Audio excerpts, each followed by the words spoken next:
This can't actually be the last one, can it? This is one of our classic pranks where we're like, oh, we're going to be done at 20, and then we just roll on into another 20. Guys, we'd like to introduce, starting next week, the beginning of the 2023 All Request Spectacular, because as you know, we're just wrapping up the 2022. Yeah. That started on November 1st. We're right on time. Right. There was on schedule. almost a different president when we started. Well, it depends who you're asking. I'm asking you. Is it the forever president? It's the forever. The real president. president. Yeah. And they almost got him in November. They tried. They tried. And guess what? He's running for president again. He is, right? He has to be. I'm Scott, that's true. Hi.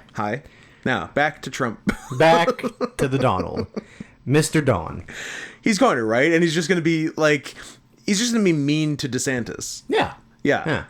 And then split the vote, ruining the party. Yeah. And then we're going to get Sleepy Joe for another 4 years. Sleepier Joe. Sleepiest Joe. This time, he's really sleepy. His eyes... And I don't blame the guy. I plan to be sleepy at that age. Also, I plan to be dead for 30 years I'm sleepy age. now. Yeah.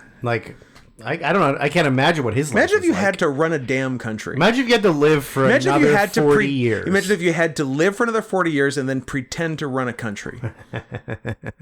Yeah. Sounds exhausting. Also imagine running for president, getting the first ever, not only female vice president, but ethnic vice president. South Asian and black. And she literally does nothing. What has Kamala done? Do you remember when she and when I say remember, this may be through present, when she was in hiding? Yeah. And she just nobody saw her. No personal appearances, no nothing. Year. Yeah, remember when Biden was the vice president and he was going everywhere? He was around. He had the aviators on. Yeah. He was doing finger guns at people. Yeah. He was massaging young girls' shoulders. Yeah. And that was his platform as vice president, loosening girls up, loosening the girls of America. Yeah, vice president. I mean, it's good. Michelle Obama wanted people to exercise. Although, to be fair, I guess she was more of a first lady than a vice president. Now that I say it out loud, that is fair assessment. Joseph R. Biden. What's the R stand for? Joseph Retardo Biden. Joseph what's funny? Ricardo Montalban. What's funny is that's not as stupid as his real middle name. It's Robinette, right? Robinette. It's a family name. That doesn't make it okay. No, and you're a boy. You're a boy. You get a boy's Imagine name. having not only a girl's name as a middle name, but a non-existent girl's name. Yeah, an old tiny. No one has ever heard that name before, but intrinsically it's a girl's name. There are at least 8 people listening to this podcast right now. My name's Robinette. Whose great-great-grandmother's name was Robinette. Yes. My great-grandmother's name was Gwendolyn. My grandmother's name was Gwendolyn. Wow, you're old. Yes. Yeah. My other great-grandmother's name was Nana.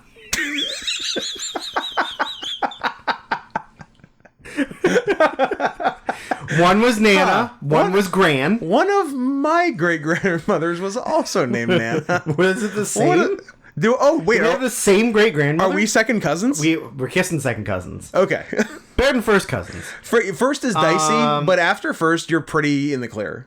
Why can't I remember what my great-grandmother's first name was? I know her last name. Good. Smith? No. Soft Paws? Which side was she on? Was she on the Soft Paws side or the Smith side? So wait. You're saying that the Smiths and the Soft Paws got together. So my mom's maiden name is Soft Paws, and I took my mom's maiden name. Yeah, because you're mad at your dad. Yeah, that's fair. I mean, where's the lie? There is no lie. Yeah. There's no lie. Speaking of my family. Oh. Here's an interesting tidbit to start the podcast before we do anything else. Here comes tidbit. In the history of the world.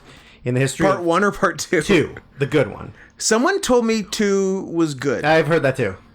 Whom? Does it have Hitler on Ice? Because we were promised that at the first one. It was young Benjamin of the Drunken Peasants told me part 2 was good. Okay. He told me in confidence at Lil John's, spelled like the guy, diner for post Drunken Peasants number 100 breakfast. Is it as Jewy as the first one? I mean, Mel Brooks is involved, so yes. In the history of the world, of mankind, of people being able to hear Okay.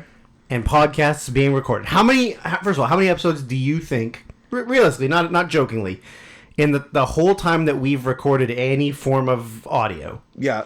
how many episodes do you think we've recorded here? In this room? In this room. Probably. You can give me a percentage. It doesn't have to be an exact number, but like... I mean, percentage of everything we've done, 50 to 60. Yeah. And which would probably be like, ballpark, like 150. But that's episodes just the worst year of our lives. Yeah, I'm saying like anything we've ever done. Like all 200 and something? Yeah, like all of those early like stealing ideas from other podcasts that we like with comedians doing movie related things. I know the worst year playlist has like 255, I think. Mm-hmm. Yeah.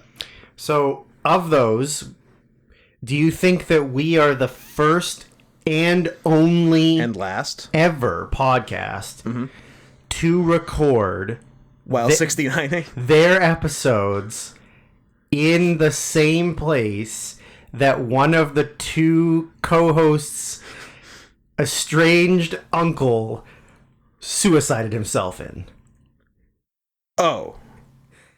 Because... House or room? Room. Oh. Scott, in this very room... we've talked about this in the past, but not on the podcast. Yeah. This I guess very I haven't room thought... where we I guess are I try sitting, not to think about where we are sitting right now. I always forget this room is haunted. In 19... Oh boy, okay, I think he was born in 56 or 57. Okay. And he was 19. So... I'm not doing the math. It's a real, if I take you to the hospital after you hurt yourself, you'll never learn. Sure. So, let's say 70... 6. Montreal. I feel like it was later than Montreal that. Olympics. I feel like it was later than that. Jimmy Carter takes the White House. Because my dad was born... A third thing about 1976? 61. And he was 60. I guess it makes sense. Yeah, so 1973-ish. 3, 4, 5. Nixon leaves the White House in shame. Yeah. And my dad's older brother shoots himself in the head and blows his brains all over these walls. And we never have once talked about it. And you never even repainted. No. We just left it up as a memorial. It's one of those like silhouettes where it's like... I know exactly what you're talking about. I love a blood spatter silhouette. Or it's like when the nuclear bombs went off in Japan and they were just the shadows. Oh, that's so... unsettling. This room is covered in shadows. some brains and blood. Is that why you always say come when we're going to podcast? You always say, "Join me in the shadow room." In the shadow room. How wild is that? You think like we have to be the only podcast? I mean, probably even, like, haunted podcasts are like just doing it in random haunted places, and they're faking it, and they're faking for attention. Yeah, because they're women. Yeah, I guess that's true. We might be the only one. We might be the only one. How wild is that? That's pretty cool. How wild is that? Blazing a trail. Yeah. We're regular Amelia Earharts. I hope it goes as well for us as it did for her. Oh, landing in Japan right before the war and then living out her final years in isolation away from the world. As a geisha. As a ew. Although I guess they didn't need to cut her hair because her hair was already short and lesbian. Yeah. And all they had to do is just black out her teeth and shave off her eyebrows. Yep. And teach her to kneel properly. And bind her feet. You don't want big adult feet. No, you want little baby feet because that's what you're attracted to. Exactly. What a culture. It's a great culture. It's the best one. Apparently, according to the Washington Post, her bones were discovered on a Pacific island. It seems like news. How come no one's... This is from March 2018. Huh. And the Washington Post claims... Do you know what the motto of the Washington Post is? I feel anything I say is going to be too much like what the last movie we review today says. Because I think they mentioned the Post by name. They mentioned the New York Times a lot. A lot. And I think the Washington Post also comes in the mix. The Washington Post, democracy dies in darkness. That's pretty cool, actually. Yeah. Badass. Apparently they found her bones on an island in the Pacific Ocean. Do you know what the headline was when she went missing? Stupid bitch should have listened. Pretty much. Oh. I was gonna go local woman bites off more than she could chew. Yeah. I guess we found her. Mission glad. accomplished. Should we rent that aircraft carrier? We should rent that aircraft carrier. How much does it cost to... Because I feel like we deserve it for finishing these requests. How much does it cost to rent an aircraft carrier and get a big banner? Aircraft carrier. It costs approximately $1.5 million to run it. I need to run it. It Per- could be per day. in the harbor. It I'm not trying to put on airs. But imagine you'd have to at least be able to afford the cost of running it. Plus... It can be docked. I don't care. Okay. I just want to be on... Well, less than $1.5 million. Okay. And a banner's like $80. So, no, less I want than, like a nice banner. Oh, okay. 110. Like $200. Okay. How much does it cost to run? Request aircraft carrier rent. There you go. On Reddit. I want to Navy's do a newest- mission accomplished. Office in a full capacity. It would be...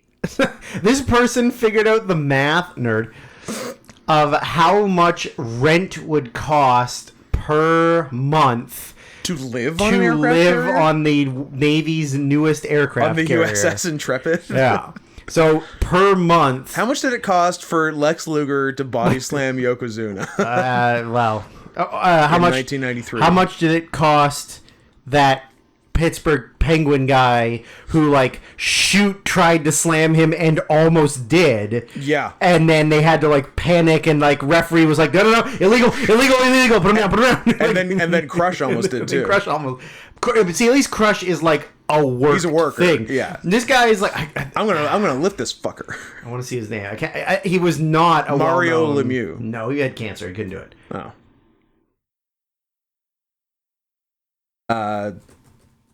Anyways, I was trying here. Would you like another little window into how my brain works? Sure. I was trying to you put the same names of people that don't make sense not together. quite. I was trying to remember the name of Mario Lemieux's brother, which later came to me as Claude.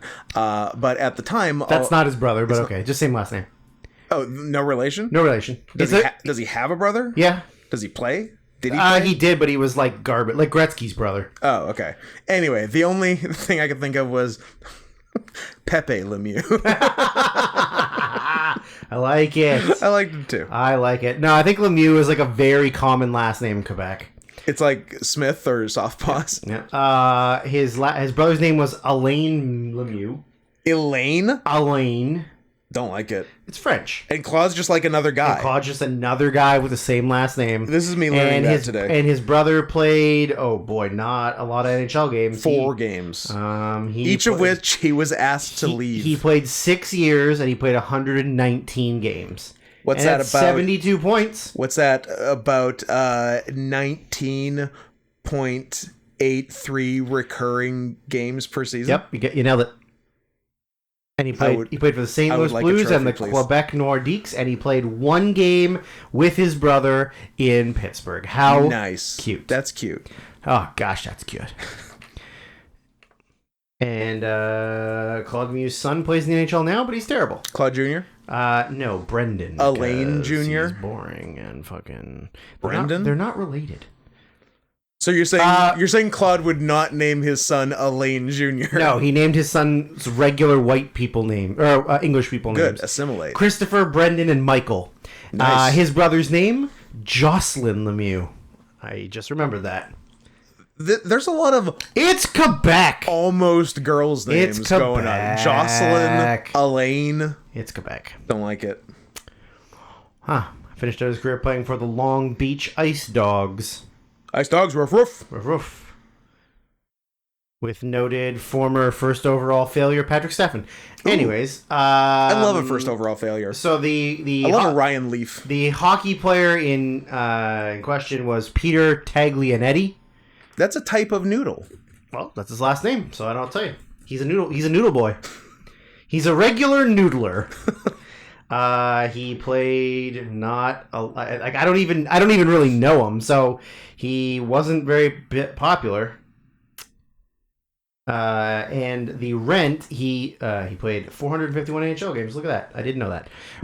And the monthly cost, if you were to rent the aircraft carrier as, like, let's say a home, would be $7,987 a month. Oh, that's not bad. Or $95,851 a year. Yeah. But you get to live on an aircraft carrier. And the Navy's newest and most expensive one. True. But like, if they would prorate that for a day, yeah, it's like $200, $250. Make a call. Call the U.S. Navy. That's just the same price as the band. That's just two banners. Two banners. Call the Navy. I'm gonna call the Navy. Call the Navy. Try and rent one of their ships. Call the Navy. I don't even need the nicest ship. I'll do the one they sunk in Pearl Harbor. Wow. What's that one? Arizona? Yeah, that sounds right. Yeah. You know what that might be a topic Illinois? For? It was a state. It was a state for sure. Sorry, you were saying what are... Oh, I said, you know what, that might be a good category and segue for Is Scott Smarter Than a Fifth Grader? Am I? We'll find out. You be the judge. We'll find out. When will we find out? Like in 2 weeks? Yeah, something like that. Okay. Aircraft carriers sunk at Pearl Harbor. The USS Enterprise. Yeah. No. Yeah. Pass. Wrong. No. Technicality. No. Down. Boo. Over. Technicality. No. Down. Boo. Over.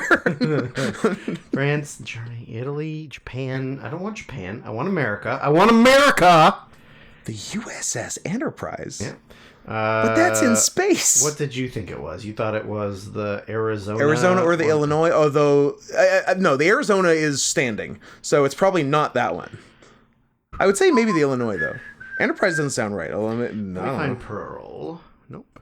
Let me find Harbor. Pearl Necklace? Cuke Harbor. That is not the one I want. And also, don't mispronounce that. Ooh, careful now. Carrier locations during the Pearl Harbor attack. Well, look at you. Look at you, America. If only you had known it was coming.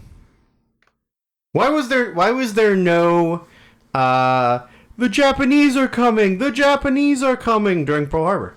Oh, there was no Hawaiian Paul Revere. Paul Revere Kamanawanalea. Hey. Yeah. Pretty good. The Enterprise, the Lexington, and the Saratoga. Saratoga's the only one that like rings a bell. That's Florida. That's where Macho Man Randy Savage is from. No, Sarasota. Oh yeah, Sarasota, Florida. Sarasota. What's Saratoga? It's a city somewhere. No, it's like when a white girl wears a bedsheet as clothes, but not over her head. No. Yeah. Saratoga. I feel like there's a Saratoga Springs somewhere. There's a California. There's a New York. Saratoga Springs is New York. Yeah. Why are we talking about this? Like we're just. Man. Let's get. It's not like we have 9 movies to talk about. Let's move on. I'm Scott. That's true. Yeah, we did that. The name of the show is that. The Worst Year of Our Lives. I don't think we. Yeah, well, we mentioned it. We didn't introduce it, but we mentioned. Oh, we mentioned that it was a show. Yeah. That we're doing a show right now, and not just yelling into the abyss. Mm-hmm. Yeah, fucking right. Sometimes it's the news. Next week is really going to be the news. Next week is all news. Yeah, on purpose all news. On purpose all news. So that's exciting. This is part 2 of the All Request Spectacular number 20. Oh my god. I hate number it. 20 overall. I hate number I hate it. number 14 for this requests. I think the first one was 2 episodes, and we're like, we'll do 1 request episode, and then like, oh, we got so many, we can do 2. Oh my god! And then we did another one, and I think we got 4 that time. Yep. And then there was this fucking nonsense that we did, and here we find ourselves at our absolute wits' end. If we had Just struggling to get if we through. had to do one more after this, probably murder suicide. We went murder suicide in the middle of this one. You know, if we get tired, look, let's make an agreement that if we get too tired in the middle of this, Yeah. we'll kill ourselves. Deal. Okay. Scott, come here. I'm going to kill you. Already? Yeah, I'm I already, feel like I'm already tired. I'm already tired. I'm already tired. Drink your Monster Papillon. I'm working on it. Or have your first sip of Mountain Dew Summer Freeze. I will. I don't want to mix and match. Or Summer Breeze. Is it just Seals and Crofts? It is. Yeah. Summer breeze. It is Summer Breeze. Yeah. Are you lying? It's summer freeze. I knew it. Well, don't listen to me. I try not Never to. trust me. Or a woman.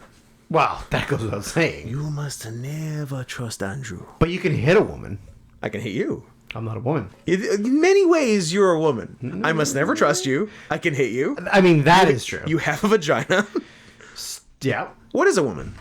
You tell me. Is a woman just, at the end of the day, someone you can't trust, someone you can hit, and has a vagina? Yeah. Yeah. Yeah. We did it. We solved your fucking riddle, Matt Walsh. Someone you can hit but can't hit you back.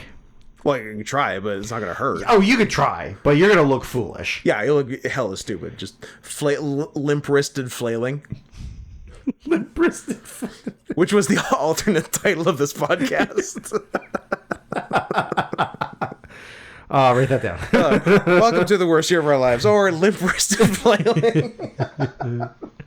Listen as Scott and Drew do some limp-wristed flailing. Also failing. Failing. It is noted. I have tried 4 different times to spell wristed, and it is not Wisted. there. Good enough. I was like figuring out my notes afterwards because I'm not even like looking when I type them, and I'm like, what did I even mean? What else needs doing? Hey, you can send money for requests. Oh, just kidding. You can send money for nothing. You can send money to congratulate us for a job well goddamn done. Yeah, a congratulatory $300 would be great. A congratulatory $300 to paypal.me/NotScottHenson. All right? Or All right. paypal.me/Sarian Or paypal.me/Sarian. But I'm not going to share it with Scott. But he's not going to share it with me, so maybe send it to me because I will share it with Drew. No, I already told you I'd feel bad about it. That's true. I think you would. I would also. I would. I would feel bad if I was you not sharing with me. Do we have to talk about the fact that we still haven't been paid by He emailed me yesterday. Oh, and? He's back from vacation. Oh, just checking in. That's the end of the email. Hey, I'm back. It was. I mean, Pretty much. pretty much, but possibly in an even more annoying way. Basically, hey, I'm back. Did everything get solved while I was gone? Well, no, because you weren't here to deal with it. I'm like, no.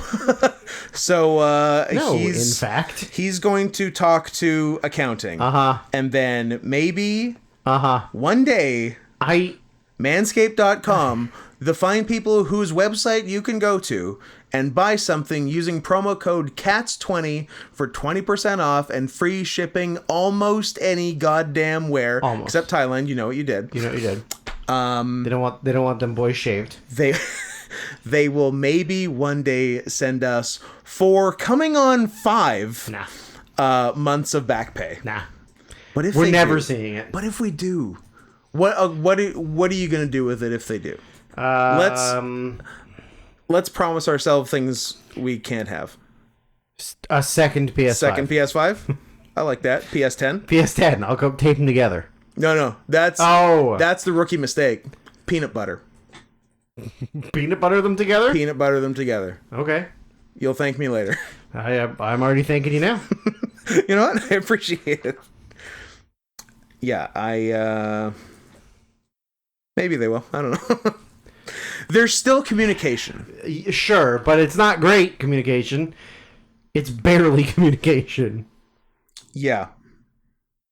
We'll see. Anyways, we're still advertising for them. If What if we're just making them like $100,000 money. and they're like, we won't pay you the money. But thanks for giving us the money. We're not going to pay you the we're money. not going to pay. Look, if I have to get a GST number, I guess I'll get one. Or I'll just make one up and tell them that. Yeah, it doesn't I don't know. affect anything, right? It doesn't affect our taxes, just affects their Their taxes. taxes. Yeah, fuck them. Yeah. But, yeah, manscaped.com, promo code CATS20. That's that. See what happens. Yeah. Look, whether or not we're getting paid, they're good products. I use their products. I use their products too. Yeah. Although I did recently have to cancel my like auto refresh or whatever the hell it's called Oh, yeah. because they were going to send me another body wash, and I was like, I have so much I body don't wash. need another one, please and thank you. And they were like, okay, don't worry about it. We'll cancel the refresh. I'm like, thank you. I don't need 4 bottles But also, of body we're wash. still going to send it to you. We're still going to send to you, and we're still going to charge you, and then it'll take us 5 months to give you the money back. That sounds about right. We're going to charge you as much for the body wash as we would pay you. Yes. Yeah. So it Well, at least it breaks. at even. least they have a good policy because they don't. Honesty, because that's the best policy. That is the best policy. It's nothing like I don't know if you've heard anything about Fanatics. Does that have an X at the end? No. Then no. Okay.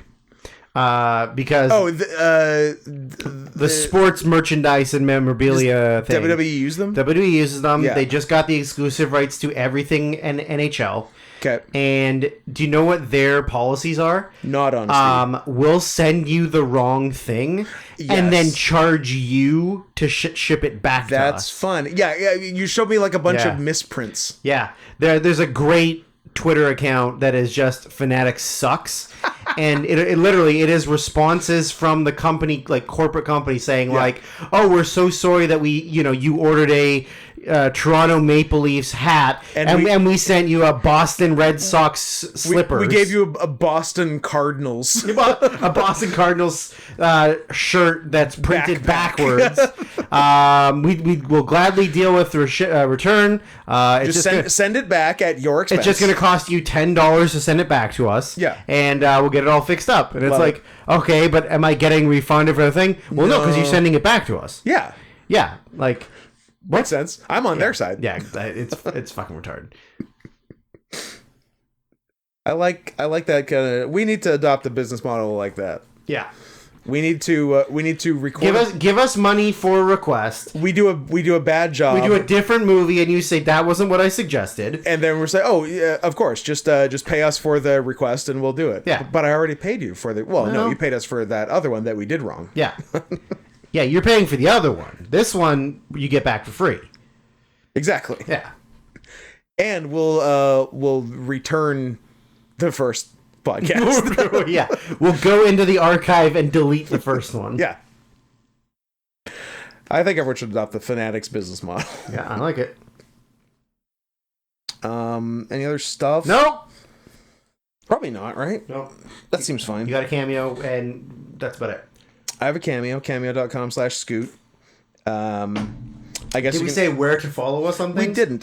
You can follow me at not Scott Henson on Twitter, and you can be the second person to ruin my perfect followership. Get rid of them. I don't think if you Kick them out. if you block someone, I guess if you block someone, they're not following you. Yeah. Okay. Yeah. Just every time a new person adds you, I find somebody else and remove them. because I think earlier today I hit 69 followers, but now I'm at 6971. So 2 of y'all's got to go. But do feel free to follow it. Do it live on air right now. Pick 2 people. Get rid of them. No, I love all. Coward. I love Coward. all of my followers equally. You know what? At walking_tiger just followed me. He Okay. seems cool. Well, I don't have as many followers as you, but in solidarity, I'm gonna get rid of one of my I'm gonna get rid of one of my 444 followers. Ooh, but you got a cool number 2. But do you know how many I'm following? No. 200, 2 digits? 420, baby. Oh, very nice.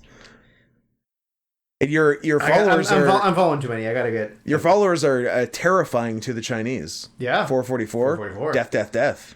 Or that bad movie that nobody saw with Willem Dafoe, 4,44. I have not even heard of that. Get your shit together. Oh my god. In real time. We got a request. 6972. Oh. So, gotta get rid of 3. I guess I gotta get rid of 3. I'm not doing anything else until you get rid of 3 people. I can't do it. You have to. Scott, Nope. you have to make the tough decisions. I must not. Okay. You know it's going to be you. That's fine. If I'm part of a solution, not the final solution, just a solution. You want to talk about the final solution later? We might later. You can follow me on things, Sarah and Softpaws. That includes Twitter, Mastodon, Letterbox mainly, PSN. Oh, if you want. that's new. I haven't added people on PSN in a long time, and all the people that I have on there are all our backyard retard friends. I've said the art search so many, but we're like 30 minutes in. It's fine. The part 1 is did not auto monetize. It's I had to request review. Oh. I think it's still reviewing. What did it pick up? It doesn't tell you. Oh, So you just have to figure out what awful thing you said. I don't think we said anything awful. I think we were good boys last time. I thought we were good boys, but This one not so although I think we talked about slavery a lot. We were big on owning people. Yeah, that's true. That is true. There was a lot of that. Yeah, so maybe Well, but maybe something entirely But different. maybe today's the episode where we just get kicked off the platform altogether. And Yeah, we don't... P.S. If you even get to hear this episode, consider yourself lucky. Because apparently the last movie we're going to talk about, the person who requested it messaged us today and said there is literally not a mention of it anywhere on YouTube, and that's probably not a coincidence. So we'll see if this stays up or even gets up. Drew, how do you get up and stay up? Nope. I haven't gotten it up in years. It's overrated. Episode... Nope, I don't want... Huh. Maybe he's right. You're searching it? I'm searching it. Maybe we'll be the first. Ooh, a lot of QI came up. Love some QI. Do they have answers to the questions posed? Yeah. They also know what a woman is. I would love if Stephen Fry or even Sandy Toksvig just asked, "What is a woman?" And then Alan Davies buzzes in and says something transphobic. That'd be fun. Yeah. I love that show very much. It's the best. And it's all on Tubi. I saw a thing that I'm like, this, like, it was such a perfect QI type. It wasn't from QI. It was just a thing I saw. But it was so perfect. I sent it to Gael, who's another big QI head. And I said, tell me this has been on QI. He's like, yes, it absolutely has. What's the closest planet to Earth? Mars. Try again. Jupiter. No. But probably that wouldn't set off an alarm. Yeah. Mars would set off the buzzer. That's why I said it. Venus would set off the buzzer because Yeah. those are the ones on either side of us. Mercury. Huh. Because when you're saying Mars, it's the distance between the orbits. But the distance between the actual planets most of the time, because of the orbits, and they're often on the other side of the sun, is Mercury, because it orbits the fastest and is more often on the same side of the sun as us. And in fact, here's the bonus. This is an astrophysics podcast now. Hi, I'm Neil deGay Ass Tyson. Mercury is the closest planet to every planet in the solar system. Okay. I could see that. Very cool. Yeah. But even if, like, what planets have the closest What are actually the closest together? The closest orbits, it would be ones closer in, because I think the further out ones are all pretty spaced. So it's maybe Mercury, Venus, or Earth, Mars. So even if they end up orbiting and rotate at the same time, they don't. Never. I mean, they'll pass each other. Sure, but they never. Oh yeah. Oh, I get what you're saying. Like motion. Oh, yeah. Okay. Yeah. Oh. Yeah, because they average they did the math, and like Mercury is the closest to the Earth 55% of the time, and then Mars 30 and Venus 20 or something. Yeah, that is very cool. It is. I like that kind of stuff. Yeah, this has been QI. I'm Sandy Toxfig, and I'm gay, and you're Stephen Fry, and you're gay. Gay and mentally unstable. Oh yeah, he's got the bad brains sometimes. No. Just don't kill yourself, Stephen. I genuinely like you as a human being, and I would love for you to be around for a long time. Don't kill yourself, Stephen Fry. We like you. He was also on a lot of the very early British Who's Line. Oh yeah, yeah. He was on quite a bit of the early stuff. He was on some of that. With Clive Anderson. Clive Anderson, who's been on QI. Yep. Yes. Several times. Yeah. I've seen a fair bit of Clive on that. And he's actually very funny on it. Yeah, he's funny. Because he wasn't necessarily the funniest part of Who's Line. No, he was the host, so he didn't get to do a lot. Although he did get sometimes little lines in after a sketch. Yeah, it wasn't the fucking Drew Carey show or Blackie McBlackerson. I don't think that's her name. Aisha Tyler. Her name is Lana from Archer. Lana from Archer. But her name is the only black person on Friends. Yeah, that's true. She was. Also, Jonathan Pryce was on a bunch of the early stuff. Oh yeah. There's American who is real good. The fat guy. The fat guy was really good too. Mike McShane. Yeah. Shane? Does McShane sound right? Yeah. I think Mike McShane. He was really good. Tony Slattery. Was excellent. Uh-huh. Yeah. Then you had all of the American. Then your Styles and Mockery, who have just been doing Who's Line for 40 years. Josie Lawrence. Josie Lawrence, yes, nice pull. Kind of a babe. Yep. Yeah, by British standards. Sure. She's a London 8 and an anywhere else 3. Yeah. Yeah. Yeah. I watched a lot of that when I was younger. Me too. And I own all of it on DVD. You should upgrade the Blu-ray, as if there were Blu-rays of it. Yeah, probably not. Also one episode of somebody who will be mentioned a little bit later. And by a little bit later, I mean in the first movie we're reviewing.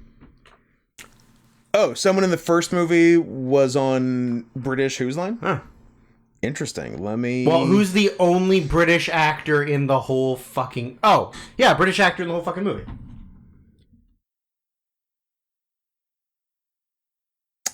Kel Mitchell. Nail it. Secret Brit. Kel Mitchell. What if you found out? What if you found out he's been doing an American accent in all of his many works? It's a real here's a deeper cut for only people who like mumblecore. This is for real fans. He's a real 21 Savage. Hey now. Oh yeah, the whole time he was pretending to be American. And it turned out he was British the whole time. Yeah, very funny. And maybe gay. And got deported. No, who are they saying? I think they're saying Takeshi 6ix9ine is gay. Takeshi 6ix9ine is gay. Yeah. I mean, it was right in the name. I mean, everyone's gay. Everyone's gay. Grow up. Everyone's fucking Grow gay. up. Nobody cares. Stop hiding it. Who cares? It is Anyone funny. who cares is an asshole. It's very funny to be like deeply closeted in the 2020s. Yeah, I know. Yeah. Well, it's like you and I were saying a couple days ago about like all those super transphobic, like vocally transphobic people on like social media or like out in public and stuff. Yeah. But you just know that if you went to their browser, like their history, it's just like the most trans porn you've ever seen. It's like 40 or 50 bookmarked pages of like trans porn tabs, and they like know all of the names of their like favorite porn stars. They know the name. Tabs open, Scott style. That is psychotic. So yeah, maybe. I mean, I don't leave tabs open, and I always close things and then have to reopen them. So I'm the opposite of you. I didn't used to. I would say that is the only bad influence Adam has had on me. Really? Yeah. His autism has worn off on you about keeping tabs open? About open because I remember that, like, one of the first times I saw his, like, browser open, I'm like, you have 700 open tabs, and yeah, I used to, like, never have open tabs. You just, like, open the browser, do the stuff, and then yeah, but yeah, now I have probably about 100. 100. 100. It's like whatever the maximum is plus 50. It's 100. I don't believe it. You could go home and count them and then send me a picture. 1, 2, 3, 4, 5, 6, 7, 8. Oh my god, it's more than I thought. I have a severe problem. I know, because it's been higher than it is currently, but it's still high currently. I think I did a bit of a cut. I'm like, oh, why is this? Why do I need this open? Turns out I don't. You don't. But some I do. About 100. Mystery Men 1999. Mystery Men. Brought to you by Brian D. / Here I Am. Brian. Brian. Brian. Oh, that's the one other thing I should mention, actually. Be more like Brian and go to the YouTube. Or be more like Drew and leave. Oh, no, just turn the lights on. Turn the light on. Be more like Brian. Go to the YouTube on which this podcast rests. YouTube.com / @NotScottHenson. Number one, at least subscribe, you piece of shit. Yeah. It costs you nothing. But preferably, click the join button and join at the $5, $10, or correct $50 level. And yeah, let's build that shit up. You know, create your own level and pay $100. See what happens. I could add a $100 level. Yeah. The 100 level, make up your own title. Yeah. Could do that. Although we were talking about if we were going to fundraise for 2000 WCW Thunder, have a level just for that, and if we get, but how do we work it though? Because if we do it just for that and we don't get enough, do we have to, like, pay people back? No, that's money that you're putting in to this podcast. You're supporting the pod regardless, no matter what, and ideally you'll get the thing you're paying for, but maybe not. Yeah. Yeah. And it's up to you to convince other people to put their money in so that you can get the Thunder. No, it's your problem. Now it's your problem. Not ours. Yeah. Out of our hands. So that could be the $100 level. And then if... I don't think $100 for 2000's Thunder is a little high. I was thinking like $15 or something, because I think 100 was like insane, next level bonkers. They are like, oh, you pay us $100 a month, and we'll start doing the second worst show on television. Yeah. Too much. You can try it. I will try it. Or I guess I could do 25. 25 seems fine. Sure. 100 seems better. I mean, 100 seems great. I don't think we're getting there. Although, I guess if we really don't want to do it, we could say 100 and then trick people into thinking we don't want to do it. If we don't want to do it, we say 1,000. $1,000 a month for Thunder. Yeah, 1,000. There's a $1,000 level. If 2 people do it, we do it. Deal. Deal. That's not bad. I quit my job right now. There you go. For 2,000. I might quit it anyways. Fuck sure. It sounds like it's been really fun lately. All right, Mystery Man. So, what Brian did, just more great. This is the Brian podcast now. Yeah, Brian. Extolling the virtues of Brian. Brian was, I believe, originally he paid for one, and it was going to be a choice between this and Roar. But the way he worded it, I wasn't the way he worded the message. I wasn't sure if he wanted both and hadn't paid enough or what. So I'm like, hey, just to clarify, did you want one, both, etc.? He's like, now that you mention it, I'll do both. And I'm like, correct answer, Brian. Also, two great movies. Two great movies and more money. Everybody wins. So yeah. So there's a... Who directed this? It's a funny name. Like... Famke Janssen. It's like that. There's a bunch of K's. Minka Kelly. It's something Usher. Kinka Usher. Kinka Usher, I think is the name of it. Has Mr. Question Mark Mrs. done any other movies? What if I told you Kinka Usher did Citizen Kane? that I have a very funny little piece of trivia for you? Oh. So I got something in my throat, and I'm currently dying. Yeah. Why don't you just give me... Kinka Usher is a man. Yay! That's why the movie's good. I knew there was a reason. And I'm going to tell you the one piece of trivia that I read about this fine establishment. Wanted for murder in Wyoming. Murdered dat pussy. Where does it go? Let's see. I want to see. No, go back to the search.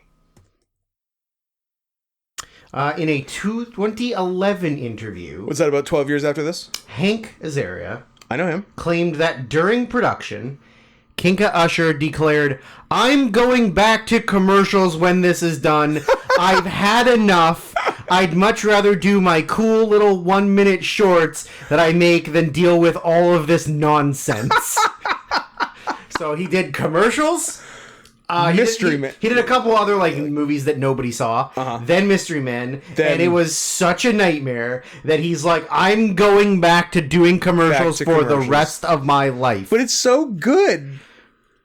I don't think it held up as well as I thought it did. I mean, it's not that good. Or would, but it is not terrible. No, it's fun. It's not the worst movie you could have made in 1999. No, it is a very 1999 movie. Very. That the opening party scene is like, oh, this is a very late 1990s. Yes. Yeah. Yeah. It's like a Doritos commercial. Yeah, that's a good way to put it. Yeah. It was. I would describe it as extreme. Extreme. Just X, though. Extreme. Starting with X, of course. Did you realize who the villain was in the first scene? Did you realize my opening note was, we're opening with Artie Lang? You better be able to keep this shit up. Because that's a strong opening gambit, Mystery Men. I wrote, "Artie, you still have a face." He's got his whole face. What a time. What a time for Artie. You haven't just completely eroded away your nose. Artie, you think I knows gained weight on Coke? What are you putting on cheeseburgers? Quote Colin Quinn at got the him. Artie Lang roast. Yep. I want to see what he looks like right this second. You're not going to like what you find. Artie Lang 2023. You're not going to like it. Apparently he's sober. I mean, Artie Lang has been I sober 37 times. This is one of those times. He will not be sober forever. Because he's an absolute degenerate. Why did you let me look this up? I literally said, you're not going to like what you find. Those were my words. He just... He's a mess. His face fell off. How is that the same person? Oh my god. His nose looks different now. Yeah. It was flat. Like for first a it was while. gone. Now, is it trying to regrow? Oh, I think he had. Did he get something I think they put something in there to inflate, and it kept his nose from collapsing. But again. it's weird. It's asymmetrical. I want to throw up. It's like Looking at his face makes it's like me a wanna this vomit. is the best we can do Yeah, situation. oh Jesus Christ! How are you the same guy? Like this. Oh, that's a tough picture. That's a horrible picture. He's got Nick Nolte mugshot hair. Yeah. Oh, Artie, buddy. But I know you're having fun, but I know you're having fun. This is my Brightside, Silver Lining, Mr. Brightside? Mr. Brightside, Requiem for a Dream style take, because I maintain that Requiem for a Dream has a happy ending because everyone could have died and nobody did. And same thing for Artie, in that he should have died 15 years ago of heroin overdose. And so he's on absolutely borrowed time right now, but he's here and he's having fun. So good on him. He's going to outlive us both. Probably. He's going to live to be like 92. Yeah. And you and I are going to be dead at 40. Yes. You're 40. Or when we're both. I have years to go. I have miles to go before I sleep. So this is like a big time superhero movie, but it's not based on intellectual property, right? I think it is. Is it? I think it's based on the comic. Oh, I thought it was just hey, let's just come up with some ideas. I thought it was too, but I feel like in the credits there was some sort of based on something. Based on a cocaine-fueled bender by Kinka Usher and Artie Lang. While filming a Tide commercial. I'll investigate. Okay. I feel like this, in terms of vibe, it's not exactly the same, but this sort of walked so that the boys could run. Yeah, a little bit. Yeah, I can see Not that. exactly, because like Greg Kinnear is kind of a Homelander. Yeah.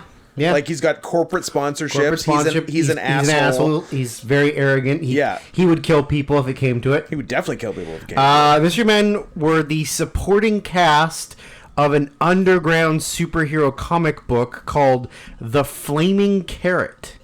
Okay, not what I was expecting. Mr. Furious and the Shoveler were the only ones from the comic to make it into the movie. Okay. Captain Amazing was created as a replacement for the Flaming Carrot, who was felt to be too bizarre to bring to the silver screen.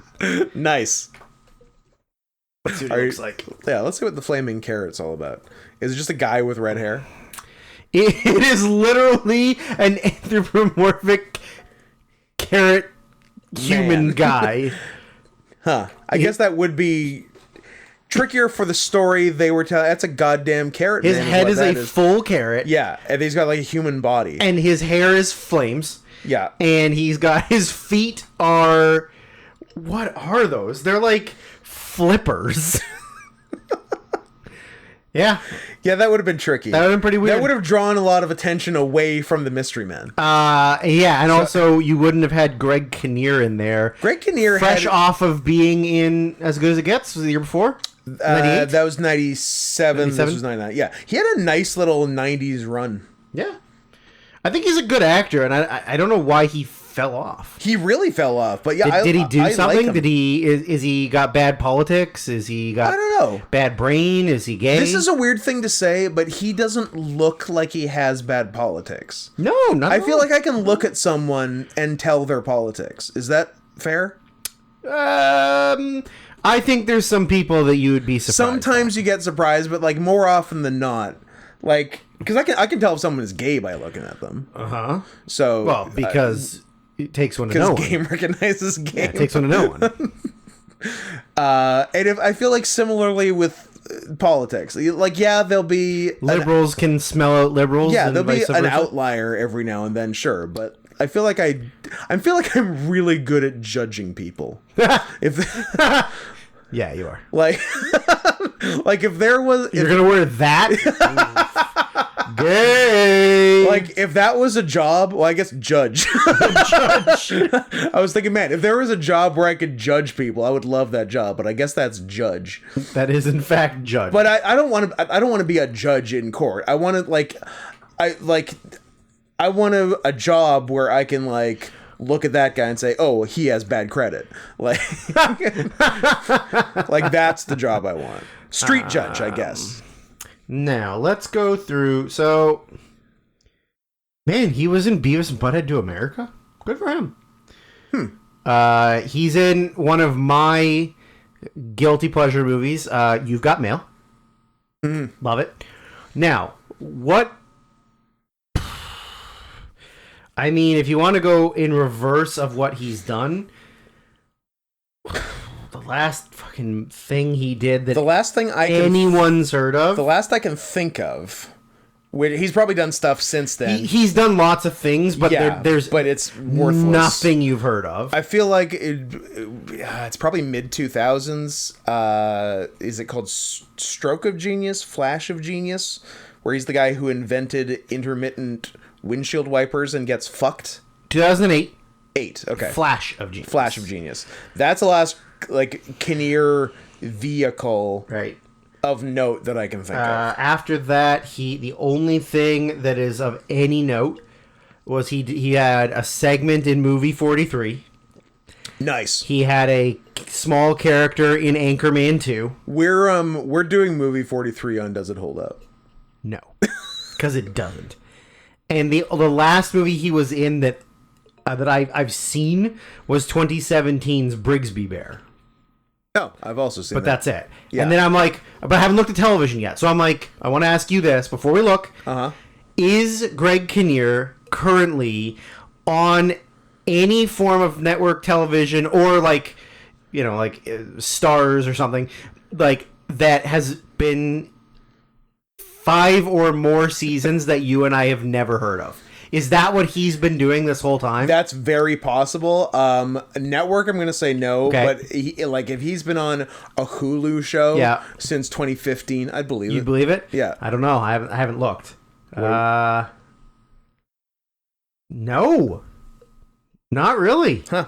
He was in 13 episodes of 2014's Rake. Rake. Now that's some network TV right Was there. it? Rake was network. I don't sure. think I've ever fucking heard of it. I've heard of it. What was it on? I mean, one of the 4. CBS? ABC? Feels like I'm going ABC. Final answer. It's not NBC. It's not NBC. It's not Fox. Feels like ABC. It's Fox. It's Fox. Fox. Original network, Fox. I'll be damned. It aired from 2014 to 2014. January to June. Nice. And yeah, that's it. Was he the titular Rake? He was Rake. Nice. And then he Good just for did you. like sporadic Small episodes of movies, things. He was in 7 episodes of House of Cards, Okay. and he was in 8 episodes of Shining Vale. Everyone knows Shinyville. It's on now, so I don't know if he's currently in it or he was in like previous seasons. It is comedy horror on Stars. Stars is this strange wasteland of television. There are shows on it that have been on for years and years. No one's ever Yeah. no one even has Stars on their cable package. No, it's not even available. No one's ever watched Stars. No. But there are shows on there. I think you can get Stars as an add-on streaming service on your Amazon Prime. Why would you ever? I don't know. The main stars of Shining Vale are Greg Kinnear and Courtney Cox. Huh. Courtney Cox, I love you. You're so hot on that show. Yeah, I could what he was great. He was such a good actor. I like him a lot. He was great in As Good as It Gets. Yeah. Did he get nominated? I feel like there are a lot of acting nominations. I mean, they won actor and actress. Yes? Question mark. He was also in feel like he Little, got Little Miss nominated. Sunshine, Yep. which that's an amazing movie. Yep. I I can watch that again. mean that one holds up, but I mean if we want to put it in there and pretend like we don't know if it holds up, we can. Oh, I definitely... wonder if this good movie is good. Oh, I wonder if this movie we both admittedly like and think is very good and know is very good is any good.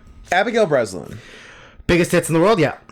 So, Little Miss Sunshine, a child. So Yeah. we shouldn't talk about how hot she is there. Probably not. But also, she's not Yeah, but even a little bit. she got hot, right? I don't know that she got See, hot. but here's the thing. I had it in my head she got hot, but then I saw her in something recently, and she is not hot. No, So was there a hot middle part, or did I imagine that and she just got tits? She just got tits. He was nominated for an Oscar. Nice. Yeah, if you play a gay person in 1997, you get nominated. Yeah. Yeah. Breslin. Who was? Oh, was Cuba just his boyfriend, or did he have a different boyfriend? No, Cuba the guy. Cuba was his sports agent. Yeah, he was. Gay Greg Kinnear was Jerry Maguire. Right. Well, just like gay Tom Cruise was Jerry Maguire. No, Not a lot of people know that As Good as It Gets is a remake of Jerry Maguire 2 years later. I think he was just a guy who helped checked in on him or looked after him. I don't know if he was his boyfriend. It's been a while since I've seen that. Yeah. Kinnear had a boyfriend, though. I'm sure. I just can't remember if it was Cuba or someone else. I don't remember. No, Cuba was only gay in Boat Trip. Cuba hasn't been gay I twice. haven't seen Boat Trip. Cuba's been gay once and retarded once. Now I can just think of Adam's response to Jerry Saulnier's So, after colored R-word. after Blue Ruin and Green Room, what will be the third installment in Jeremy Saulnier's colored R-word trilogy? Radio. Colored R-word. Yeah. The day I knew my work was done. She's never been attractive, but she's just got enormous boobies. Yeah. I think I conflated her. Bad face and kind of chubby. Yeah. Oh, yeah. She was real chubby in whatever I saw her in recently. She very much could have been a Law and Order or something Possibly. along those lines. Possibly. But I think I conflated her with Haley Steinfeld. She got hot, right? Haley Seinfeld. Haley Steinfeld. Yeah. She married Jerry when she was 12 and took his name. Yeah, because Jerry was picking her up from school, and they figured, why not just get married? It's going to be easier. It's going to be easier for everyone. Yeah. But cops won't ask so many questions. Yeah. She is hot, though, right? Or was? Or Oh, yeah, she is. Yeah. Yeah, I think I conflated those two of child girls of the mid to late 2000s. She was real hot in True Grit. Yeah. That was her peak. Her peak at 13. I don't even know if she was 13. I guess she was I think she was around 13. 13. Yeah. With her introduction to Hollywood. Yeah. And you're like, oh, so hot. Never getting hotter. It was all downhill after True Grit. So we open on this wild party that's a bunch of senior citizens At a nursing home. At a nursing home. There was a very funny pill bar gag. Yep. So the whole bar, instead of having bottles of alcohol, was just a series of pill bottles with prescriptions on them. Yeah. Which is very funny. Mm-hmm. And then who should appear but problematic voice actor Hank Azaria doing a problematic accent ? Because he's supposed to be doing British Raj, yeah, he's right? doing British so Indian. He's British Indian. I mean, he's mostly British, yeah, but there's a little bit of Indian in there. And the costume is pretty appropriative. Yo, big time. Yeah, he's very much culturally appropriating the culture. Yeah. So I don't know if it counts as a British accent or an Indian accent, but either all way, we know is he should go to jail. Why put him in jail? Let's just hang him. Let's hang him high. Hank Azaria. Hank Azaria. Hang him high. So yeah, they're Artie Lang and his gang of red-eyed creeps. Yep. Show up. Then the mystery men of William H. Macy as the shoveler, Hank Azaria as the Blue Raja, and Ben Stiller as Mr. Furious show up to save the day, but they're completely incompetent. Yep. And just sort of get their asses kicked. And then Homelander busted. That's when Homelander comes in and kicks some major ass. Yep. Then you kind of realize that he's a corporate shill of a superhero. He's got his business manager with him. Who I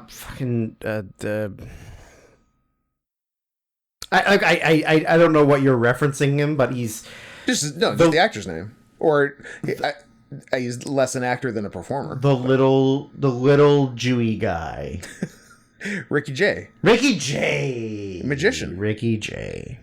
That's right. And very funny, self-referential line when they're in the limo, because basically Captain Amazing's stock is dropping because he's stopped every supervillain, every villain. He's too good at his job, and he's like, "Oh, what can we do?" And then Ricky Jay says, "I'm a publicist, not a magician." I'm like, "But you are a magician. You throw the cards through the watermelon."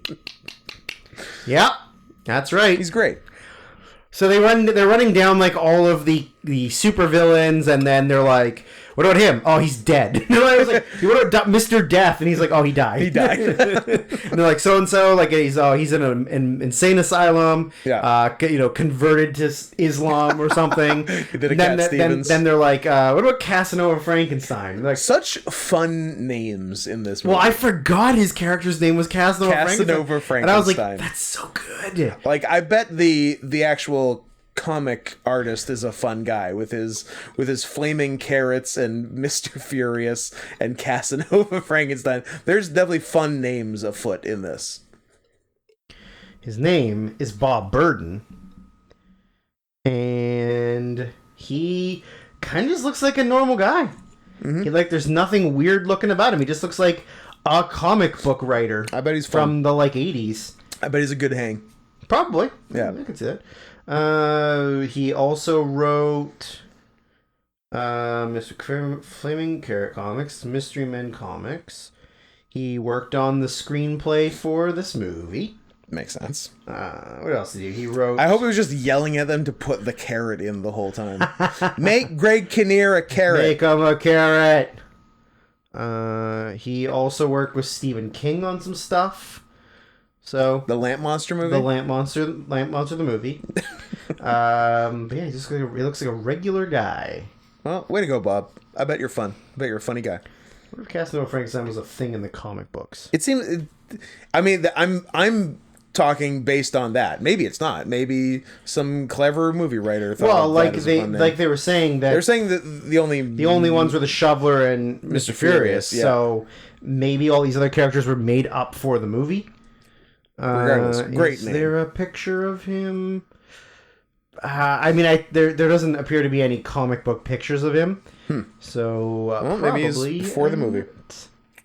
Casanova Frankenstein is played by Academy Award winner Jeffrey Rush, Yep. who I like a lot. Yep.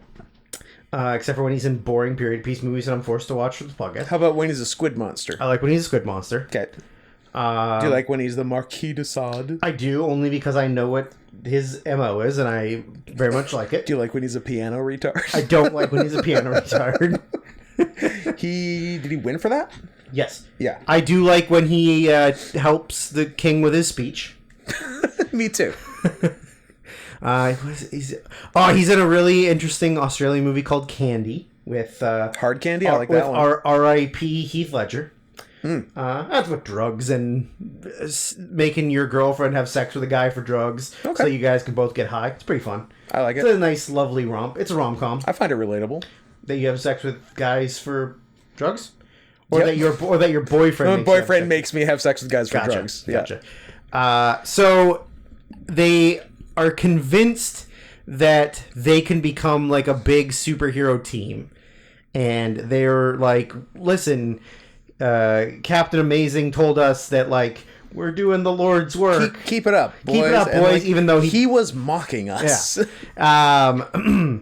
So like, the Shoveler is like a family man who's got he's in a mixed couple relationship. 1999, woke. Except for those kids are not his kids. Those are full black kids. Those are black-ass None kids. of those kids have ginger genes. So some of the black- So he's definitely a stepdad. Some of the blackest kids I've ever seen. blackest kids. The blackest kids you know. I hate it when we say funny things early because I just want to stop. Yeah, I know, right? We should just save all the funny things for the end, or just end it now. Don't. Anyway, so they're going to. They want to form a team, and Mr. Furious is like doesn't want to because he doesn't want to be embarrassed anymore because he And he's furious. he doesn't. He's an untamable ball of rage. In theory, he doesn't have powers. No. In theory, none of them have powers. No. All of their superhero abilities are just Some like... of them have skills. Like, Yes. William H. Macy is great with a shovel. Yes. And which is why I've said, she's like, you're the best. You handle a shovel better than anyone I've ever seen. I don't know if that's a superpower.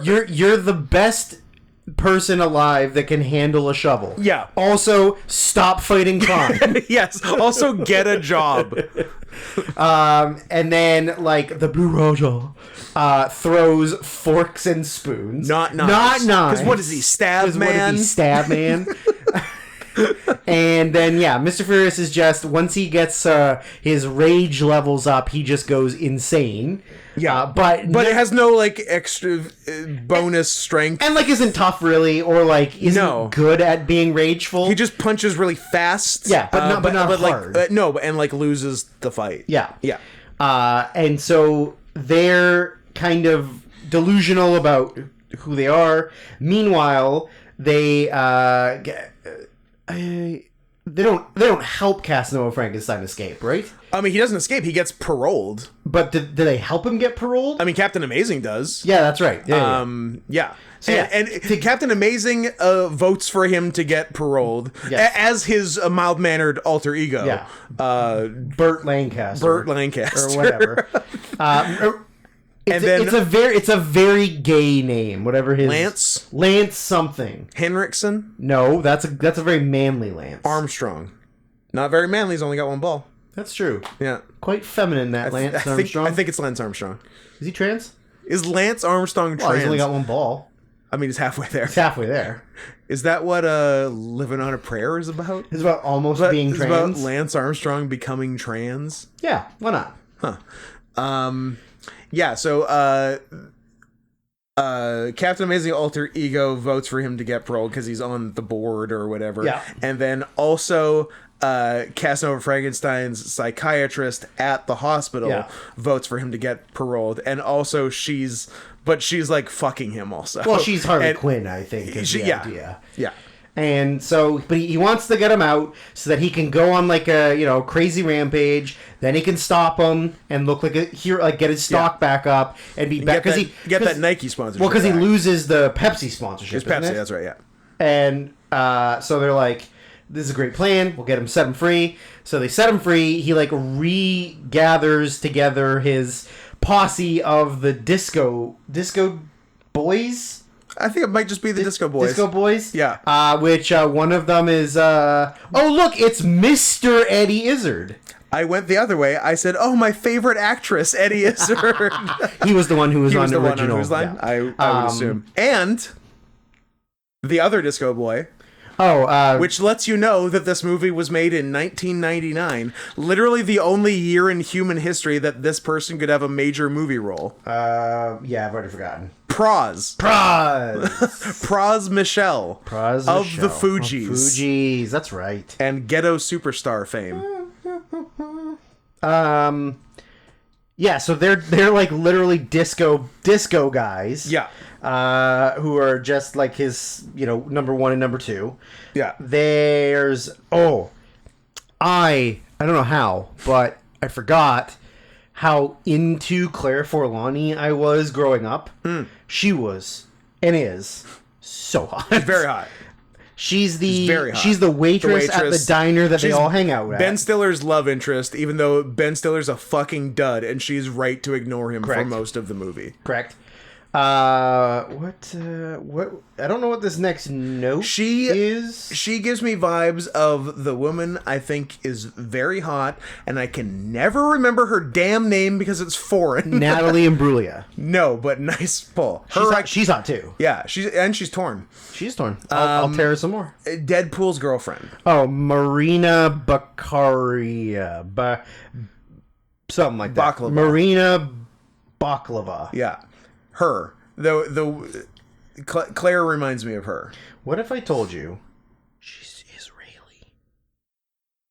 Oh, she's not hot then. You sure she's not Palestinian? Let's say Palestinian. You know what? We'll go with the good one. Yeah. I want to... typing on your side? Not easy. Morena Baccarin. See, she's...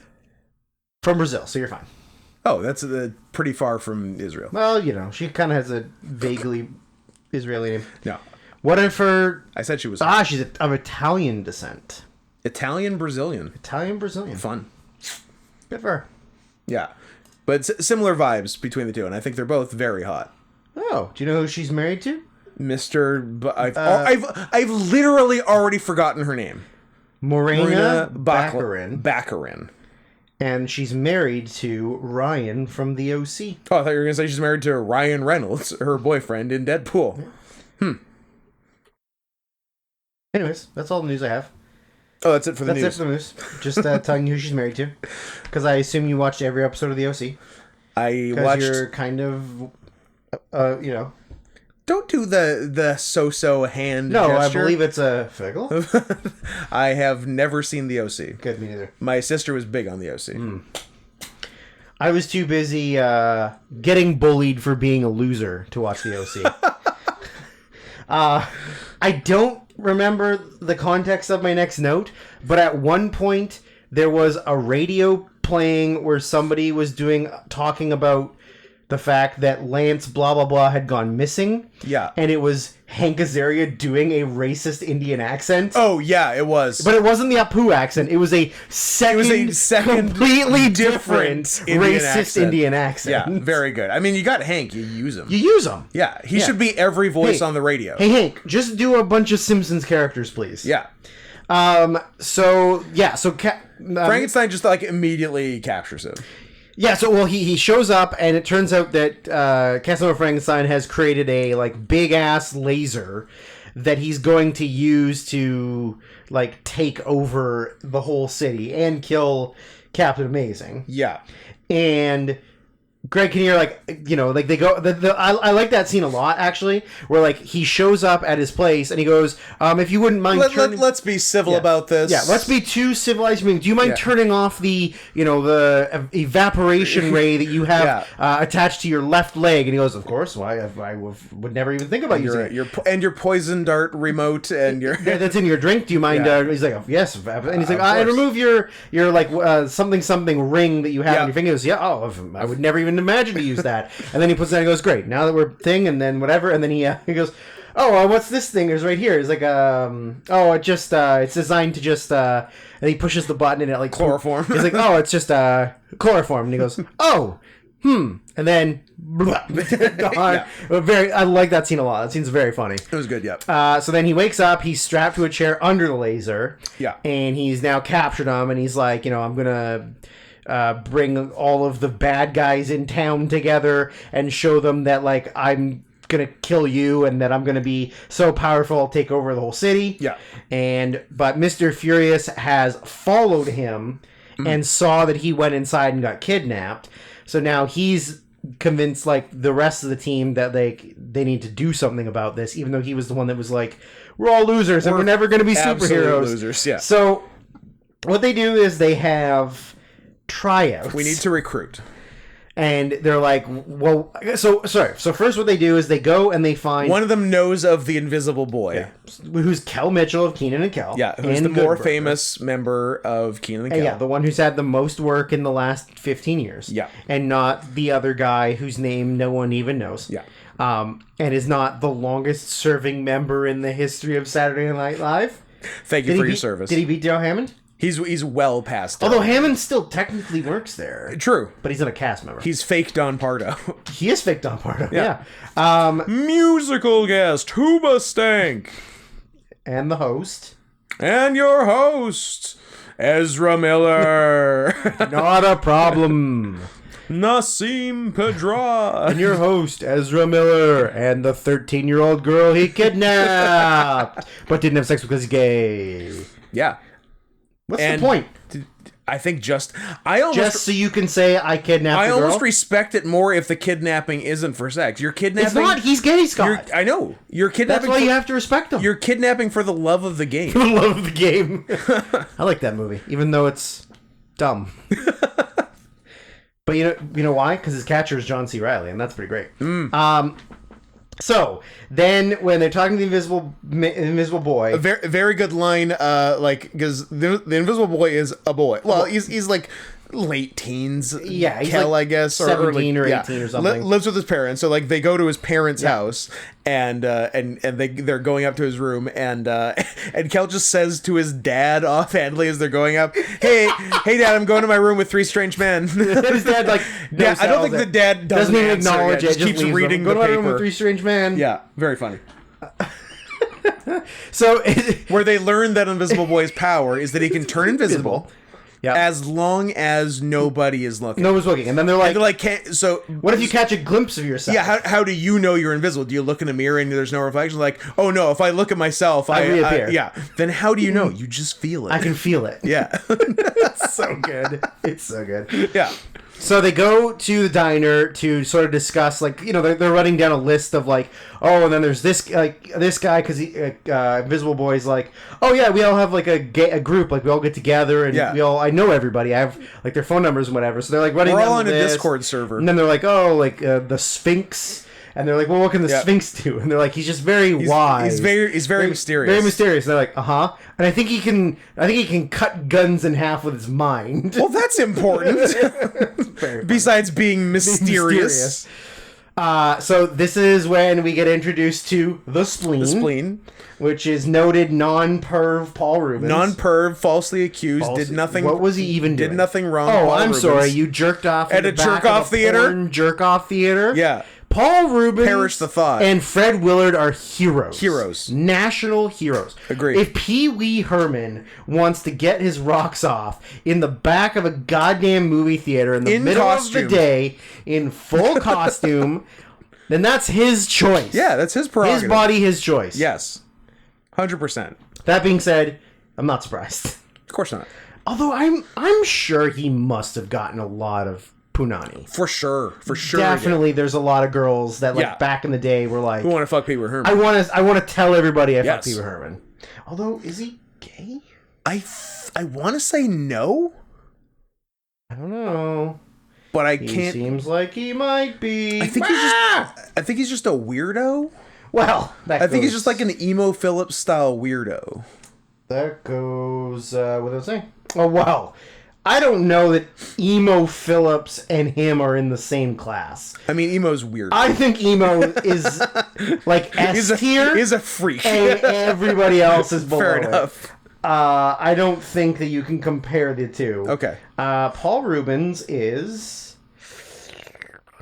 I mean, he says that he dated women, but that doesn't mean he's not gay. I have it in my head that he's straight. What if I just do Paul Rubens gay? Will I get... You wouldn't be the first.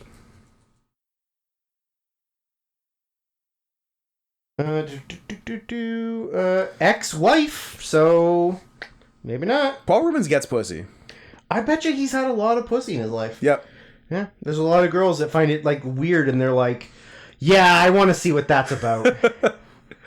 Now, I don't know if the spleen gets Noted, pussy. Sarasota, Florida. Hey, That's where he's from. Not to be confused with Saratoga. Not to be confused with Saratoga, New York. Anyways, continue. Whatever you were going to say, I don't really care. I don't know if the spleen gets pussy, though. No. Because, so his backstory is he farted, blamed it on a gypsy, and then an old gypsy woman. and then she cursed him to always be the one who farted. She put the sheeny curse on him. Yeah. What's the joke? That my farts were less smelly than normal? That nobody's vomiting barfing from the smell of my farts? Can I just ask you, what's next? What's next? Little meatball in my pants, so I think my ball sack exploded. Fill my socks with cake batter, look like I cum in my pants. And then they bring somebody in who's dying, but they're too busy trying to stuff meatballs back in my ball sack and cake batter down my penis. Is that the joke? Is that the joke? Permission to go home and lay down and watch some TV so my face isn't beet red for my family photos later.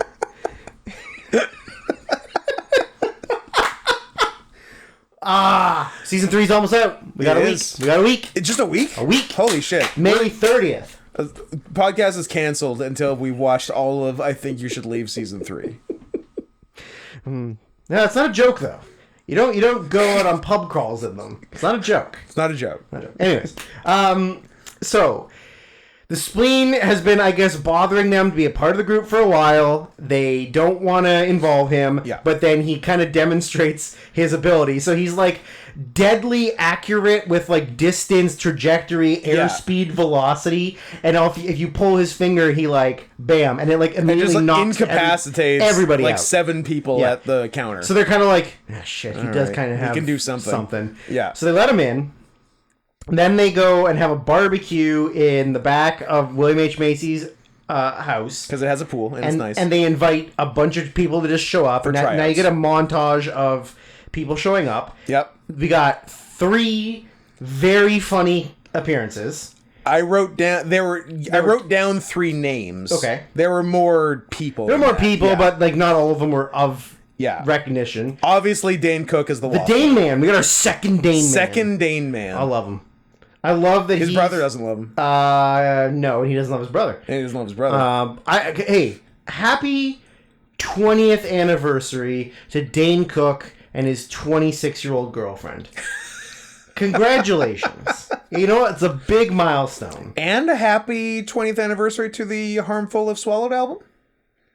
Yes? I think it was 2003. Happy 24th anniversary to the death of Owen Hart. Oh, tomorrow. No, maybe today. 24th, 23rd. It's right in there. I think it's 23rd, isn't Could be it? 23rd. Yeah. R.I.P. Gone too soon. Former future world heavyweight champion. Probably. Maybe. Yeah. So you got the Dane Man as the Waffler. I hit you in the face and then I burn you. I hate him so much. I wish he was dead. Then we got Who else as you got? Pencilhead, Doug Jones. Doug Jones. A rare, what did I write? A rare, mostly human Doug Jones. That is very accurate. You do not see a lot of Doug Jones's face. His in real things. face, yeah. Oh, he was you still are a human. He was still Pencilhead. I mean, he's always gonna be Pencilhead. he's always going to be something. I would love to see a movie. I bet you it exists where he is just himself. I don't like it. I want to see it. I think it's weird. I would like for him to be a fish piece. And did you see who Squeegee Man was? Dana Gould. Dana Gould. Yes. Very funny. Those are my 3 names. I guess Dana must be friends with like some of those guys, right? And well, Hank Azaria for sure. yeah, Hank from sure. Simpsons. Maybe Janine Garofalo. Sure. Oh yeah. They're very much in the same circles. yeah. I bet they both did alt comedy at the Largo in 1995. No, that doesn't seem like Dana at all. It seems like both of them very much. I don't think Dana's that pretentious. Funny story. He is. Oh my god, I would have never guessed. I've seen he. Oh yeah, my work went to see Dana Gould as just like a work outing at Team bonding. yeah at what was The Laugh Factory. the Yuck Yucks on Burrard. That's now nothing, or Comedy Mix or whatever. There's nothing. Yeah. It's like there's no comedy there anymore. Yeah. And Dana Gould, most of his set was anti-religion, and my manager was Christian, so that was fun. That's pretty good. Yeah. How can you be... Anyways. How could you be Christian in a year that starts with 2? I don't know. Or even starts with 1 and then has like a 9 as the In second the late number. 9s, yeah. I don't know. So they've kind of run through everybody. They're like really disappointed. There's no good options. And then just when they're ready to like give up, here comes Janine Garofalo, who's the bowler. Yep. And actually has... Well, she doesn't have powers. The ball has powers. Yeah, so when they say who she is, and they're like... Oh wait, like, and she's like, yeah, my dad was Carmine the Bowler. Like, oh my god, Whoa, Carmine shit. the Bowler. Like, He was wow. legit. They're like, oh, didn't he have like some kind of like he died in a mysterious circumstance? Right? She's like, yeah, he fell down an elevator shaft onto a bunch some of bullets. I always suspected there was foul play. Very funny. Yep.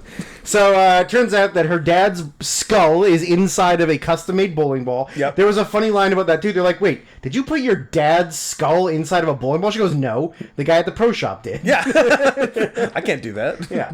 So she can throw the ball like very hard. Yeah. And he sort of like adds guidance and like probably speed too. Cause he like it can whack whatever you need really hard. A mole. Yeah. It can whack a mole. It can whack a mole. Yeah. So and my next line is stupid, but like it was a funny joke I thought at the time that I wrote, but now I'm looking at it and I'm like, yeah, is that even funny? So they've decided to band together. There's a very famous scene if you've seen a music video for a song that will definitely not be played during the closing credits. Although if you asked me, that song is in the whole movie, but then I rewatched it and I was like, oh, I didn't even hear it once. Because there's the music video for All Star. All Star. is this movie. Yes. And to me, in my head, I'm like, oh, it just plays like throughout parts of the movie constantly. I think you hear it twice. You hear it twice. Right? That's it. Yeah. But to me, I'm like, oh, it's like... You thought it was like the motif of the, yeah, of the or movie? it's like that Berlin song from Top Gun that plays like in every single like romantic or like loving scene in the whole movie. So this scene is like... I wrote, this is the second movie with All-Star I've watched in like 3 days. Because that would have been... Digimon. Digimon was the other one that had it, yeah. And I think we've talked about it on another request in this... I think so. Brief 1 or 2 month all request. Yeah, just a couple of weeks. So this scene is they get in the shoveler's is it a station wagon? Yeah. Maybe. And they track down the limo that has Casanova Frankenstein and the Disco Boys. Yep. And then they proceed to like show their unity and their power, which is just the shoveler hitting the side of the limo with his shovel, mildly vandalizing the limo. Yeah.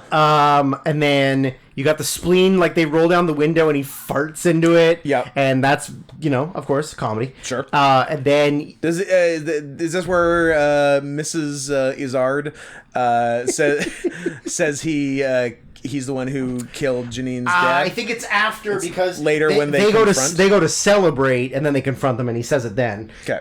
And so my note was Mrs. Eddie Izzard says to Gina Garofalo, like, I was the one that introduced him. I was the one that took your dad to the shaft. I've been or something, and I was like, I don't think Eddie's been giving a lot of men the shaft. I think he's mostly the one getting it. And I was like, is that funny? Is that a joke? Is that even a joke? I don't know. There was so they beat up their vehicle, and then the Disco Boys go and confront them, and they're going to kill them. Yeah. And then they get saved by all of the guns getting split in half. Yes. By the Sphinx.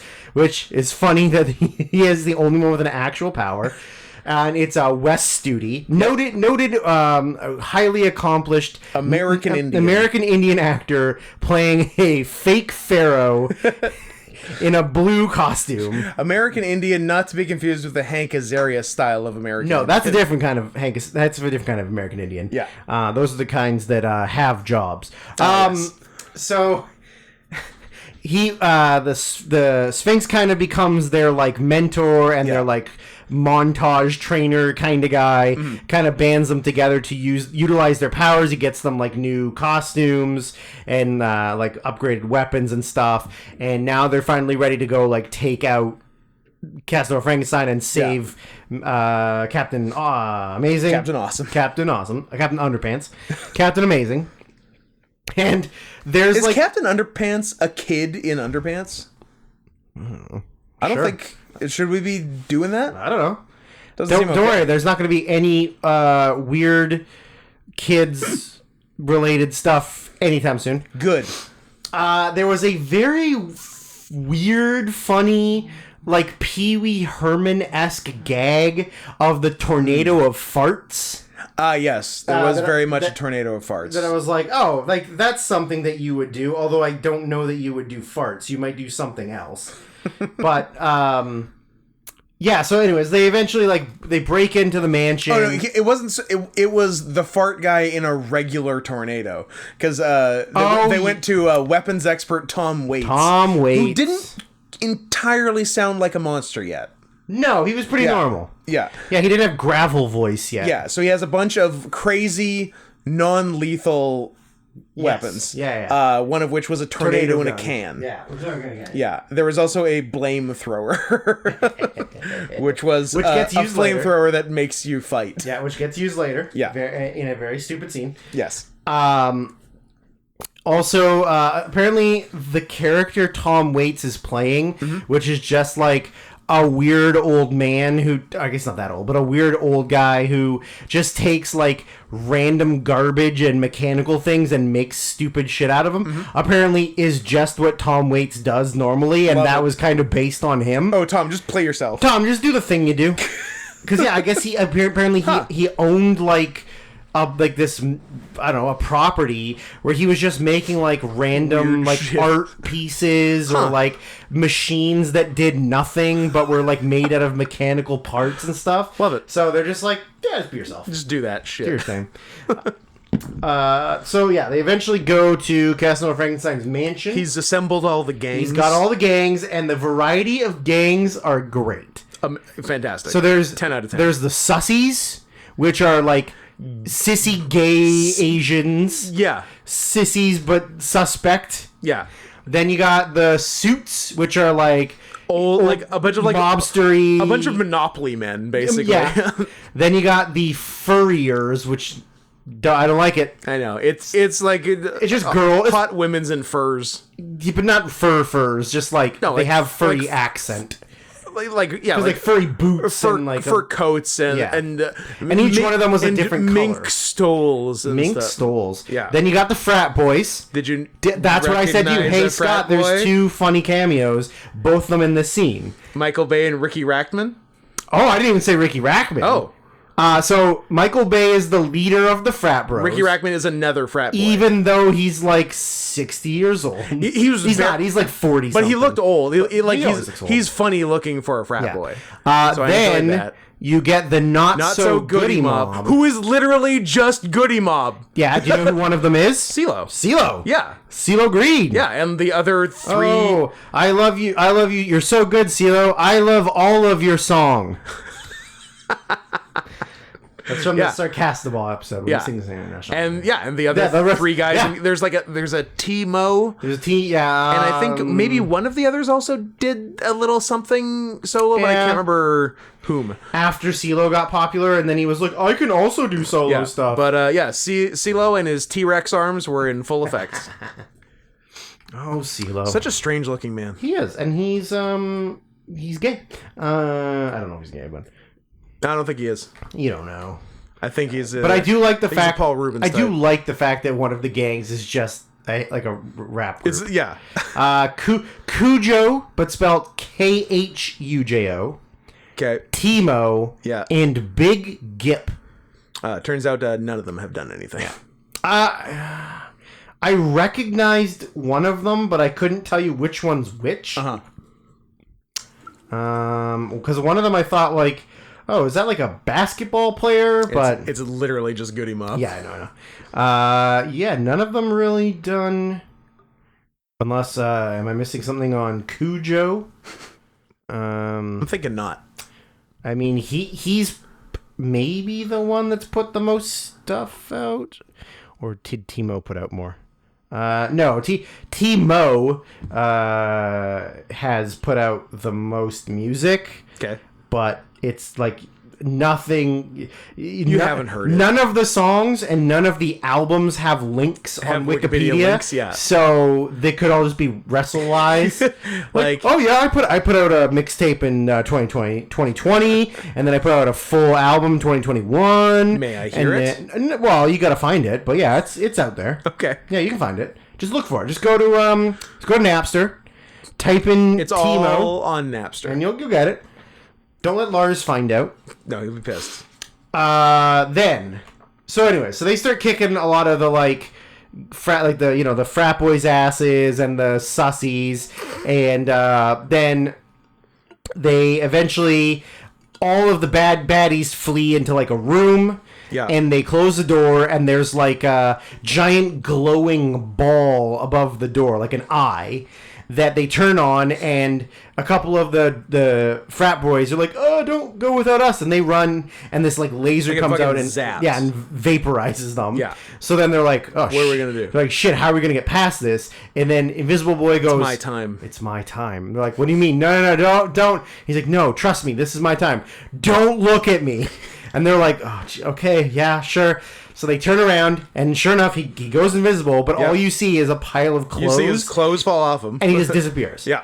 And he goes up, he turns it off, and then he's like, "Oh my god, I did it! And then they turn around, he reappears, obviously his dick's out. Kel Mitchell's dick.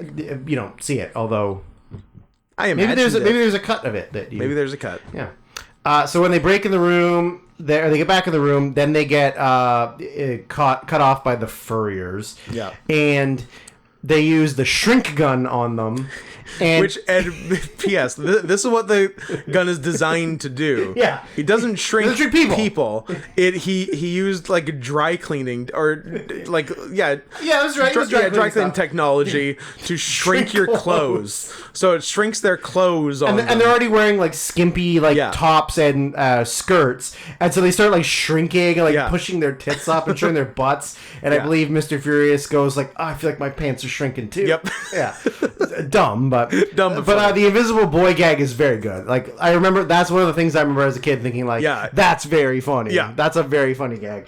I don't know the context, but I wrote Janine was never fuckable, right? Like she's always kind of just been like meh. I feel like I like some 90s Janine. Okay. I like her attitude. She's a real pissed off Gen X bitch. And that appeals to my sensibilities. Okay, I'm going to type in young Janine Garoppolo. I don't need... Oh, I should have been using Bing. Did you find Google. Baby pictures of Janine Garoppolo? No. What Google gave me was a gender bend photo of Jimmy Garoppolo as a woman. Is it because you typed in Garoppolo? No. It gave me like just the search engine autocorrect, and I was like, that's not the thing I want. So he's that much more famous than her that if you type in her, it gives you gender bent him? Yeah. Damn, I'd love to be that famous. Well, it's not like she's been doing a lot lately. Yeah. I guess. I don't even know what the last thing she did was. The truth about cats and dogs? Yes. I mean, I guess there's some pictures where she's... Which is not bad sometimes. But, I don't know. I don't think she's anything... I wouldn't write home about her. Mom, Dad, Janine Garoppolo is so hot. Okay. She was in... What was she in... She was in something like more recently that she was playing a lesbian, and I don't remember what it was. Boo. Oh, I agree. Janine Garoppolo. Stop saying Garoppolo. Garoppolo. It's not her name. That's why Jimmy is coming up. It's because you're typing his name and not hers. All right. What was the thing you were in that you were a lesbian? The L word. Maybe. Maybe I imagine. Turns out nothing. Maybe I'm just imagining her Maybe as a I just lesbian. wish she was a lesbian. Because she's a lesbian. Because she seems like a lesbian. I guess she was in Broad City. Okay. I don't know what I saw her in, but it was definitely something. It's probably Broad City. Yeah. I didn't fuck her. Good coming out. Billions. I did not see the episode of two episodes of Billions she was in. I would have. I've seen it all. Yeah, I know. And I will continue to see it. I think Damian Lewis is coming back. Because he was gone for a while because his dumb wife died. I know what it was. It was a horror movie starring her and Anna Gunn, and she was the neighbor across the street who I was convinced was a lesbian, but might not have actually been a lesbian. But you just sort of decided she was. Yeah, maybe. Anywho, so they what did I get here? I feel like so after they do the Invisible Boy and they get through the light thing, and a couple of other smaller minor things that happen, I was like, a lot of this could have just been solved by throwing the bowling ball. Yeah, if the bowling ball actually has powers, you could have just been like throwing it nonstop at everything and involved, just smoking everyone, and just like because what they eventually do is they get to the room where Greg Kinnear is being held, and he's tied up under the laser, and they're like, and he's like talking them through how to save him, but. But, like, couldn't they have just thrown the bowling ball at the laser? No. And like, destroyed it, and then he would be fine? Never. Okay. So they're like going through like, okay, and then you see the leftmost switch, and they're like, yeah, and then they switch it on. And they're like, okay, switch it. Again? What do you mean again? Switch it. Okay, but like, So like, switch it twice? And then they're like, no, just switch it on. And they go, okay, in total, how many switches are there? And then he does like, 7. So, what? No, okay. The initial switches. Start from the beginning. And he's like, just switch it! And so he switches it on. It ends up melting him into a seat and causing him to be like this horrendous monster. And then what? Yeah, he's straight up murdered. Yeah. All my notes are like at the end of the movie. So, yeah, that's it. Yeah, so then Casanova Frankenstein and all them come in. They're like, oh, I was going to show you that I was going to kill him, but he's like, I killed him. He's dead. Yeah. Let's take over the city. Yeah. So eventually, how does Claire Forlani get back involved? They Does he just kidnap her ass because Yeah. I guess they were like tailing Furious. So they kidnap her. They're using her against Furious. Yeah. Then Eddie Izzard gets killed by getting shoved down a elevator shaft. Yeah. And By Janine. Yeah. And then they eventually, Mr. Furious gets so furious He actually that he beats someone up. actually is furious. Yeah. And he beats up Casanova Frankenstein. Yeah. Who's I like. There was one first person like with the pinky nail where it was like floating yes. at him, Yeah. and He's got like a pinky claw. he's got a coke nail. Yeah. And that's his like weapon. Yeah. And the like following his finger and then going at Ben Stiller was very funny. Yeah. Then he takes him down, but then by this point there's like a portal that has been opened. It's like what the laser's going through. Yeah. And they're like, we need to stop this. Like, how do we do it? So, hey, guess what? Just use the bowling ball. Yeah. Like I said, Use for everything the magic else. thing that could solve every problem you have. So the bowling ball goes down the hole, destroys everything, and then they save humanity, and somehow the bowling ball doesn't get destroyed. Yeah, I mean, it's very strong. Very strong. They did a great job at the pro shop. Yeah. Oh, yeah. So then when they come out and the news is there to interview them, and they're like, oh, like, who are you guys? Like, how did you take down the Casanova? And like, oh, we struck down evil with the mighty sword of teamwork and the hammer of not bickering. I thought it was a very funny line by William H. Macy. Yeah, it was. I think it was around sword of teamwork and the hammer of not bickering. It was around here I realized that William H. Macy did this and Magnolia in the same year. Yeah. Has anyone ever had a better year? No, never. In the history of mankind, no. 99 Macy. Number one. Then at one point somebody said mystery men. Oh, the news lady. Yeah. Who are these mystery men? And then because they were arguing over what to be called. Super. Oh, and then the Sphinx turns around and goes, "That's it, the Super Squad." And then we get played out by, "Hey now, you're us. Get your game on." Yeah, gay. Did you stick around long enough in the credits for the second song after All Star? Yes. Because it was a Kel Mitchell rap written for the movie. Yes. That's so stupid. Very exciting. Yes. And I was also watching my burned DVD of this movie, so I got to watch the deleted scenes. And they cut out a whole chunk where they were searching for the Sphinx at a Mexican restaurant, operated by one Luis Guzman. Okay, not Mexican, but it's cool. Close enough. Grow up. They cut Luis out of the movie. Very sad. How did he ever get over it? He managed. I mean, he did have a statue built of him at Greendale, so It's true. the greatest graduate of Greendale. Yep. Yeah.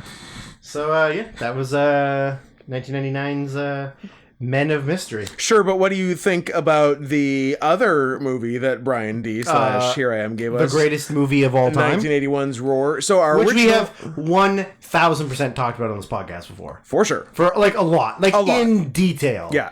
So Which is why we're not talking about it now. Next movie. Go back, find that episode, re-listen to it. Yeah. The original plan was to watch this together in between the two halves of number 20. Halves. Except it turned out that there were 4 days in between parts 1 and 2, and we didn't think we should take 4 days to watch the movie. So, I was going to say we watched it independently. No. I watched it independently, the extended cut, in fact, with an extra 4 minutes, which I don't know what they were. It's a lot of the movie is the same, so it was just a little more of the same thing. A little bit more B-roll. Drew did not watch it, nor did he take notes, but it doesn't matter because that movie is constantly playing in his head. It's 24 hours on repeat in my brain. But also I thought it's funnier if, while you're doing your notes, is me reliving the greatness of this movie. Yes, exactly. So, not a bad idea. There's good stuff in the opening credits. The opening credits actually say the animals deserve acting and writing credits for the movie because their improv was as important as anything else. So that was fun. Tippi Hedren was a producer on the movie, and I guarantee she got that credit. They gave her that credit after she broke her leg. Yeah.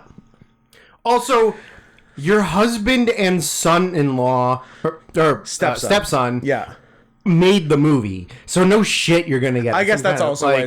I guess the studio didn't need to give it to her; she could just be one. Mm-hmm. But I in my head, it was funny. They're like trying to make that good. wasn't the initial part of the deal. Oh no, you can be producers. So please don't sue us. Don't sue your own. Don't sue your own. Yeah, exactly. I forgot this is supposed to take place in Africa and not at the Hedren Marshall compound in California. There's a little baby leopard right near the beginning that's very cute, and then I forgot that it gets so chaotic so fast. You gonna be okay? Nope. So fast, like it's which Marshall? Noel directed it. Yeah. He's not the main guy, though, right? Or is he the main guy? Oh my god. That's what happens when you put a whole Danish in your mouth. It's not, it's only a bite. Noel's the dad. Noel's the guy, too. Yeah. So, director and star. Yeah. Although, he's actually not... Like, in my head, he is the star. But he's not in it as much as you think. Like, an hour of the movie is the rest of the family running away from cats. Yeah. I forgot how much that was. I thought it was a lot of Noel. But at the beginning is Noel just like hanging out at the house, and he's just like immediately mauled by 4 lions.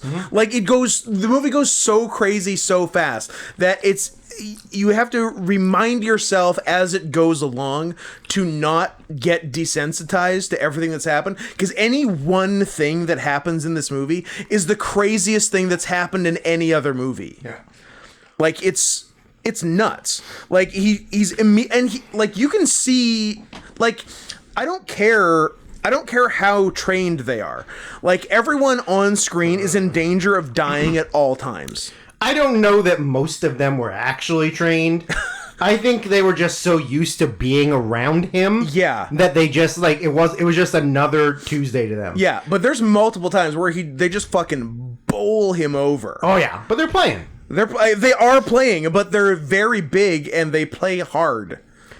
Just so you know, somebody made a list on IMDb of movies featuring tigers. Okay. There's a lot. I'll have to investigate that. There's a lot. And does it have movies with false advertising of tigers? It should. There's 25 apparently. Okay, it's a good number. So what?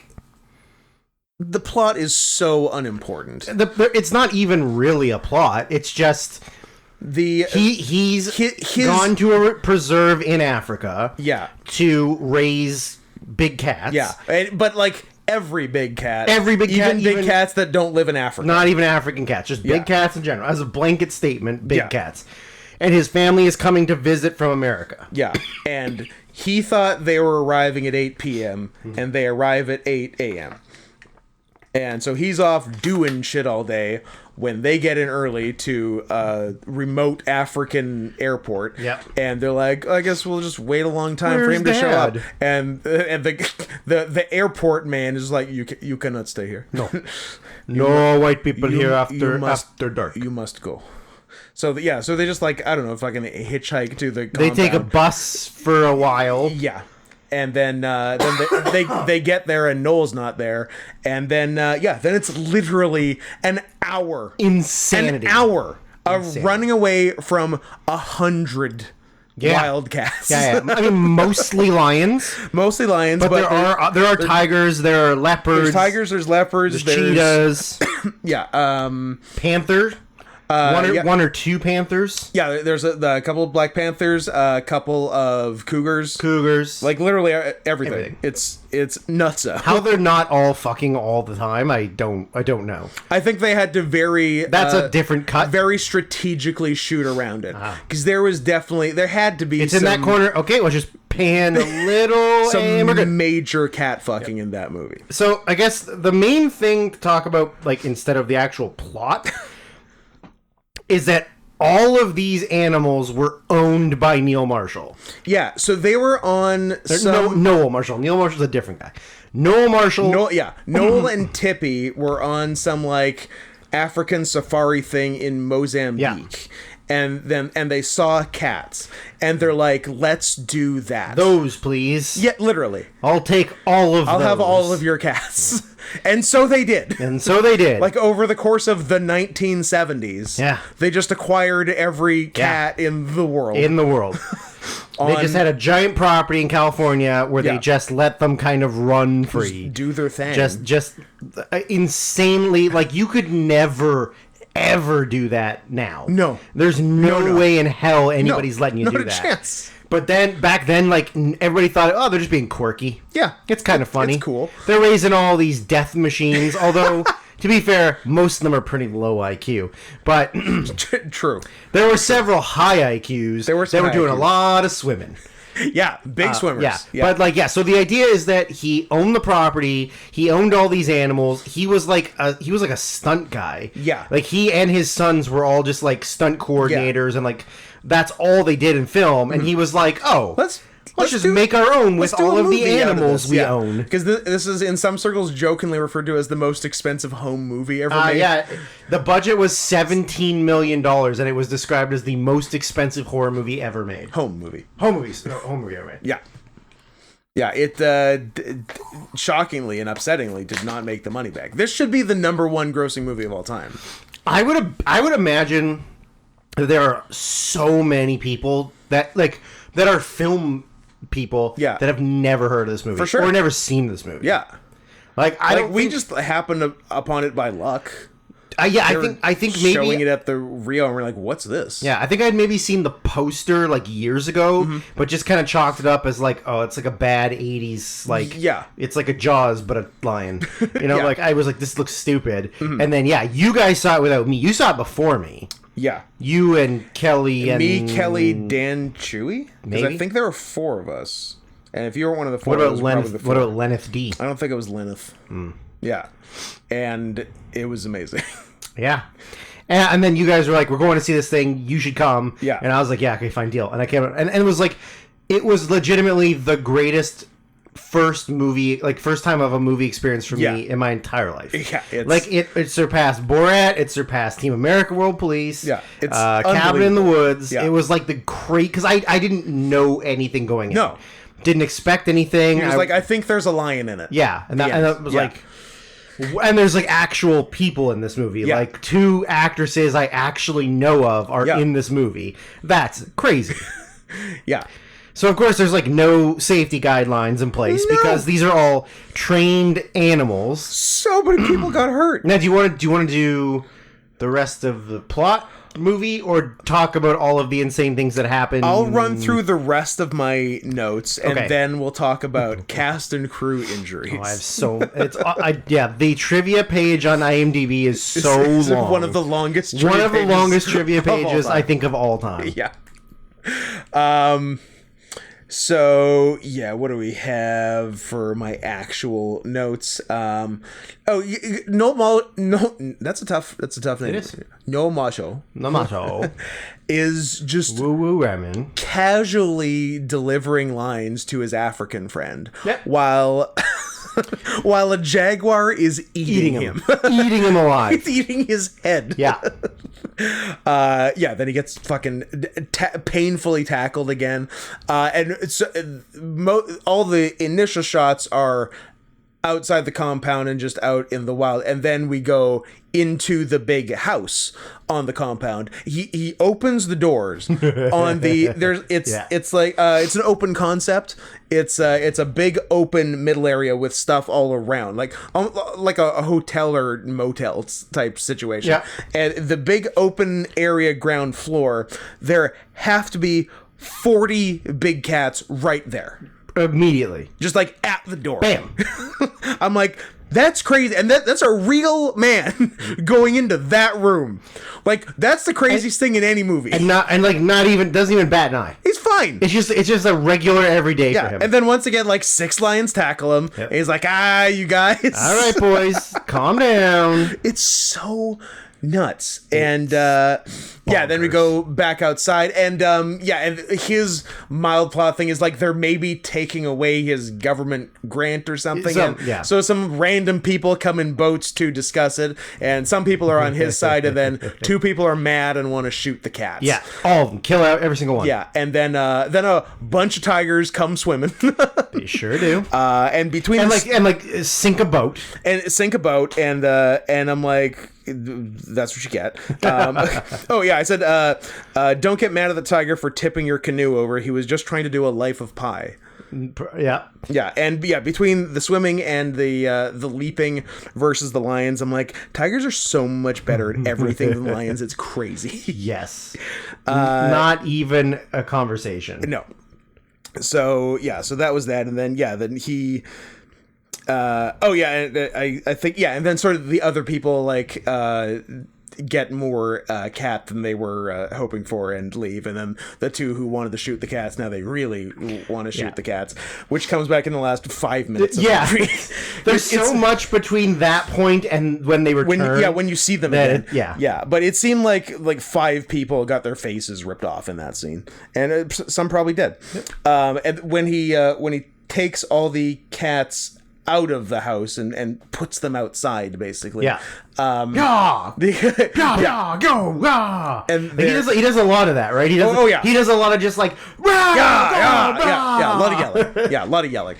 Well, he's the alpha. The headline is Robbie, and Robbie has a son, Gary. Who doesn't want to leave when he brings everyone out, because he's just like lying down in the corner. Yeah. And they have the most adorable man to young lion conversation. I could watch that be the whole movie. Like, craziness aside, he's just like, you don't want to go out with your friends? They have a full on like 2-minute man to yowling lion conversation before Gary finally goes outside. My IQ's under 60. They're not a smart cat. They're not a smart cat. Can't even run, can't really swim. And the other sort of plot thing is there's like a rogue lion who's not part of Big bad. not part of the group, who always shows up and causes trouble. Togar. He starts fights with Robbie. Yeah, and I liked Noel basically said, like, based on very dubious evidence, I believe Robbie and Togar are brothers. Because they fight a lot. Brothers fight. Yeah. I fought with my brother. He's fighting with his brother. It's nature. That's true. He's carbon. He's carbon. I'm carbon. Noel's hand injury that he has for most of the movie is real, right? Oh, yeah. Okay. Yeah. Just making sure. Yeah, his hand got gashed He real gets it bad. when he's trying to stop that first A pretty fight, early fight. and he just gets a claw. Yeah. And he just- sort of like just like, palms a huh. rag for a bit. Yeah, he's like, oh, this ripped my hand right open. Oh, okay. That's a lot of blood. Yeah, so that I hope was, they don't sniff it out and then eat me alive. yeah, that was cool. And literally, even before anything has happened, every piece of clothing he's wearing is in tatters. Shattered. Just like it's impossible Yeah. to have new clothes there. Oh, I didn't. Yeah, I didn't realize he was dead. I thought he was still alive We lost Noel. in 2010. Sad. I was gonna say we should go track him down. We can track down his grave. I guess. Um, I guess he was a producer. yeah, He was a producer on The Exorcist. love it. And then he did Roar right after. And by right after, I mean 8 years later. I mean, they started. Oh, that's in the trivia. Yeah. The amount of filming. yeah. Yeah, so we'll get to that. So Noel is the most he's all right Yeah. pet owner Yeah. of all time. Yeah. He's the ultimate he's all right. Like, is that lion gonna kill me? No, he's all right. fine. No, this lion is killing me. He's fine. I'm missing an arm. Yeah, he'll do that, but it's fine. He's playing. Just let him have his time. Yeah, I love that. So the family shows up to the house finally while Noel is out because he's not expecting them till the night. And I love how long the cats hide on them in the house. Like they go through like every room before actually, and they don't even see cats and like there are a lot of cats in the house. These are very stealthy kitties, and they don't notice anything until they like I think reopen the front door and see 50 lions eating a zebra carcass. Yeah. Where'd the zebra come from? Where'd the zebra come from? And then Just out of nowhere. and then as soon as they zebra. see that, there's also 50 cats in the house. Yeah. Very funny. Well, they're very stealth. So then, yeah, then literally, so this is 20 to 30 minutes in the movie. The next hour of the hour 40 runtime is just this family of Tippi Hedren, Melanie Griffith, and the Marshall Boys. And the Marshalls. Them Marshall boys. Dem Marshall Boys, not to be confused with who are our Dukes of Hazzard from? Oh, Sigur Rós. Yeah. We're the Dukes of Hazzard. Yeah. They're doing a real Sigur Rós here. Yeah, they are. Just running away from hundreds of jungle animals. Yeah. And let it be stated that like there is no malicious intent by any of them. They're just big dumb dummies. Yeah. And they're just like rompering, clompering around. They're rompering and bashing clompering. into stuff. Yeah. Just like being a menace. Yeah. But they're not trying to kill anybody. Like, No. you can actively tell that they're not trying to hurt anyone. If they wanted to kill anyone, Yeah. they'd kill them Yeah. really easily. Yeah, absolutely. Yeah. But no, they're just like So at the end of the day, they're good boys, I guess. they're all good boys. But They just want to sink boats and knock over cabinets. it's and- really funny, like the tigers seem like they genuinely want to sink the boats. Yeah. Like that's their thing. They don't want to hurt the people. They want to get in the boat and sink that's their plaything. it. Yeah. I really enjoy that. Who's that? Oh, that's Bartholomew. He likes to sink boats. He sinks boats. He'll do that. At one point, the family is like hiding in a barricaded room, crying. Yeah. Going, why did Dad bring us here if we're just going to die? Which I thought was very funny. Shut up, Melanie. That was a Melanie line. You stupid bitch. And so they get out of the house. They get on a boat. They go to the shore of somewhere else where there's goddamn elephants. But it's literally like I don't like 10 it's feet 10 away. feet. I don't. They had get a it. bad plan. Yeah, I don't get it. They went to the elephant area. Also, tigers can swim that distance. Yes. So, anyways, I don't know. They go to Elephant Town. The elephant smashes the boat, smashes the boat and picks up Tippi Hedren, and smashes something else. smashes her leg in half. Although it's more of her falling off the elephant. It's her falling right? off, That yeah. she couldn't anticipate how deep the water was. Yeah. Yeah. Yeah, it was one of those. And then you get to be an executive producer. So good Then for you, you. get, then you get your producer credit. Then the Marshall Boys remember that they're stuntmen. Yep. And we very quickly get a motorcycle off the roof Yep. of the like 3-story house Yep. into the water. Into the water. And if you think that's the only roof stunt, you're out of your mind. I was also going to say, if you think that's the only use of a motorcycle in this movie, Yep. there is a ton of riding a motorcycle while lions chase you and try and drag you off the motorcycle. Yes, plenty of that for sure. Yeah, they really get mileage out of the roof. Yes, they do. And like Hiding in barrels of water. the barrel hiding was poorly thought out, but like all of the roof stunts are like in the context of the movie like pointless, avoidable, Yes. completely avoidable, stupid, and awesome. And totally And great. awesome. Yeah. All right. Some point nearer the end, I'm like, why can no one figure out that these cats just want hugs? All of them just want hugs. A lot of them do. Yeah, literally. Really early on, like they're all just like jumping up. Yeah. And he's like, my boys, my boys. They just want hugs. Yeah. My Big retarded boys. Yeah. So so the family somehow ends up back in the house, and Well, it's after the elephant destroys their I boat. guess after the elephant they gotta go destroys them, somewhere. they've lost their transportation, and they even though they are running for their lives, they fall asleep. You get tired. And they get tired, and the kitties also got tired, Yep. and they wake up, and the kitties haven't killed them, and then everything is chill. They're just like, oh, I guess they're not trying to kill us. Oh, they're good boys. Yeah. Yeah. Oh, I get it. And then Noel shows up. I guess Noel has a minor showdown with the two guys who want to shoot all the cats. Yeah. They shoot like one lion, one tiger. Yeah. And then Togar shows up and murders them. As he should. He's defending his property. He's a murder machine. murder machine. And then he comes back. And the family reunites. And I thought it was really funny. He's like, "So you guys want to stay a while?" And the kid is like, "Yeah, I got university doesn't start for a week." I'm like, "You were going to stay? You flew across the world? Yep. And we're gonna stay for less than a week?" Yep. And then fly all the way home and go right to university. It's like a day and a half of travel both ways. Yeah. You were gonna stay for what, like Tuesday and Wednesday? Yeah. Like, I got to go back to UCLA. like, what? Yes, stay a minute probably. Yeah. Spend time with your family, stupid. That was weird. And then the end is them playing with a bunch of big cat cubs. Yep. While like This Is Eden or A New Eden or something Yeah. plays.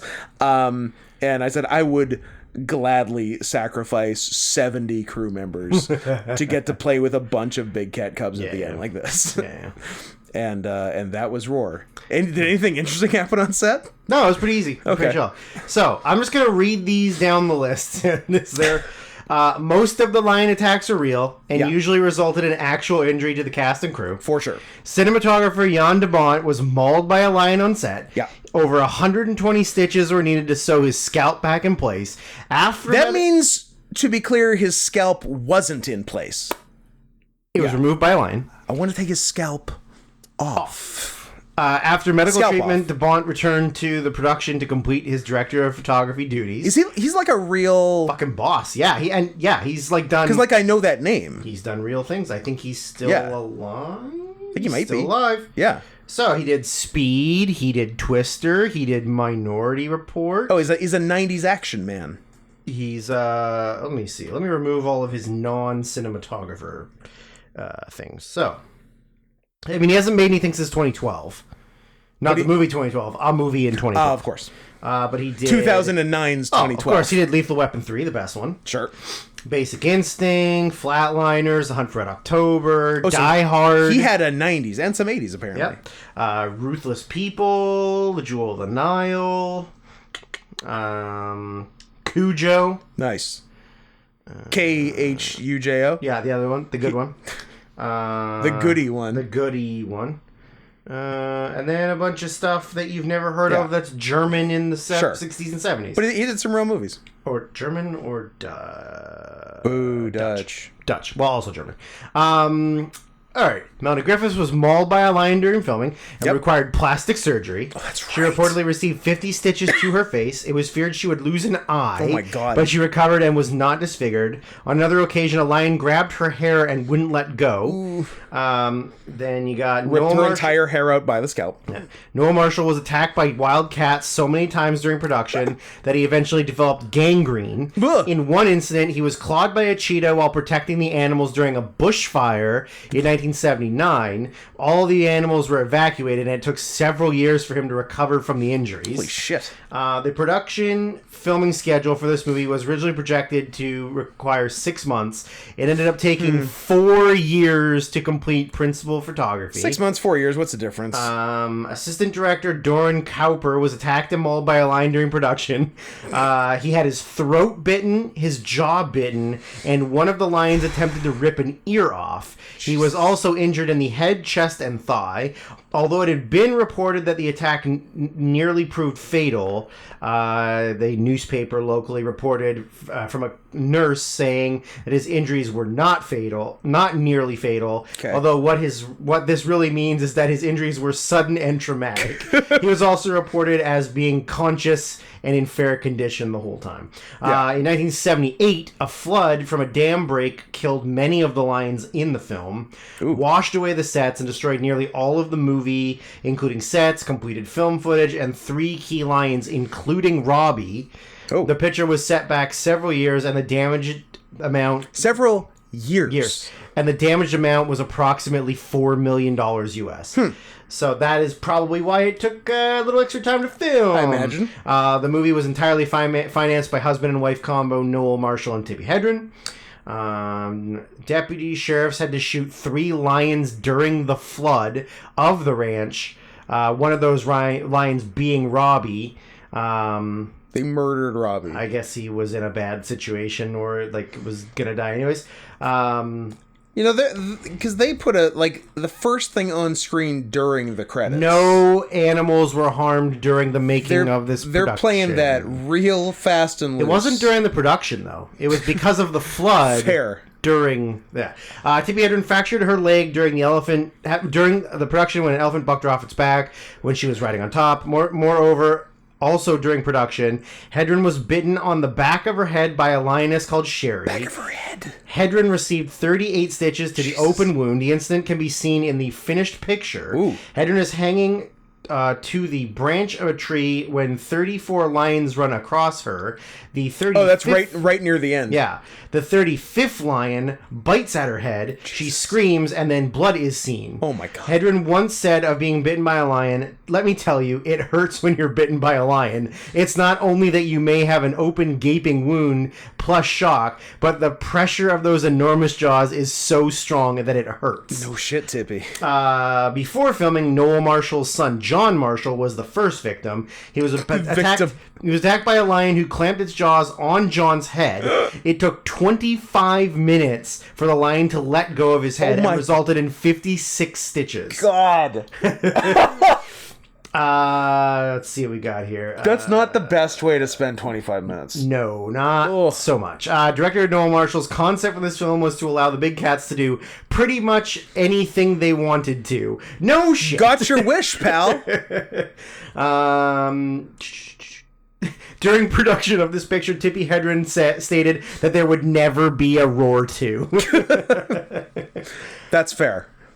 I think that's kind of all of the big things. Togar, the main antagonist lion in the movie, was previously owned by Anton LaVey, the founder of the Church of Satan.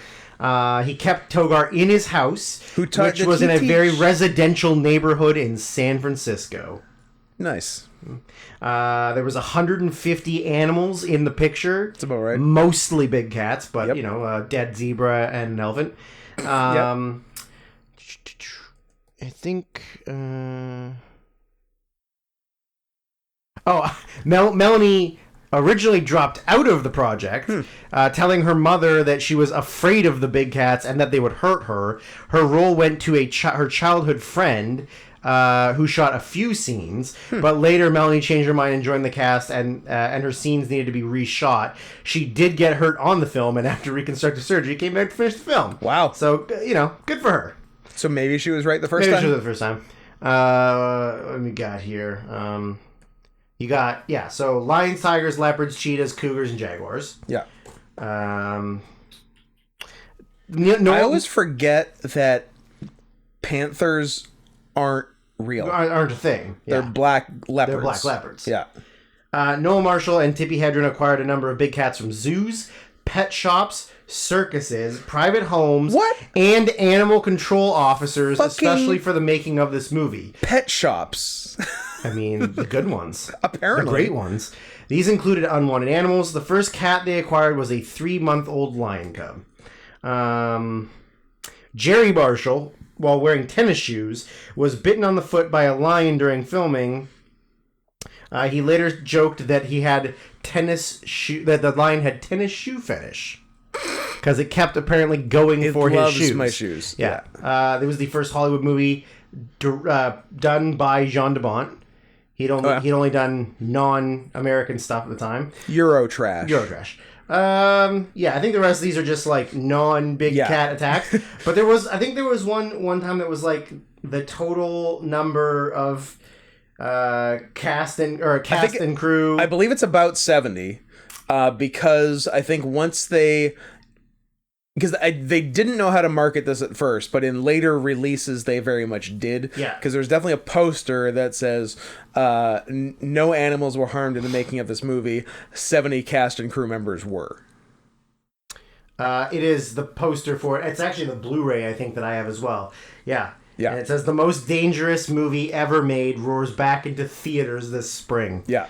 Yeah, great. It should always be in theaters. You should be able to go and see Roar in a theater anytime you want, year round. Yeah, yeah. Or live in Drew's head, or live in my head, because I see it all day, every day. Yeah. Going from one of the best things I've ever seen in my life. This is like the reverse. This is like taking a tequila shot after the lime squeeze. This is like getting raped. So Sonics has brought to us a second work in the oeuvre of homemade Sonic YouTube animations. From the makers of Sonic Gets Stuck in a Hole Because He's Fat. The name is Tammers. Tammers 1, 2, 3, 4, 5. Yes. This brings us Sonic and his lover Bartleby fist fight the Oracle of Delphius. Some of these words are not words I'm familiar with. Yeah. What's a Bartleby? That's the hot British one. Uh-huh. But yeah, and also I'm very confused because like that's the title of the YouTube video.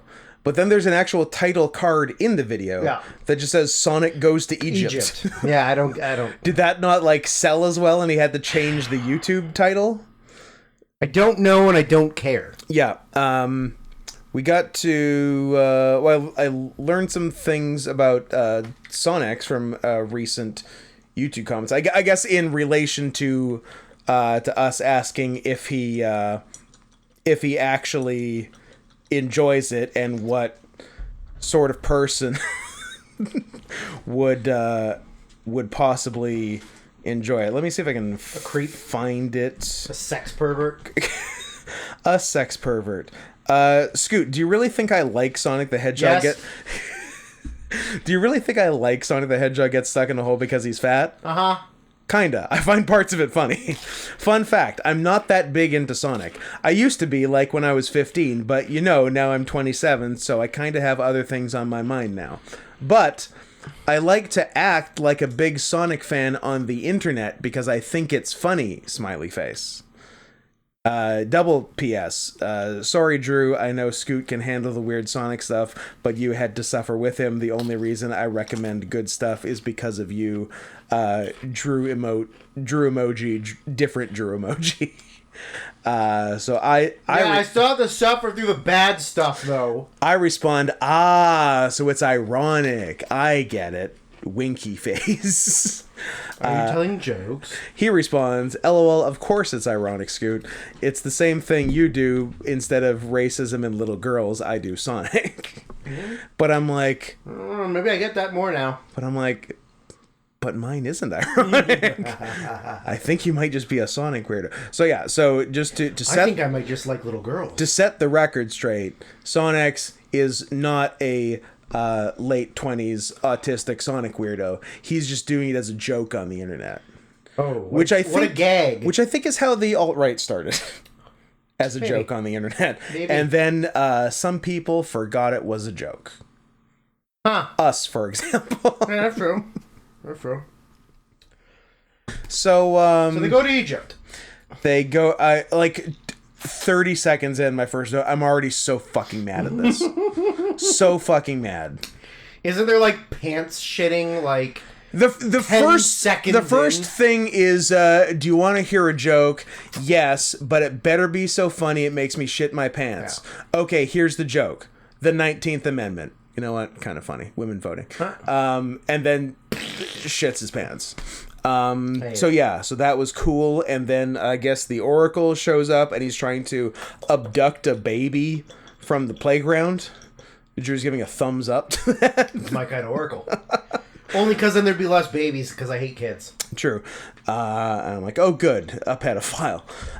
So I don't know. The Oracle... Are you pointing at yourself? Yeah. I'm asking you if you're saying I'm a pedophile. What if I think I'm the opposite of a pedophile because I hate kids so That's much. true.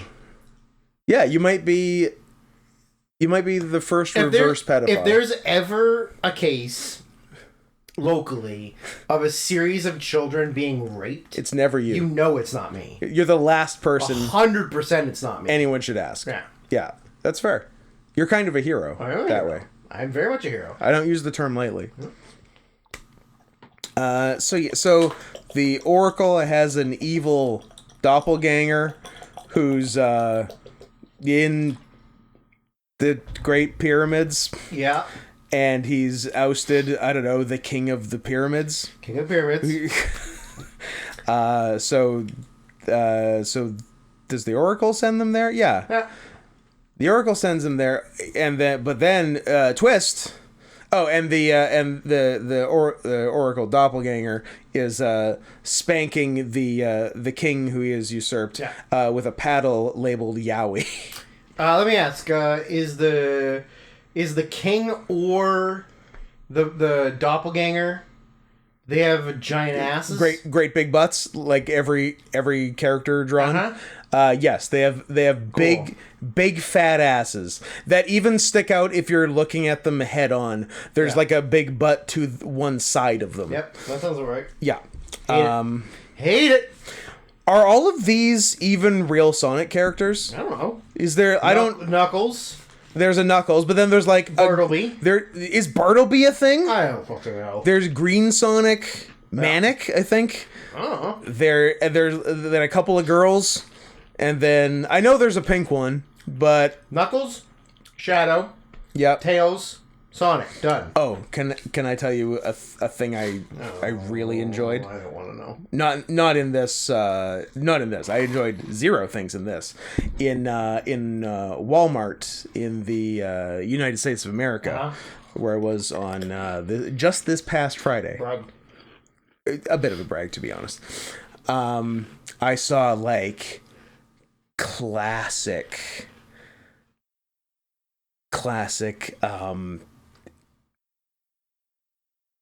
black autistic nerd kid. I like it. I loved Naruto shirt? No. Oh. No. Well, there was a Naruto aspect, but it was much more physical than a shirt. Oh. He only traveled via Naruto Run. Yeah, she knows. And full Shadow the Hedgehog backpack. He was the best. He was probably 30. 10, 11 years old. Okay. So he was only like 6'2". Mm-hmm. And he was... Criminal record? No, but I can't speak for his Handler? absentee father. Girlfriend? No, like he was young, but he was just perfect, and I'm like, because he wasn't running place to place, but just like moving from the freezer to just the thing right beside the freezer. I'm like, did I see that right? And then he did it again. I'm like, oh, that's the only way he travels. It's the only way to fly. Yeah. And I'm like, I could stand in this Walmart all day and watch this boy, but I feel like I shouldn't. Probably so not. I eventually had to move on, but I did linger because it was beautiful. Yeah. Yeah. Oh, yeah. Yeah. Made me very happy. It didn't. This fucking thing. What else do I... Yeah, so I was trying to determine how... Like, I don't know the Sonic Extended Universe. So maybe these are all fucking... Maybe they're... What animal is even Bartleby? A gay badger. I guess something like that. I did like... Sometimes they just used a still of Fabio Yeah. with like badger nose. Yeah. I thought that was cute. And at a point, I'm like... Because I don't even... I watched this today, and I've already forgotten most of it. I think that was the one thing the King and the Oracle agreed on, where they were both lamenting the cancellation of Sonic Underground, the best show of all time. And I'm like, did Sonax make this cartoon? Because I'm almost positive I've heard him talk about that in the Twitch chat before. Yeah. But like ironically. Yeah. Obviously. Sure, of course. Yeah. He doesn't like Sonic. No. Maybe when he was a kid. Used to, but yeah. Now he's 27. That was a man. Sonic, he's a man of 27 years. He's got more important things than Sonic. Uh-huh. Probably. You'd think. one would assume. Yeah. So that was good. Then the twist is that the doppelganger is not the doppelganger, and it's the real Oracle, and he's gone bad. Yeah. And it was the doppelganger back at Pedophile Park, who was just being a dick to his I guess his if you're someone's doppelganger, they're your doppelganger. Who's the OG? Yeah. Exactly. Bad. He like the other one is something to you, but anyway, the OG is bad now. Even though I guess they were on the same side in the past, and they fight and whatever. And then like Knuckles' grandfather shows up and is mortally wounded. And he's then he goes to Bartleby, hot British Bartleby. And he's like, pick up my staff and it'll give you the powers. And Bartleby's like, shouldn't you be passing out the powers, to your grandson, Knuckles the Echidna? I'm not even an Echidna. I'm some sort of Fabio Badger monster. And he's like, no, Knuckles a bitch. and Bartleby's like, okay. But then he defeats Oracle and whatnot. But then he's like, I didn't even use your dumb powers. I just had a gun. Yeah. That's pretty funny. I like that. Yeah. And that was most of it. It ends with a bunch of chili dogs being thrown at Sonic's bare ass. And then my last note is that like this guy has patrons on Patreon. He should be in jail. People should not be giving him money. Don't encourage this behavior. No. I literally wrote one note, and it's not even about this thing that we just watched. When I watched it, the sidebar recommended more videos by this guy. And the one that I saw, and the one that I saw was Bartleby takes his sugar baby Sonic to a hot spring vacation. I saw the same one. I saw the same recommended one. I'm like, do I have another 20 minutes? Like, no, I don't, it turns out. Kill me. Moving on to, I would describe a similar quality of animation. Yeah. 2016's Erased, brought to us by WereTib. And before we get into it, I want to shout out WereTib. So he had mentioned wanting to drop an anime on us. But he knew how angry we'd be. But he knew how angry we'd be, and it was over. Especially me. Especially Drew, but it was over 4 hours, and that was more than he was planning to spend, and instead gave us childhood favorite Batteries Not Included. And after he did the Batteries Not Included one, I said, what was the anime, and if it's a double, like, I can see not wanting to do the anime and the other one, so did you want to do that one instead, or even on top of that? And he responded, did someone say on top of? Well, YOLO, this is for Anime Erased, I talked about in the email. Looking forward to the new episodes. And so he did this one on top of the other one, and then at the time I wrote this note, did 3 more after that, make it 4 now, including one so recently, we have to do it next week. A real come from behind victory. Oh, I always come from behind. Does that mean, because we are contractually obligated to have sex to do something last, does that mean we also have to do that on Friday? No.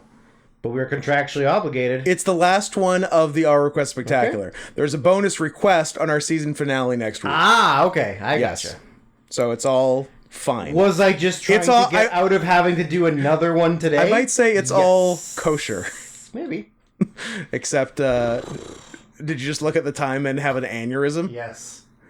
What is the time? We're at 2:35. 2:35. You say, you know what? Let's do the last one last next week. 2 sad thumbs up from Drew. We still have We're good. 5 to go. Yeah, we got 1. It's fine. It's more than fine. And the worst part is... There's a worst part? This is the one I want to talk about the most. I know. And I'm already out of energy. Get more caffeine and sugar in you. I've had too much, and then I won't be able to sleep, and then I'll throw up at work tomorrow.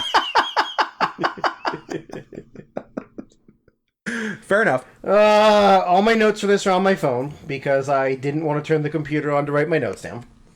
Fair. Were you done what you were saying? I don't remember. I also don't care. Yeah, I think so. So you get started on this. I'm gonna piss. That's not fair. Leave it to the final day, right? The final episode of this fucking 7-month-long podcast experience of the All Request Live Spectacular to get maybe the greatest anime I've ever seen. I was so invested in this after the first episode was over, and I was like, there's only this many episodes. I would love for there to be double that. I'm so happy that after all of the time of me complaining about how much I hate all of these anime series that are just a million flashing colors happening all at once, with all of this exposition that goes nowhere, and 40 or 50 characters I'm supposed to know who and what they are, and just it's all full-blown sensory overload, to just get a completely normal, grounded, sort of in reality, but also a little mystical anime that I'm like, this is the best thing I've ever seen. A season of anime that we liked. That wasn't just blah, blah, blah, blah, blah, things flying at you and... Paranoia Agent was good. Yeah, but it still was a little bit... It was a little bit. It was a little bit of wacky in your faceness. Wacky races. It was wacky races. But yeah... I can't, but I saw this before you. Yeah. And you told me it's great. I started watching it at after midnight one night. Is that a vape pen? Mm-hmm. Are you gonna now?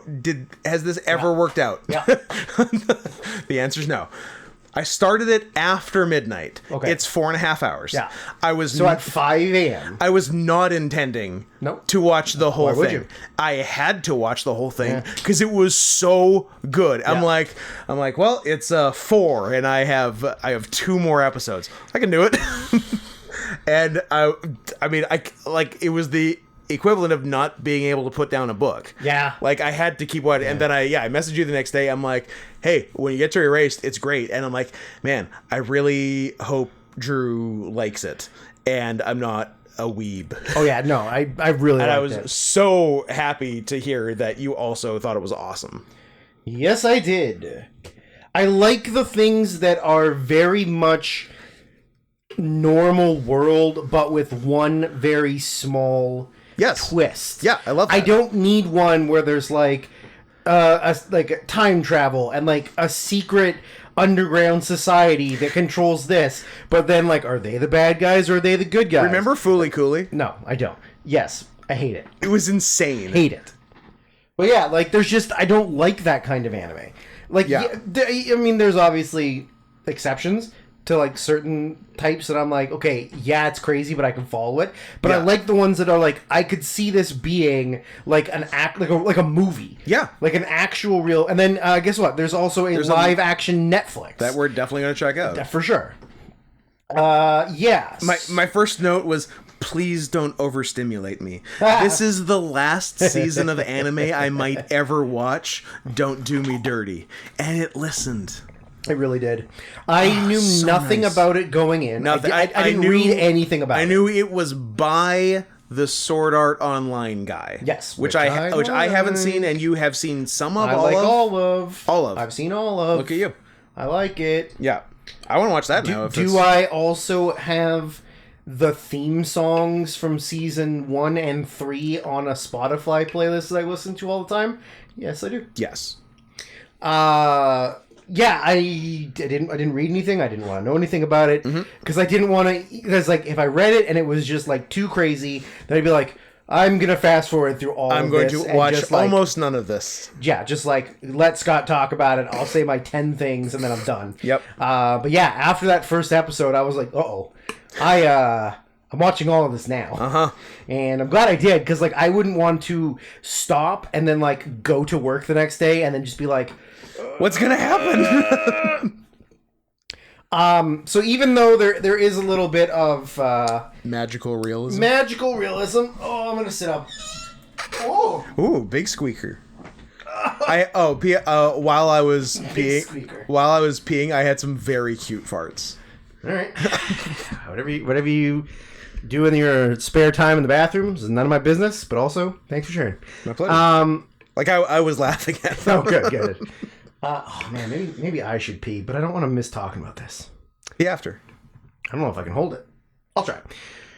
So, it's set in 2006. Yes, It's from 2016. Yes, and there's an interesting thing at the beginning, because the main guy works at a pizza place with a younger girl who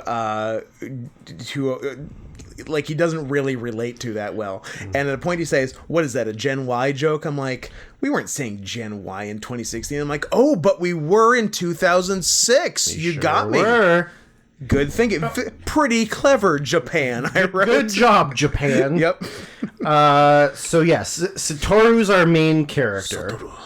Yeah, so he's living with he's living on his own, Yeah. working at a pizza place. Then his mom comes to visit him. Yeah. And his mom's like at first I was like, she kind of made a bitch a little bit. She was a bit of a bitch. but then she had those full turnaround. full turn, and she had those big DSLs. Yeah, but like they were kind of silly looking. They were. But yeah, she has DSLs for sure. Yeah, it's the women are drawn by someone who's never seen a woman. No, not all of them. Just some of them. Just some. Some have the DSL. Some had the they lips, don't know. and Yeah. some were just like flat faced. Yeah, it's interesting. Shouldn't call him flat face, should I? I don't know, maybe. Whatever. So his mom comes to stay with him, and there's sort of like this conversation or like alluded to that when he was younger There was some unpleasantness. there was a series of like something happened. Unfortunate events. Yeah, but it wasn't Lemony Snicket. Okay. And so, you know, like he kind of does some narration Yeah. over top of it that when he was a kid there were like maybe some disappearances of some girls, Yeah. but he like didn't really know any of them, Yeah. and so I'm like, oh shit, we got a pedophile. This could be good. I wasn't necessarily thinking pedophile right I wasn't away. like one of my first notes is we got a pedophile. But I was like something interesting is going to happen. Mm-hmm. But like I still at this point did not know that there was going to be. Well, it's not because it's not necessarily time travel. It's like reliving. It's a rewind. It's a rewind. Like you're reliving your past, but with your current knowledge. Yeah. So like they establish he has this thing where every now and then he'll get like Deja a vu vibe, kind and which of. they represent with like a blue butterfly, yeah. flying by. Not and he's the like, blue waffle. and he's like, when I get that vibe, I know something bad's gonna Something's happen, different. and then I get rewound To like the point where he like a couple of minutes, Yeah. and try to fix it. So like the first one is he's riding his delivery bike, Yeah. and he sees the butterfly and Yeah, and something he's like, strange. What's the thing? What's the thing? And then What's it the thing? resets back to where he was before he Yeah. realized that, and he realizes that there's a What's delivery bad? truck driver Yeah. who's fallen asleep at the wheel. He's had a heart attack. Heart attack. Yeah. Sorry, heart attack at the wheel, and so he has to like swing his motorcycle around, or his like scooter around, Yeah. whatever the fuck it is, and try and stop it, because otherwise he's going to run over this little kid. Yeah. And he manages to stop it, but then he ends up getting hurt, and he ends up in the hospital. And then cute underage girl who he works with comes and visits him, Mm-hmm. and then his mom comes and visits him, and then he's like kind of having like these memory flashes sort of like something happening. And then he he leaves, and his mom and him are going, I think they're going grocery shopping, I think.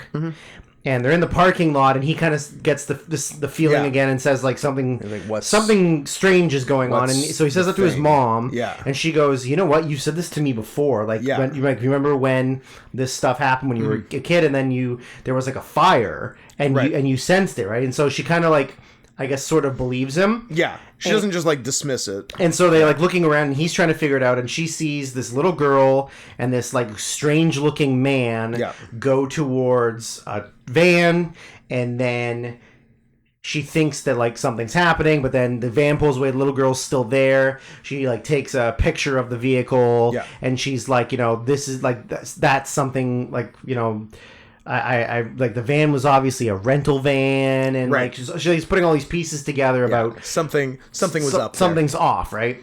So then they have this conversation about like that, you get a little bit more information about what happened when he was a kid and the disappearance and stuff. Yeah. And then the next, how does he wake up?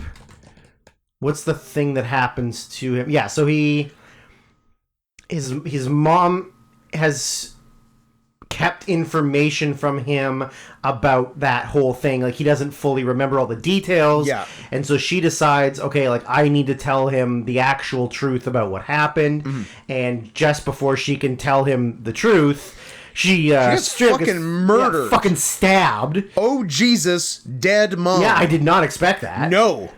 And so she's donezo, and Yeah. she's like in her dying breath. She's like, Yeah. I need to call him. I need to tell him. And then you see somebody take the phone away and just leave her to die. And so he arrives home and whatever, finds her dead. And then the neighbor sees him, and he's got blood on his hands and whatever. So Yeah. he runs away. And when he's fleeing, Police are there. the police are there and everything, and Yeah. he flees away. What's the actual thing that zaps knocks him back? I think it's sort of just during the fleeing. Just the shock? Yeah. Yeah, maybe. Yeah. So Because it's pretty, because like the police are there, and then he like runs away out the back, and it's very shortly after that. yeah, and he like runs into an alley, and then when he comes back, Yeah. he's in the alley again. Yes. Yeah. Okay. Yeah. So I guess like the trauma of that happening, Yeah. causes him to instead of zapping back 2 minutes, where that was. it zaps him back 18 Yeah, years. all the way back when he was a kid. Yeah. In 5th grade, and he snaps into it. You just see like his view, Yeah. like his perspective, and he's like, where am I? What's happening? He sees like a kid that he vaguely recognizes. He goes after him. Realizes he's like at his old school, like Yeah. when he was a child. He's got the big banner, 1988 ice hockey champions. Ice hockey in Japan. Japan, Fuck big off. ice hockey I country. mean, there are Japanese hockey players, but it's not like their school would be champions. Like, whatever. So now he realizes like I've gone back, and he's like, okay, well now I have to figure out what happened to these girls. Here. Yeah. So he's like kind of remembering and relearning like his childhood, because like he sees all the kids that he grew up with and he knows, but he like doesn't remember, like he doesn't remember all the like fine details of things. It's been 18 years. Yeah, exactly. Like, I wouldn't either, right? Yeah. So he's like kind of it would take some figuring out. Oh yeah. Yeah. So he's like re-putting together sort of his past, but also he has like the knowledge of being a 29-year-old. Yeah. So, but well, that's a note later. I'll come back later. The one friend, the like tall blonde one, I was like, that's not a boy. And they're like, boy. And I was like, that's a girl. The other one's definitely a girl. That one's a girl. I thought it was a girl the whole time. Yeah. I thought it was kind of a mean, like, too cool for school girl. And then they're like, no, that's a boy. No, that's a guy. And I'm like, oh, look at this bulge. It's like it's like an Armin in Attack on Titan, who I definitely thought was a girl for a while. Yeah. Or possibly Ladyboy. Ooh. Well, I'm Ladyboy. It's Japan, not Thailand. Oh, then it's new half. That's the Japanese term for I did not know that, trans girls. but I like that. I know all my research, Scott. I do everything trans. You're a pro. All Asian trans, I'm in. I know. So yeah.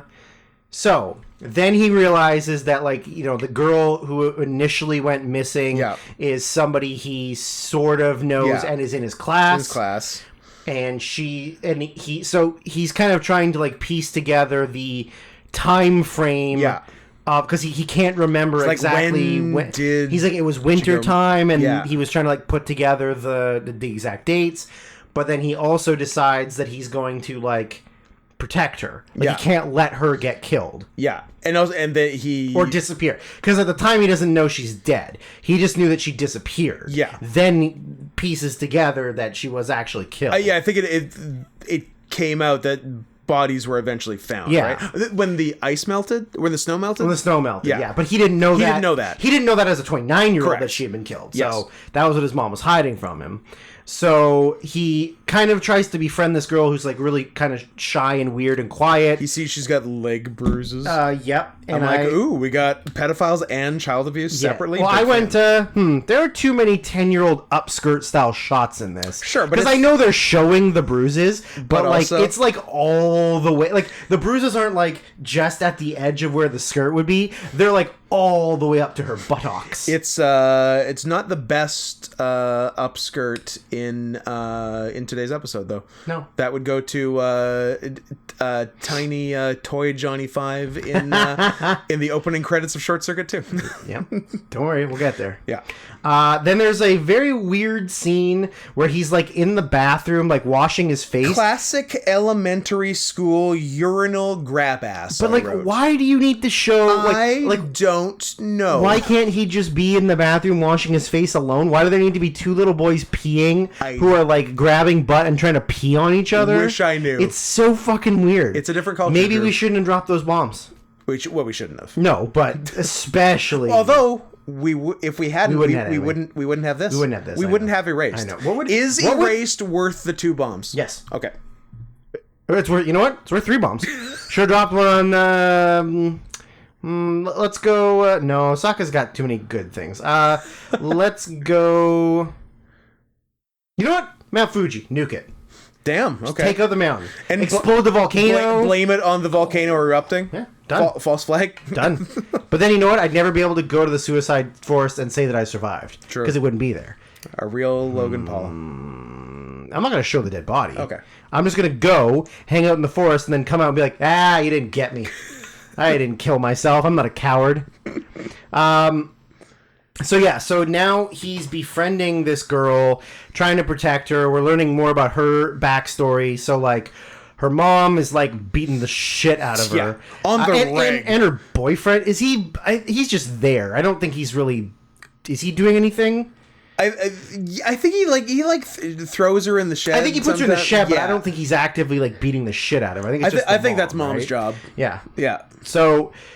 she's hurting him, and he's trying to, but then he's also kind of like, people around him are starting to realize that he's not the same like angsty, cunty little boy. There's something that like, because he's like really, because obviously his mom when he's 29 gets murdered, so he's like very loving to her and very like apologetic and like appreciative of her, and then his friends, even like the main friend, the boy who's a girl, is like, you're like, you used to kind of be like a moody little bitch, and you're kind of being like a regular normal person, like what the fuck's up? Like more intelligent, like what the fuck is up? Like you were a dumb little whiny cunt, and now all of a sudden you're like a nice, friendly, regular person who's like mature beyond their years. You got me. I have adult brain. It's like, I'm not a boy, not yet a woman, but not a boy, not yet a woman. I like when he was hanging out with the girl, he constantly had to remind himself that he was 29. I'm 29. He's like, oh, what are you doing? You're 29. And she's 10. I can't fuck this 10-year-old. But like, clearly he's like has a crush on her. Yeah. But he keeps like, he must have, over the course of like those 4 episodes, he must say it like 6 times where he's like, what are you doing? You're 29. You're an adult. You're a full-ass adult. Don't be a creep. You own an apartment. You own an apartment. You have a full-time, not-so-great-paying job. But yeah, like, that was very, very funny. But then, so here's the note that I alluded to before that I wanted to come back to, is that even though he's 29... Yeah. Like, he doesn't, for whatever reason, I mean, maybe it's the way that they're telling the story, obviously, but, like... He doesn't have the, like, functionality of a 29-year-old trapped in a kid's body. Like, he still acts like a kid, but, like, you have the brain of a 29-year-old, so you should be able to figure out, like, how to do this and get to here and like, get a way to do this. And instead of just, like, relying on being a kid in school. Maybe... You don't have the brain of a 20... Maybe you have the brain of a 10-year-old, but with the memories of a 29-year-old. I mean, very possible, I guess. But if you have the memories, then obviously your brain in theory should know, have most of. But obviously, functionality, doing that just kind of negates the fact that you're protecting a kid as a kid. But I think there was a little bit of the logic thing to me, where it's like, you know, you can't figure out a way to get this person to do this thing or find out this, or you're just kind of relying on, like, I just need to let the day play out and then I'll see what's happening. Like, I mean, I didn't want to nitpick too much, but anyways, so he eventually, through like the course of investigating, finds out what he thinks is the day she goes missing. Yeah. And it's also turns out that so like he does befriend her. She becomes like friendly with him. She's like very resistant at first, though, and like I guess she has perhaps not a fantastic home life, so is a little defensive. Yeah. But at one point I wrote, everyone's a phony. Read Catcher in the Rye again, bitch.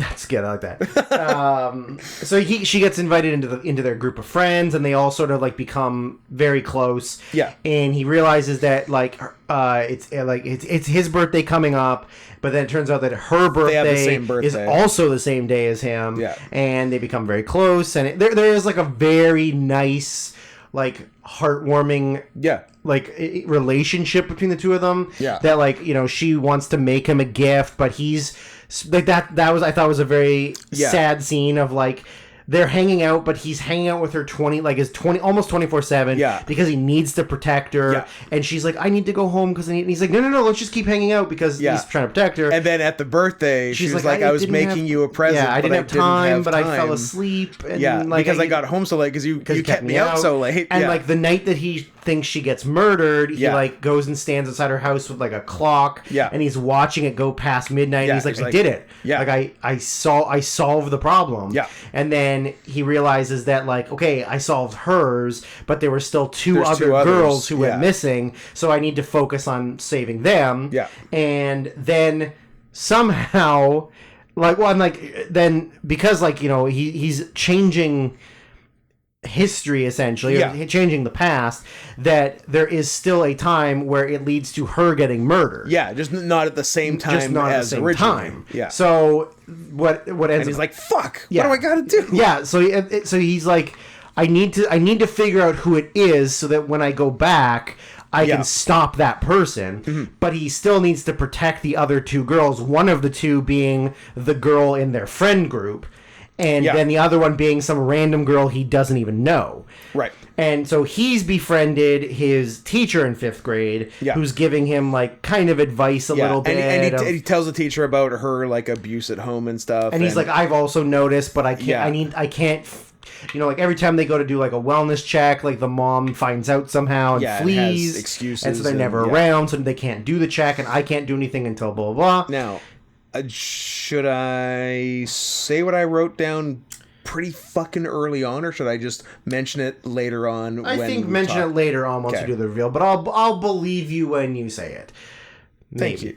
Thank you. Very. I said when he saved her from being murdered, and he was like, I did it, it's over. Yeah. I was hoping that somebody else was going to get murdered, and then that would lead to like him be like more investigating of a different thing. Yeah. That he would just replace that girl with a different girl. Yeah. But no, same girl, different time. Same girl, different time. Yeah. Oh, one other thing I was saying, the other like very nice thing was like the idea of going back to that age and fucking a 10-year-old and fucking 10-year-old and spending time with and appreciating your parents with your present day memories is like a very nice idea. That was I like that too, especially because like being a 29-year-old, he wasn't so appreciative of his mom being there. Like it was a little bit of a hassle. Yeah, but she was also being a bit of a hassle. A little bit, but I think even if you look at it, she eventually, like right before she gets murdered, you're like, oh no, she's like much more endearing. Like I genuinely like empathize with her a lot more, especially being a single mom. Yeah. So I think it's amazingly written, like a beautiful story that they obviously did that to throw you off. Yes, I think so. Because also, too, then when the mom gets killed, you, like, empathize with her a lot. Like, you empathize with him and her a lot more. And you're like, man, like, he needs to save his mom. Yes. Because that's the whole, story. He needs to save his mom. Because initially, he doesn't really care necessarily about saving the girls. Yeah. More about figuring out and stopping the killer. Yes. Because the killer obviously killed his mom. Because there's something alluded to earlier on that, like, it was somebody she must have known or interacted with because there was, like, some conversation or something. So it's more about saving his mom than it is about saving these girls, but then ultimately he also like wants to save these girls and like prevent them from being murdered, even though he at the time didn't know them, but now he knows them. So he figures out did I write the note, or maybe I wrote a note of what a weird way to hypothesize her murder. That he kidnapped. There's like a kid that he knows that's older than him. That's like a huge anime nerd. Yeah, and an anime creep.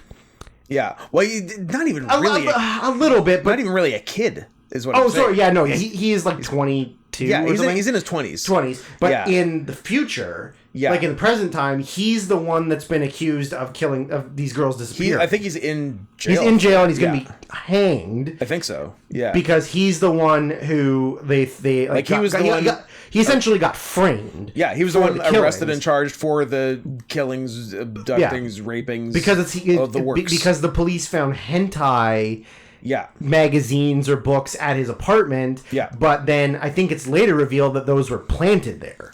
Yes, because he, as a kid, had been to, it's like the guy is like a loser who relates better to kids than adults. Oh, gee, an adult man who relates better to kids.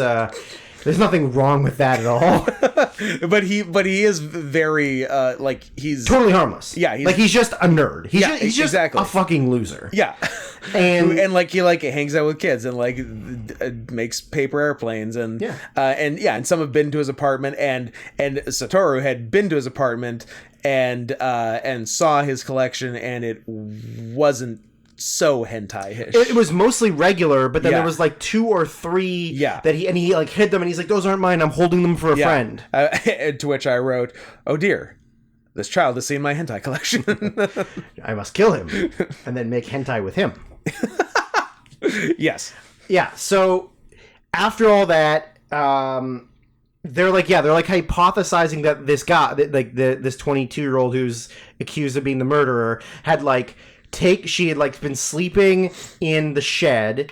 He kidnapped her, took her to the place where he worked, which was like a deli or a grocery Something store. like a cold room. Put her in a fridge. Sprayed her down with water constantly so she till she freeze freeze to death. Jesus Christ, that's a fucking dark way to hypothesize that she died. And then I guess what, chopped up the body or something like that, disposed of the body somehow. Yeah. So now he's protected the second girl, and his friends are all sort of aware that, not that he's from the future, but that he's trying to stop somebody from killing these girls. Yeah. So they've all kind of worked together, but then there's a moment where he kind of gets left alone somewhere, and his teacher comes. Yeah. And the teacher says, what are you doing out here? You're by yourself. Let me give you a ride.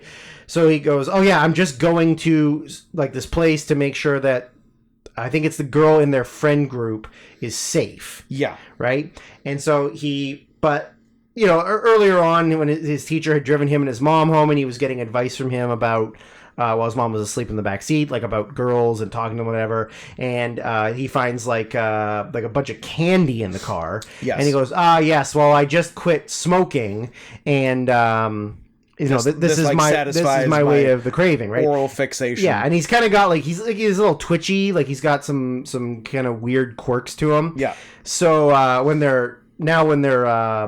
he's driving him home, and he realizes do you want some gum or some candy? And he opens the glove box. Compartment. Glove box. He's like, oh, this isn't my car.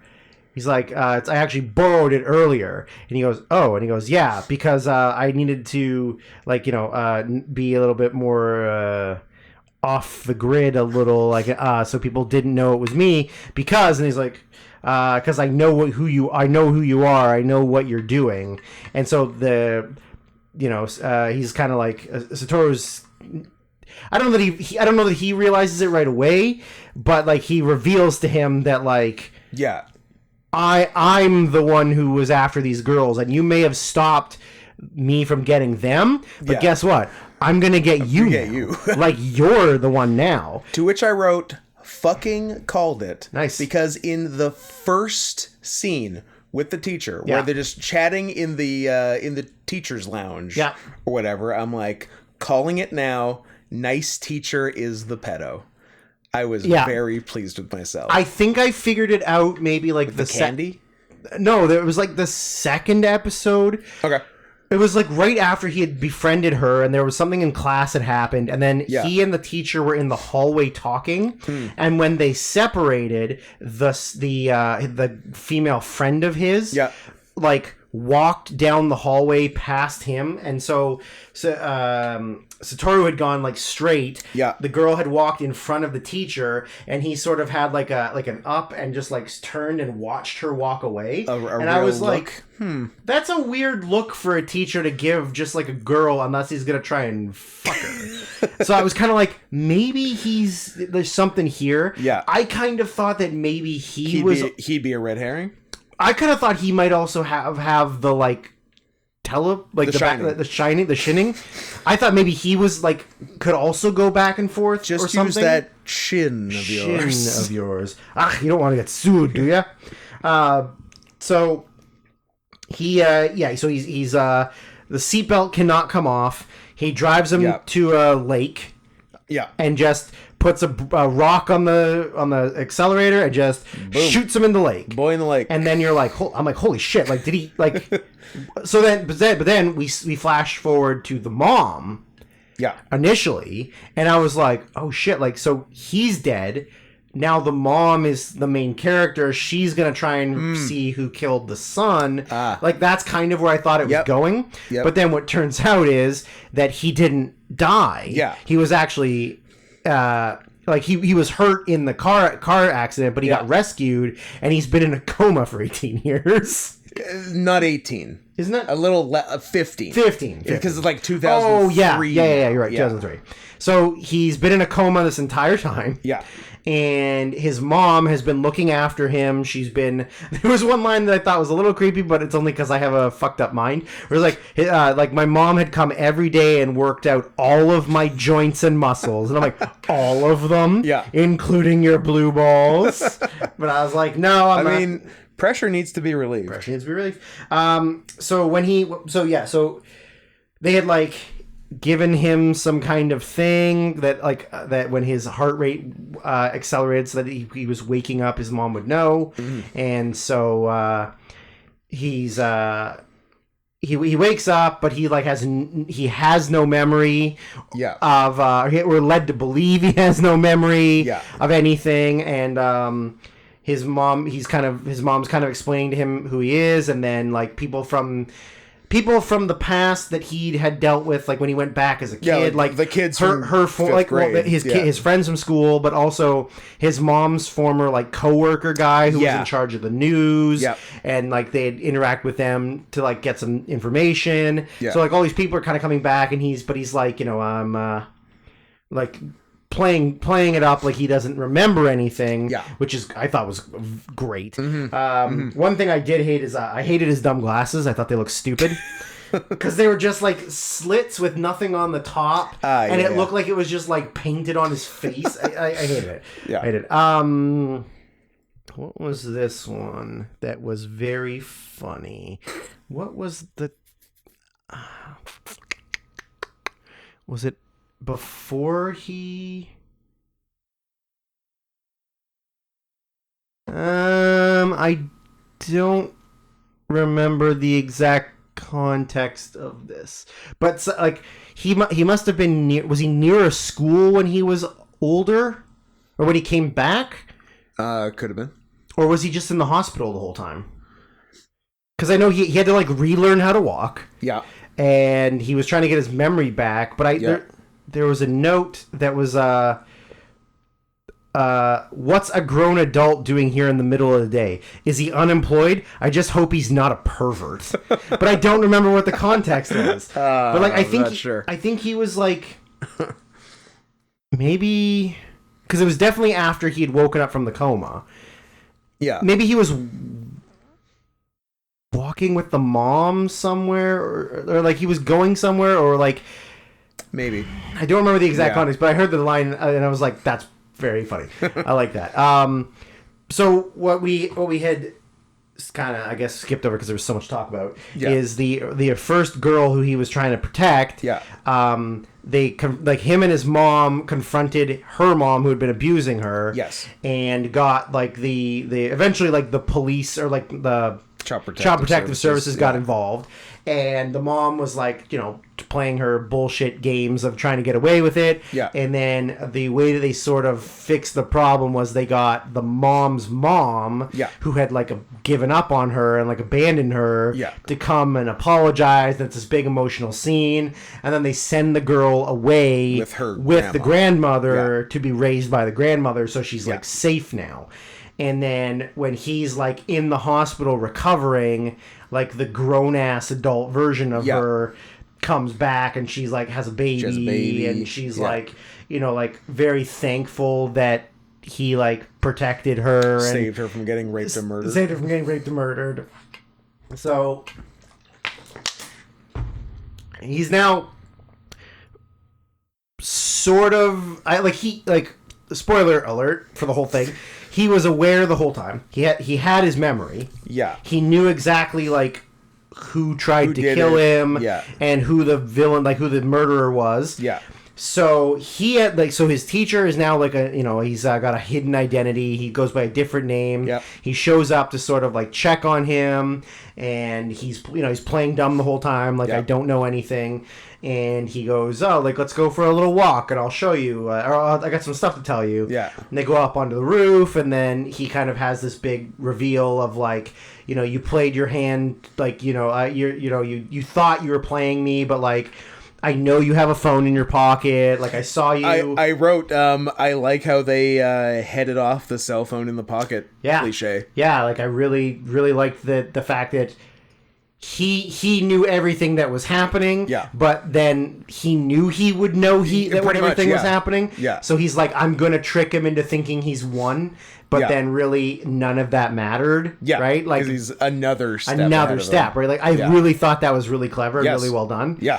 So yeah, he gets this big reveal from his former teacher about, you know, like his sad life and why he's doing all this stuff. Yeah. And then he said, you know, well then fucking kill me. He's like, Yeah. he's like, if you're like, he's so proud of yourself and you've like accomplished what you wanted to do, just kill me. And then he goes, you know what? Like, I'm not. It kind of gives him like the, I'm not going to give you the satisfaction. I'm just gonna do it. Yeah. So he's in a wheelchair. He wheels all the way to the edge, like he's gonna fly off this building. Yep. And this teacher runs and stops him, and he goes, you can't kill me because like without me, you're nothing. Like, because you need me to know that you like got away with all this and that Yeah. you're like so smart and great and whatever. Yeah. And then he's like, you know what? Like, no, I don't need you. And he lets him go. He falls off the roof, and there's just a massive crash pad that his friends, who have been in on it the whole time, have set up. And now they have the proof of him admitting that he was the killer. Yeah. And the police just arrest him. And so, like, there was a couple, like, minor things that, like, one was that his mom just took a random bath with the little girl. Oh, I wrote that. Who does that? Hey, how is that okay? Hey, lady, don't feel up your son's girlfriend in the tub. It was creepy. Do people do that in Japan? Japan. It's a different Are culture. you showering with or bathing with other people's kids? It's a different culture. Then I was I don't know it was like him. But maybe now that I think about it, I don't like this note as much. But I wrote, like, why are you stopping the mom? Like, who was going to... Somebody... If you're getting away with it, then who cares? Oh, like, he didn't... Like, he could have... He obviously knows... Maybe I wrote this note and now I'm thinking about it. It doesn't really make sense because I was like, why would you stop him from killing? Like, why would you stop from killing the mom if you're gonna get away with it anyways? Who cares? But I don't remember like the exact context. What, like, did he try and kill the mom again? But then he like stopped himself and decided not to. I don't know if Okay, he did that. then I don't obviously don't remember the note. And then the only other note I have left was from at the very end after everything's like revealed, and he's like. Everybody's safe, like he's in jail. I guess I just have a 15-year gap in my memory. And then he's like with his mom. And I was like, whoa, Store's mom is stacked. That was the only, like, the last note I had. Because she had some tickle bitties. Yeah, to go along with those DSLs. Yes. Store's mom's hot. I'm into her. Yep. What else did I have that we didn't get to? Oh, there's a lot of these... like smooth computer animated tracking shots when there's like travel sometimes. Ooh, and they look so good. Yeah. They look so good. Yeah, this did look very good. Yeah. And there's a cool thing. So when he's a kid, he has kid voice. Yeah. There's sometimes narration in his adult voice, and then sometimes when he's like. When like the adult version of him is more conscious of what he's saying as a kid, they double them. Yeah. And have kid and adult voice talking at the same time. When he's physically saying it as a kid, but is sort of thinking about what he's saying as with adult brain. Very, very good. And there's quite a few times where he does that, and then he acknowledges, like, "Oh, I said that out loud." Yes, there's a lot of I said that. Yeah. And especially when it's kind of like embarrassing or like like weird things, and he goes, "Oh, I said that out loud." Like, I like that a lot. I thought that was really good. Yeah. What else? Look, if the bitch is destined to be raped and murdered in every timeline, so be it. It's just one kid. Well, it's three kids, but whatever. It's three kids. And ultimately he did save his mom, so it's all good. He did. And there's where I noted I was trying to figure if we would shift back to adult before the end. and we did. Yeah. And then I just wrote murder bag ! That's where they because the kids had like a hideout in the abandoned bus where they stashed her for a while. Yeah. Which almost horrendously backfired. Because the kids' hideout was also Murder Man's like secret stash. Yeah, where they just found a bag of like everything you would need to rape and murder a kid. Yep. So that was and he came into the bus. Oh, he came in the bus one night while she was there, but he didn't go there. It was like because they had divided it to cover it. Like, yeah, they had hung like stuff to that if it was dark, you wouldn't be able to see like that there was a divider there, kind of. Yeah, and they'd blacked out the windows so you wouldn't see light. Yeah. But then afterwards, when they took her away, then he obviously found it and took everything because everything was missing. Remember, they were like, "Oh, he took a bunch of the boxes." There's much less stuff here than before. Yeah. So there's that, and fucking called it. So everything is resolved in 2003. Yeah. And that's the end of the. He has a name for the Reversos, but I can't remember. Revival? Maybe Revivals. Revivals? Yeah. And they stop, and then we just sort of go another 7 years into the future. Yeah. Where we get a 2010 Vancouver Olympics shout out. Yeah. Very, very exciting. And he happens to meet up with the pizza girl from his original present, which doesn't exist anymore because he changed everything, but meets up with her. So she's 3 years older than when they were 4 years older than when they were pizzaing together and legal, and she was 18 and legal. And I wrote, it's the bitch from your old future, and she's legal now. Very exciting. That's your reward. That's your reward. That's your reward. Yeah. And then they throw a little blue butterfly across as and that's the end. That's the end. Yeah. And it's awesome. It's so good. I said for a 12 episode season, I don't have that many notes, but mostly because it was excellent and I was engaged and not taking notes, and there wasn't always a ton to make jokes about, which is what most of my notes are. Yeah. I was just like really enjoying it from 12:30 to 5 a.m. one night. Yeah, it's nice to just watch something and like, you can have notes, but it's more about just like how much you enjoyed the content. Yeah. And like I'm gonna remember the plot without taking notes on that. So, yeah. So, where Tib? You fucking did it. You found job. A season of anime that Drew and I both love. On the last episode. Do you know the odds of that happening after the other anime we've had to deal with in the past 6 months? Could have paid for a second season of One Punch Man because I haven't seen it yet. True. I should probably. Yeah, maybe when I can watch things I want to watch, I'll look into that. Yeah. Okay. You start the next one. Yep. I'm gonna pee like a racing horse. So our next one. Bladder's full. Bladder's full. Next one is. Am I pronouncing this right? Ching Chong Express. Correct. You nailed it. It's the Ching Chong Express, brought from 1994, brought to us by Orca Bay. What did I write? I wrote the title is like if you asked a racist, me, to think of a Chinese movie. So it's called Chungking Express, which is not far from what I'm saying. And I turn it on and it gives me the little Criterion animation. I'm like, Chinese people in a Criterion movie? Okay, movie, whatever you say. This is, man, I've got so many good jokes at the beginning, and Drew doesn't get to be here for any of them. But this is, no, that one's too good. I'm going to save that for when Drew's back. I want Drew to enjoy that. But so we start with, I'm going to say a little too much of low frame rate chase scenes. I mean, I get what they're doing, and it's a very 90s look, but I feel like those went for too long. I'm like, let's get back to 23.97 frames per second, please. Or is it just is film just 24? PAL is 23.97. Is that right? Who's with me? Okay, good.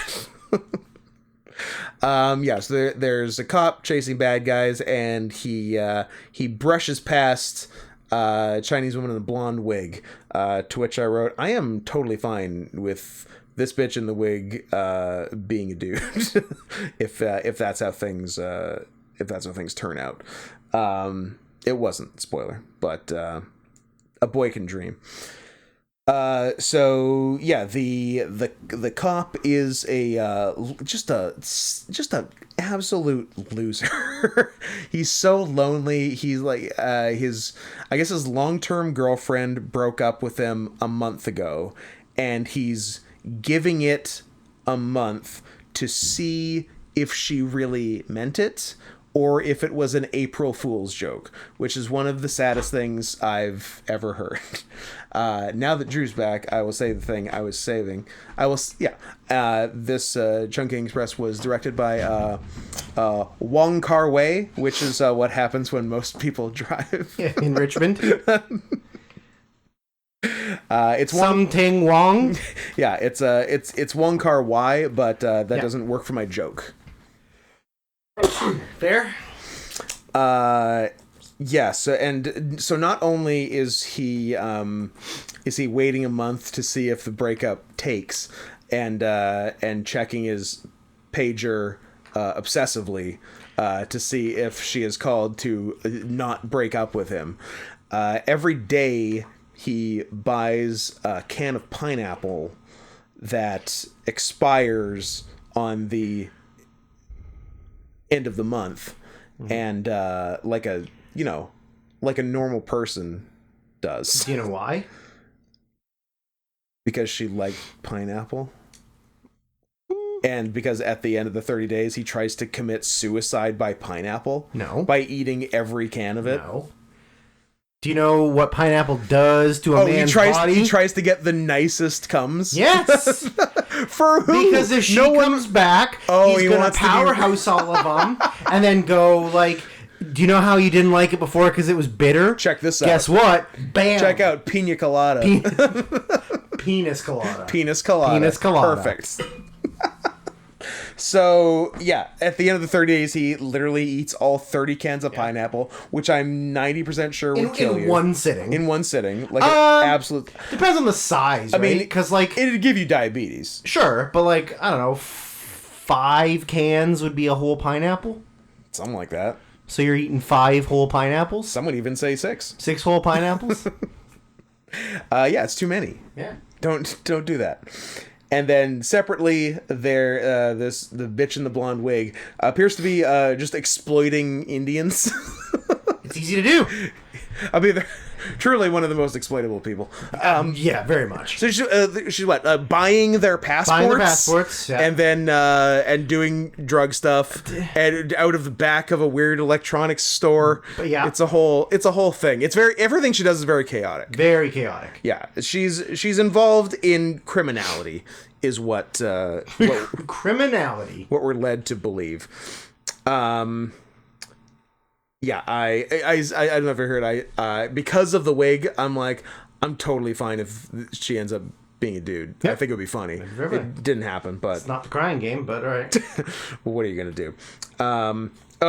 So yeah, I guess so. Some of her criminal counterparts like fuck her over, and now people are after her, and she needs to like get shit done. Yeah. One of the ways she accelerates getting shit done is by stealing an Indian man's daughter. She just picks her. It's a little kid. She just my kid picks her up and runs. My kid now. And then like threatens the guy, and then like gets what she needs to get out of the guy, but she's still in big trouble, and so she's all around, going all around the place. Where so she eventually like at that point gets away from who she needs to get away from. She and the cop happen upon each other at a bar where he proceeds to have I'm gonna say less game than a guy who DMs teenagers and asks them, "Do you like sex?" What's the answer? The answer is yes. Okay. But he has less game than that guy. That's crazy. That's nuts. But at this point I wrote, this guy's the biggest loser in the world. He sucks. He sucks. And but luckily they both get blackout drunk, and he gets slightly less blackout drunk, so he takes her back to his place. and just so she can sleep there. And he's narrating.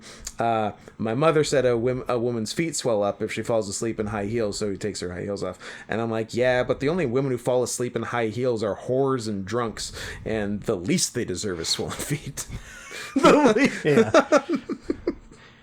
But you know, kudos to you for not doing a Hong Kongese accent.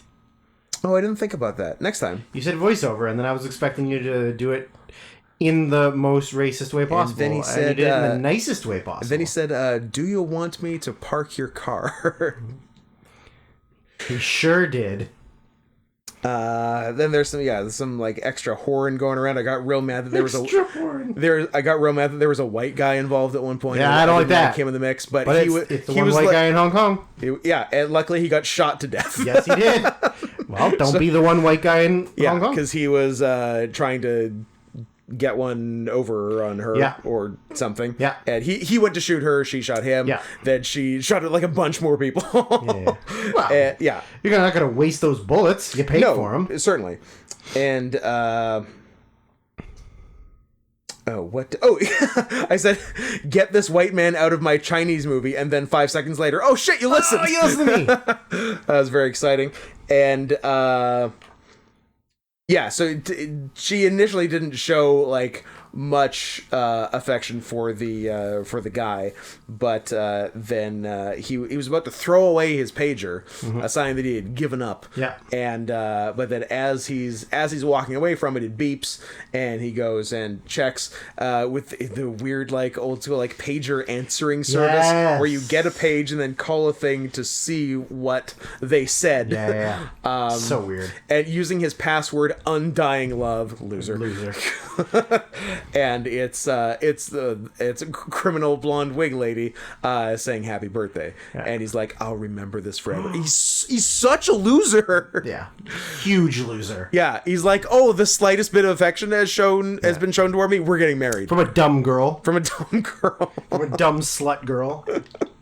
Yeah. So redundant. And that's basically it for part one.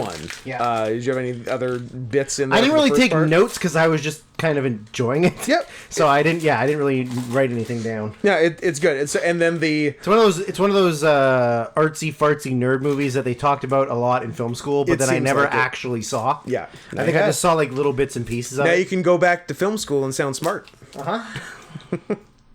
I've seen a movie from Hong Kong. Enjoy your Transformers Dark of the Moon. It's my favorite movie. Losers. It's the best movie ever made. And sort of the one connecting tissue between the two parts is this like fast food stand called Midnight Express. Chungking is just the area, maybe. Yeah, because the first guy goes there, and then he and that's around where he first like brushed past the woman in the wig, and then said like in 57 hours I'd fall in love with her or something. And then the part one ends with him brushing the new employee at the fast food place. And he's like, I'd fall in love with her too, because I'll fall in love with any woman I touch. Yeah. But she fell in love with someone else 6 hours from now. And then 6 hours from now. Yeah. And then we get second story. Second story, also a cop. Different cop with also going through a breakup. Yeah, less of a loser. Yeah, he's more of a hunk. Yeah. And isn't calling his answering service every minute. Yeah, did she call? Did the woman who literally broke up with me call? No, she didn't. You loser. She's already moved on. And guess what? She's in mainland China now, and she's fucking a rich guy. I love that the owner of the stand, he is all about pimping out his employees to any passerby, because he did it with the first guy. He's like, hey, got a new employee, you want to fuck her? Huh? Just pulls them up. And then does the same thing with this guy. Yeah, because this guy was with his stewardess girlfriend for a while, and they showed some of them together, like in his apartment, where I believe I wrote, and they were just like lying in bed, and they had like a little toy plane. And I'm like, did he just 9/11 her pussy? Yep. Definitely didn't 9/11 her tits, because, well. Yeah, so and then initially after he's broken up, the shop owner offers him the fresh meat. Yep. And he's like, "Oh younger. Oh.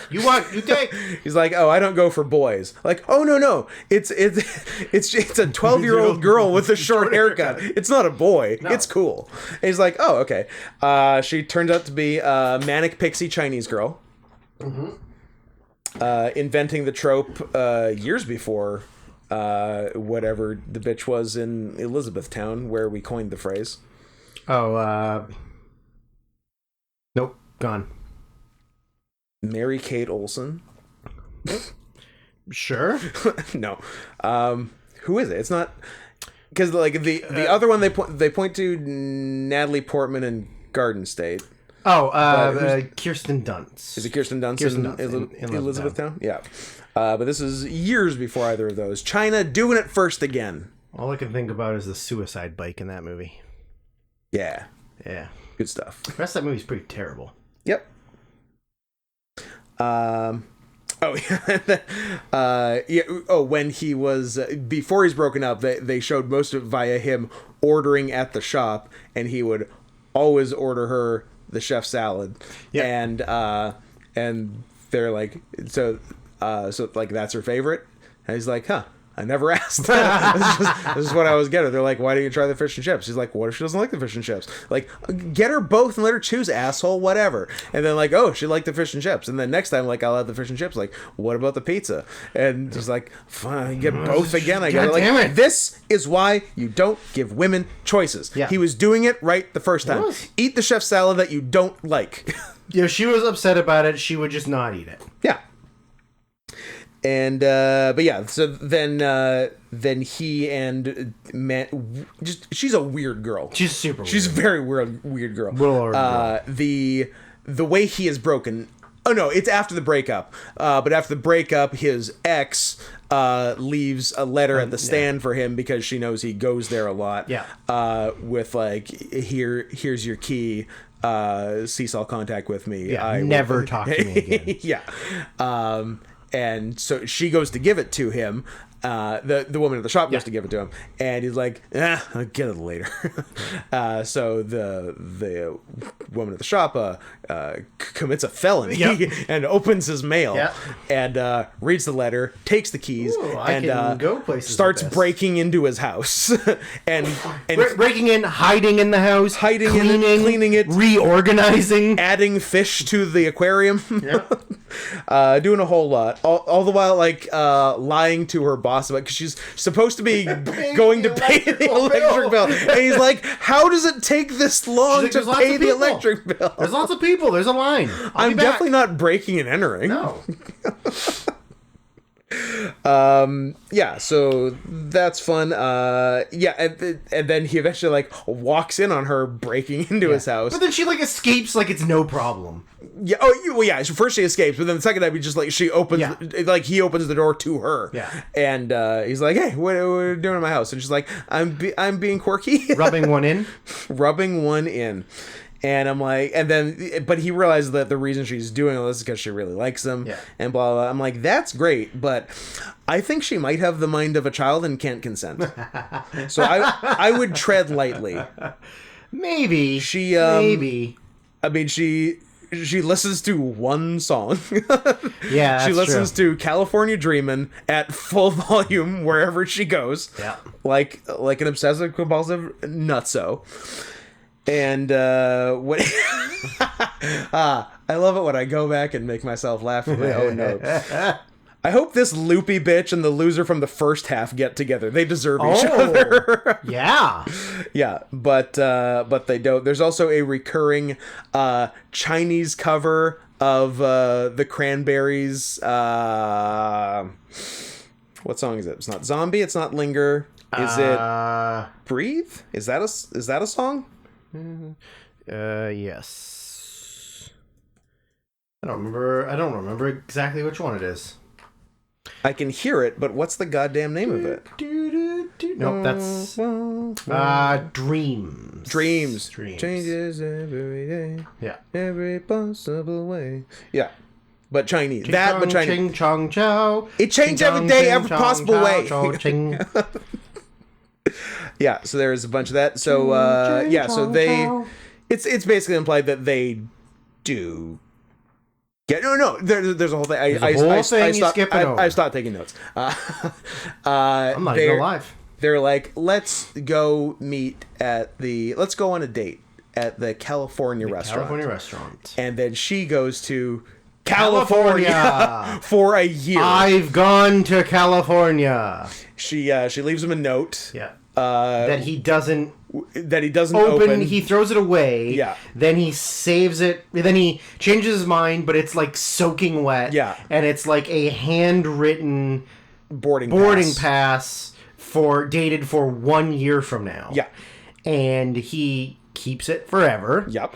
Because every man in this movie is a psychopath. Yep. Now we're a year for the Yep. forward in time. And she goes back to the shop. Yeah. She's a stewardess now. She's a stewardess now, which is insane. I don't think you can just go to America and be a stewardess. Although it was the 90s. It was the 90s. It's very, very laissez-faire. Well, also, hadn't happened yet, so... Yeah, things are a lot more the airline industry was very different. Loosey-goosey. Yeah. When she gets there, she, opens the big, gate door, realizes that he's there because he bought it and he's been renovating it. Yeah. Waiting for her. Yes. And then he, Again, like a psycho. Yes. And then he, presents her with the boarding pass and says something like, will you still take this? The water ruined it, or something like that. She's like, I'll draw you a new one. She's like, I'll get you a new one. Why? I don't know. You're together. I don't know. I really don't get it. And that was basically it, right? Yeah. That's it? Yeah. So it was just kind of a quiet 2-part movie with a little connecting material between the two of just two sets of people sort of finding each other and getting together. Yep. Yeah. What if it was a nice movie. It was a nice movie. Yeah. I was expecting there to be a little bit more darkness to it. Yeah. Not really. But not really. Yeah. Kar-wai Wong, the director. Mm-hmm. Wrong Way Car. Wrong Way Car. Yeah. Is one of those directors who gets to have the credit of directing one of the 95 different Ip Man movies. Okay, very good. He did 2013's The Grand Master. Great. Stop making Ip Man movies. They're all the fucking same. Anyways. So Ip Man is... The guy who trained Bruce Lee. It's a Chinese property? I don't know. I assume. That's Bruce Lee's Hong Kong-y, Same right? thing. Very same thing. If it was Japanese, what would you call it? Jip Man? Well, I was going Nip Man. But... Oh. Jap Man. But yeah, Nip Man. I don't always immediately go to racism like you, Scott. You'll get there. Okay. I'll get you there. I'll get you. Oh, he'll get you. He'll get you. Short Circuit 2? 1988? Nothing like an ethnic man in the big city selling things on the street. Osmond John brings us this, who, coincidentally or not coincidentally, also brought us Short Circuit 1. And then wasn't sure, had maybe buyer's regret after doing 2. He's like, should I do something else? I'm like, it's fine. I mean, Fisher and Brownface, it's never a bad movie. This one's more fun, I think. Yeah. As a movie. Yeah. And also, it's just a white guy doing an Indian voice, so it's pretty good. Yeah, I'm like, the producers, we've got to make this again. But we got to make Short Circuit again. But with only Fisher Stevens as the Indian guy. You can get rid of everyone else. Well, I think the budget was not even remotely close. Okay. And that's why they couldn't, let me see if I can bring it up. I think, it was something with Gutenberg had gone bigger. Oh, he's the biggest star in the world. And Besides Tin Dancing and Tom Selleck. Why can't I remember her stupid name? Ali Sheedy. Ali Sheedy was trying to be a television star. And they were like... was she the dad on Family Ties? Yeah. Yeah. Yeah. But yeah, so... No, I don't think I can... I don't know if there's a secret budget in here. Well, I thought it was in the trivia from IMDb, but no, like the budget was way smaller. But then apparently, according to this, like 20 years after, Guttenberg expressed in an interview that he regretted turning down the chance to be in the movie. Okay. But at the time, he was like, "Fuck you, I'm better than this." Too cool for this. And yeah, so of course, after your career's over, yeah, then you're like, "I should have done it. I should have done all the movies." Yeah. While people wanted me. Apparently, also in 2013, Fisher Stevens started an interest in trying to not only return to the role, but remake it, sort of. Fisher. But I love it. But it was apparently said to be darker in tone than the original. Was Fisher going to be darker in tone? Yeah, he was going to be like he was going to be like South Indian shoe polish. Yeah, he was going to go like Sri Lankan. Yeah. I love it. So Fisher has moved to the big city. Yeah. He's been fired from NORAD or whatever. Do you know what the big city is? New York City. Toronto. I mean, it's supposed to be in New York City, but it doesn't look like New York City. The opening scene where he's selling on the street is actually Yonge and Dundas Street in Toronto. I've been there. Most of the buildings in the scene are no longer there. The Hard Rock Cafe building is still there, but the Hard Rock closed in 2017 and will be a Shoppers Drug Mart. How the mighty have fallen. How the mighty have fallen. Yeah, I like the opening scene. It's just like an immigrant man on the street selling you worthless shit you don't need. Yep. Shocker. So he's making little toy Johnny Fives. Little Johnnies. Little Johnnies. And the opening credits is one of the Johnnies goes rogue. And so like they're not also sentient. They're like just little real it's making its own decisions. Kind of is, which I don't really get. I don't get it either. He doesn't have the power to infuse all of the toys with sentience. No, but maybe he did. He's got Indian magic. Indian magic. Interesting. But yeah, one goes on like a tour of the mall, basically. Yeah. And and gets a bunch of upskirts through a series of women's change rooms. Yeah. I was a fan of that. Yeah. And do some sharking. Are we still doing sharking? I wish we were still doing sharking. Let's go back to sharking. I guess it's against the law. Who cares? It was against the law the whole time. No, I think it was. I think they had to make a new law. Okay, they had to make an anti-sharking law. I think everyone. Look, this is fair. Everybody gets one shark. They get to do one, or they get sharked once. Everyone gets to do one. Okay. Even ladies. Ladies can do one to another lady, but it has to be to a lady. You cannot do it to a man in a tube top. Oh, yeah, that's fair. That's fair. Yeah, but every citizen, every voting citizen gets one shark. So only men. So only men. If we're doing the this real right. voters. Only white landowning men. So we go back to the street, Yonge and Dundas. I've been told. Yeah. So Fisher's got his little Toy Johnny stand, and beside him is scumbag Michael McKean. Michael McKean, love it. Yeah, who's great. He's selling fake Rolexes, and the lady who's the buyer at a big toy company, who keeps getting yelled at for her terrible ideas. Also, I don't think you should have to be the buyer and the inventor. That seems like a lot on her plate. That is. Also, don't hire a woman to do it. Or don't hire a woman. That's also very fair. Who sees the little toy Johnnies and loves them, and she's like, I'll take 1,000. And he's like, oh, yeah, I can have those for you in, let me see, carry the one, 5.5 years. And she's like, oh, I need them for, like, Christmas, and it's October. And he's like, oh, I do not think I could be doing that for you. If you'll excuse me, I'll be vomiting out back.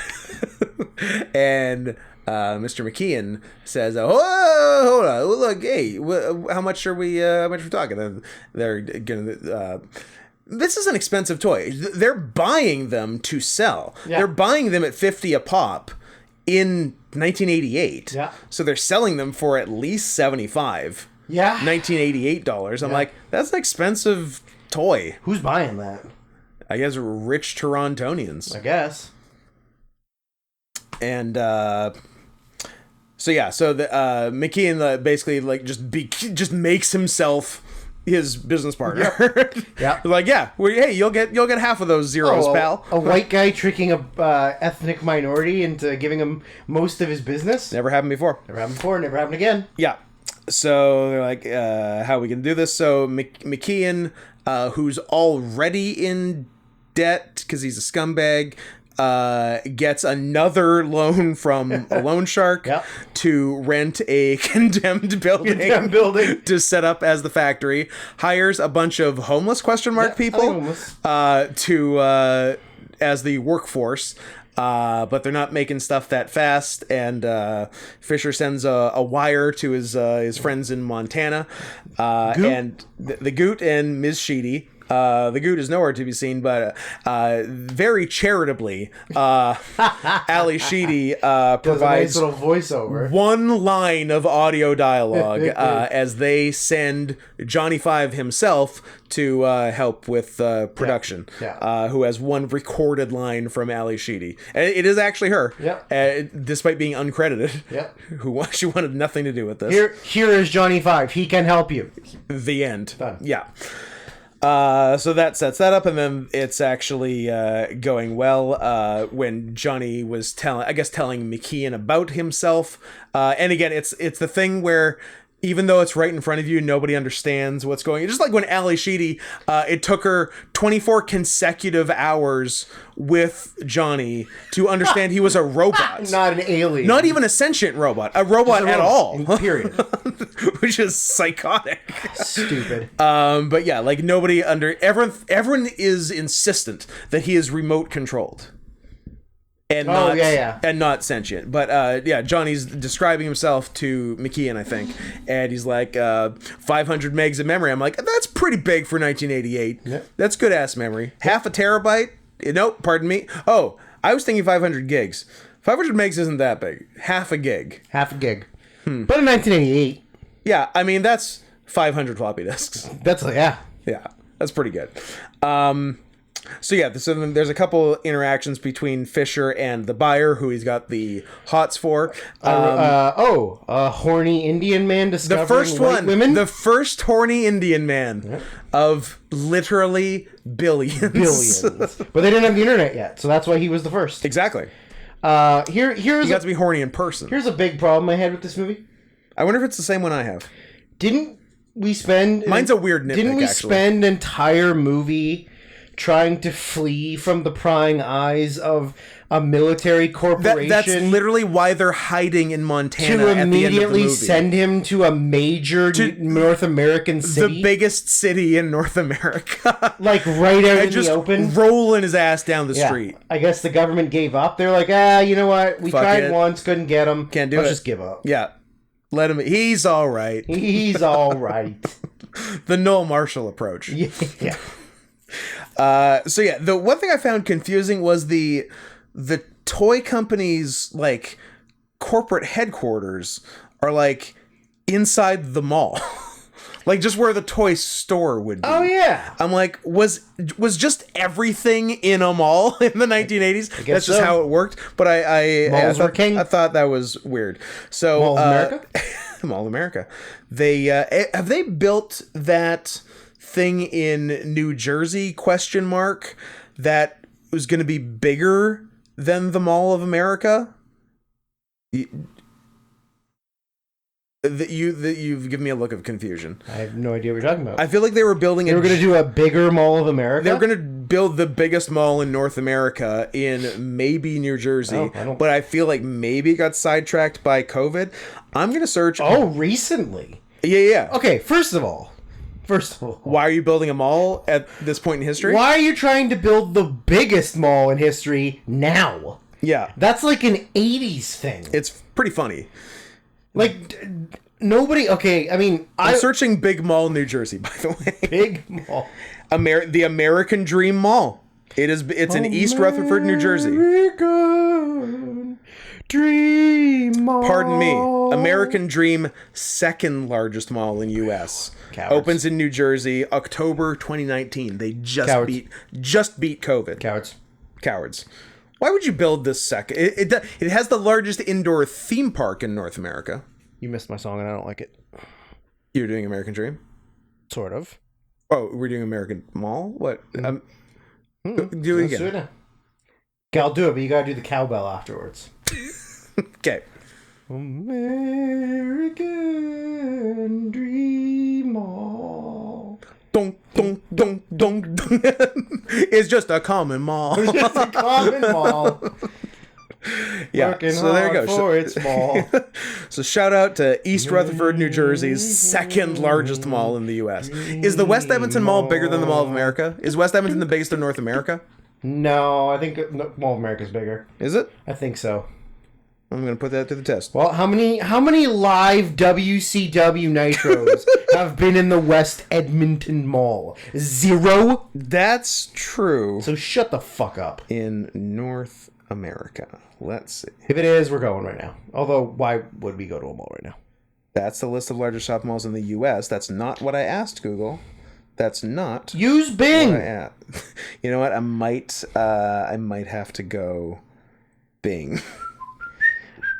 What do you say? The second largest shopping mall by square footage in North America, behind the Mall of America. Okay. Yeah. I think I Minnesota 1, Edmonton 2. I think I went to the biggest mall in Mexico City, Okay. and it was pretty fucking big. Pretty big, I would imagine.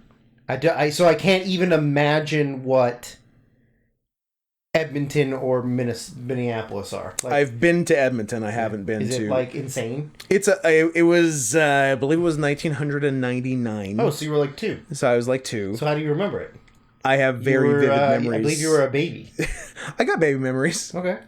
Now, The big question is, you have baby memories, but did you know which gender you were when you were a baby? yeah, all babies. Because I feel like all babies know what gender they are. Okay, just checking. Yeah, I remember being just wild, like expansive, just like it keeps going. Right. Yeah. I would like to go to the Mall of America just to say that I've been, but Yeah. I also feel like you would go and you're like, okay, like, I mean, you go to the water park. yeah, You go on a roller coaster. yeah. You go Go to bowling. a Hot Topic. Go to Hot Topic. Why The not? world's biggest go to Hot Go to the Topic. other Hot Topic. Yeah, second Hot Topic. Yep. I don't mind a big mall. I would check it out. Yeah, I'd like to check it out sometime in my life. I don't doubt I'll go, but Who knows? Well, once we get all that 2000 WCW Thunder money, we can do whatever we want. and then we could go visit where WCW Nitro happened. True. If only I knew somebody in Minnesota who wasn't ghosting me on Twitter conversations, then maybe I'd go. Interesting. Doxed, sort of. Kirby Puckett? Kirby Puckett. Oh, R.I.P. Kirby. R.I.P. Justin Morneau. Let's go with that. Although I bet you he doesn't live there anymore. Anyways. Probably not. So meanwhile, there's a big bad guy Yeah. who's hired some goons The absolute to goons. dig underneath the same building. The condemned building they've Condemned rented. building. Also unclear if McKeon actually rented it or just found a condemned building. Unclear. Yeah. So they're gonna dig underground to break into a vault next door to steal diamonds. Billions of dollars dollars. worth of diamonds. Yeah, diamonds. Which I don't know. Is there anything that happens in between? Do I really care? No. Which then they discover Johnny Five. Yeah. And because Johnny Five's fucking stupid, they convince him, hey, you know what good people do? They dig tunnels to steal things. And he goes, oh, I'll help.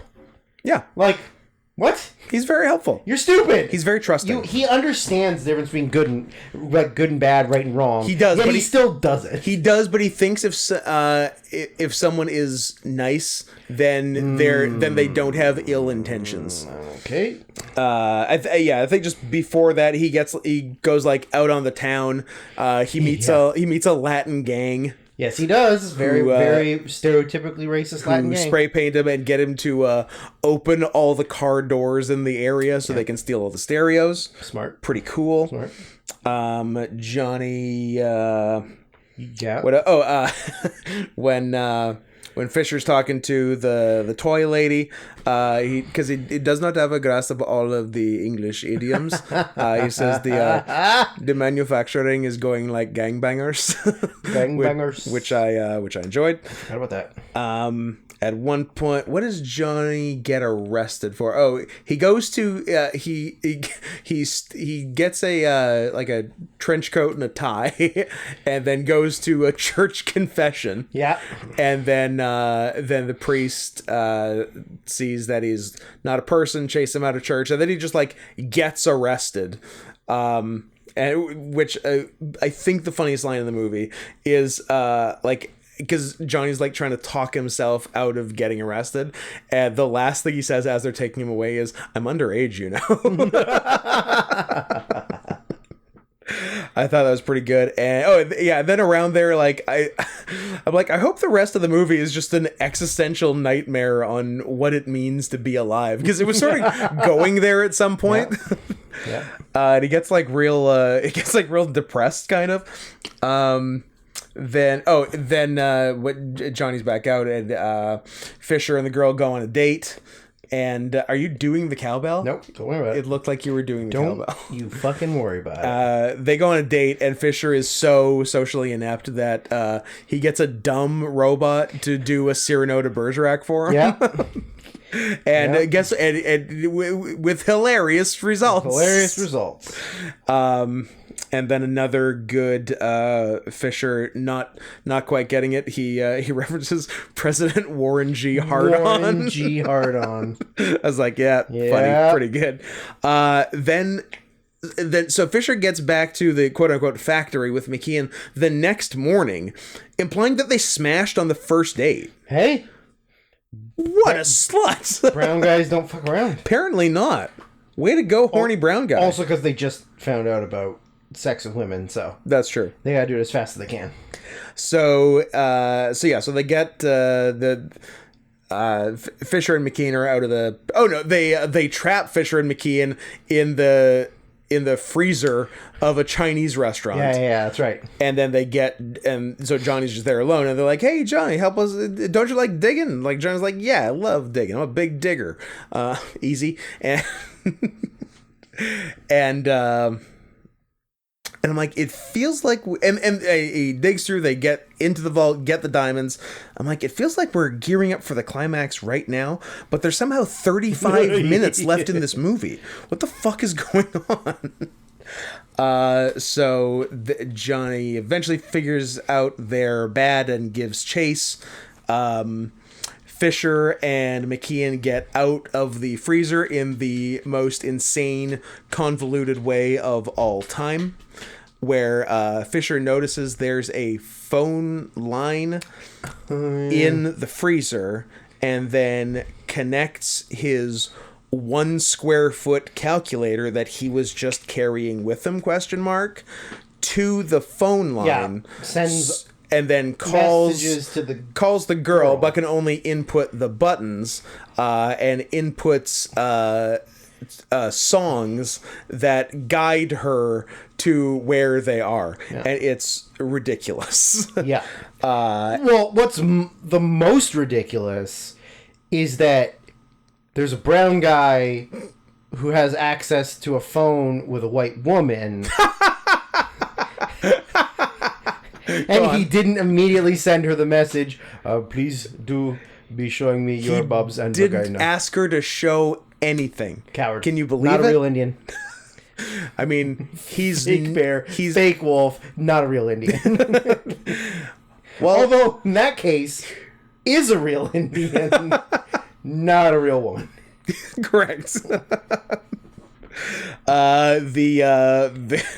The Johnny gets the one bad guy, and then the bad guy speaks code in pig Latin to the goons to go and sneak up behind Johnny because Johnny has no peripheral, and the goons bash the shit out of him. You're killing me! I'm alive! You're killing me! So stupid. Yep.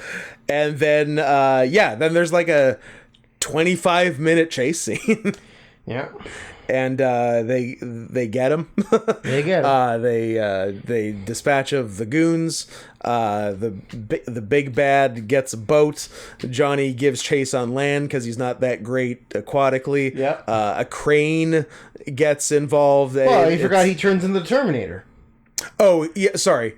He turns into the Terminator, and then there's also the montage. Reunites with McKeon. Fisher's been arrested for the theft of the diamonds. And for being brown. Because the police showed up when Fisher was there and McKeon was just outside. So McKeon runs, finds nearly dead Johnny. Yeah. Johnny, guides him through fixing him, sort of, but now Johnny's even a little more retarded.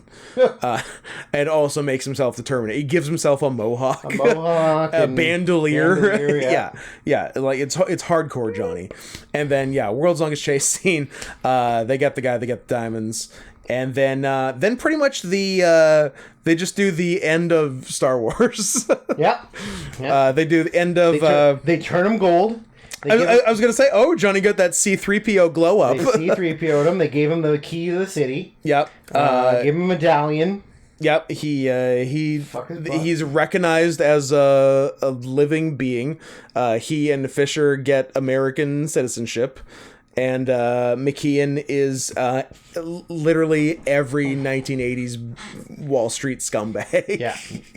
Making deals, getting in the limo with his 8-pound cell phone. Yeah. It's great. Good for him. And and then holy shit, I wrote an unironic end of movie jump into a freeze frame. I'm like, this is 1988. I'm alive. And we did end with I'm alive. Yeah. Stupid. Do you have any bits? No, that's it. You want to talk about Steam Boy? Nope. I want to stop doing this podcast. But yeah, let's do it. Look, we got Steam Boy. Oh, we're okay. We got Steam Boy and an episode of television, and we're done. What are we for time? 4:05. Am I going to put this up in one piece? Yes. I was going to say, if you don't put it up in one piece, then we can split it into two, and then we don't have to record on Friday. No. Put it up in one piece. Fuck. I just want it done. I just want to be done. Yeah, but it still means that we get 2 episodes out of it, and then we don't have to do one on Friday. Here's the thing. I just really wanted to be able to say, hey, look, we did the last 3 request episodes all in a row, no problem. Yeah, that's true. That didn't exactly happen, but we're fucking trying. Steamboy 2004 from WhereTib. This is one of his many that he requested after perhaps not even requesting to. So I love the turn we did here. And this was originally changed, and one day soon when I have free time again, which I guess is now, which is a weird thing to say, because it's been a while. It's been. But I'm interested. I'm kind of interested to watch his original choice, because this was a replacement. So with the message for the original, he said, what a surprise. I'm starting to think I might have a problem, but whatever, I'm here with another request. It's not going to be a season of anime, even though I came extremely close to requesting that today. Interesting, WhereTib. Well, given your previous request, I'm kind of, I think I forgot to ask you this. What was the other season of anime? Because if it's anything like Erased, happy to do it, pal. Not a season of anime, but sadly for Drew, it is still going to be an anime. And at that point, the choice was 2018's I Want to Eat Your Pancreas, which is an interesting title. Yeah. I mean, I'm intrigued by the title, so I may check it out one time. Or if someone would, I don't know, pay for me to do it, then I'll do it even faster. But this was then, he then messaged me saying, is it too late to swap? I'm like, no, we haven't watched it yet. So he swapped it to 2004's Steam Boy. What do you think? Having not seen I Want to Eat Your Pancreas, would you have rather watched I Want to Eat Your Pancreas? Probably. Yeah. Knowing nothing about it, probably. You were not that psyched about this one. This looked nice. I was going to say... It was boring as shit. My first note was, this looks pretty sick. Wait, do I like steampunk now? Am I a steampunk guy? Well, you better hope you're not, because I'm going to hold you down and spank your back, butt, and balls. With a paddle that says Yowie on it? Yowie on it. So. This began production in 1995. Oh! And because of financial problems, What? it was put on hiatus during until 1998. Yeah. Then the production companies got involved and brought the movie back into production. A total of 8 years was spent on making this movie. Holy shit. And at the time, it was the record for the most expensive Japanese animated movie. It cost 2.1 billion yen, which is 20 million US dollars. That's a lot for cartoon. Used 180,000 individual drawings. I mean, yeah, the animation's awesome. Like, Yes, the whole it is. thing, it looks really nice. Oh, I'll say the thing I wrote in the middle. Can we please go back to 2D animation? No. This is 20 years old and looks exquisite. Hey, Scott? Like, imagine what we could do now. Drew's on the Michael phone. Eisner's on the phone. He said no. Oh shit. Well, I'm not gonna argue with the eyes. I mean, he didn't do anything wrong. He definitely isn't a sexual predator. Is he? I think he's a sexual predator. Did we get Eisner? I think so. I'm gonna check it out. Michael Eisner? Yeah. Me too. That seems like a way to do it. Yep. The Michael. Oh no, that's not an article from 2005. That's before we even did sexual harassment. Disney and Bob Iger added to Paz de la Huerta's Harvey Weinstein lawsuit. So I guess he was in the mix on something. Good for him. Yeah. He's fine. I guess. So I guess I was just looking this up as I was watching the beginning, and I was like, oh, this is the second and to date only the second movie by the Akira guy. Akira being the if anyone has only seen one anime in their life, it's Akira. Yeah. Yeah. Right? I'm like, oh, well, no wonder it looks so good. Like that tracks. Yeah. I've never really thought about the director of Akira before, but it's weird how little he's done in the movies. But like, he's also like a manga artist, and he's done TV. And Also, people in Japan are weird, and they do weird things all the time. people in Japan are weird, and they do weird I'm things. glad we did. We shouldn't have, except we definitely should have. So, yeah, because I think he's involved in 4 movies, but only directed 2. One's an anthology. I looked up in the car. Yeah. Memories. Akira 1980. Which is on Tubi, and I wish that was the choice, because I could have watched that. Yeah, so his 4 movies. The only 2 he directed were Akira and this, Steam Boy. And then he wrote Rujin Z in 1991. Oh, yeah, of course. And I'm familiar. Metropolis 2001, which I actually have seen. Right. And it's good. Right. Which is, what, an anime version of the 1920-something Metropolis? Not quite. You don't know. I mean, I do. Have you seen it? I've seen both, and it's not. I don't believe you. I don't believe you for a goddamn second. You can't prove I haven't. I can't prove The you have. burden of proof is on the prosecution. I don't, not And depends on who you also, ask. sidebar, Your Honor, Depends on who you ask. you're gay. Your Honor, Your Honor. my lawyer is clearly a Indian. fake Indian. Your Honor, my lawyer is Fisher Stevens. Fisher Stevens. Clearly, he's Indian. I throw myself upon the mercy of the court.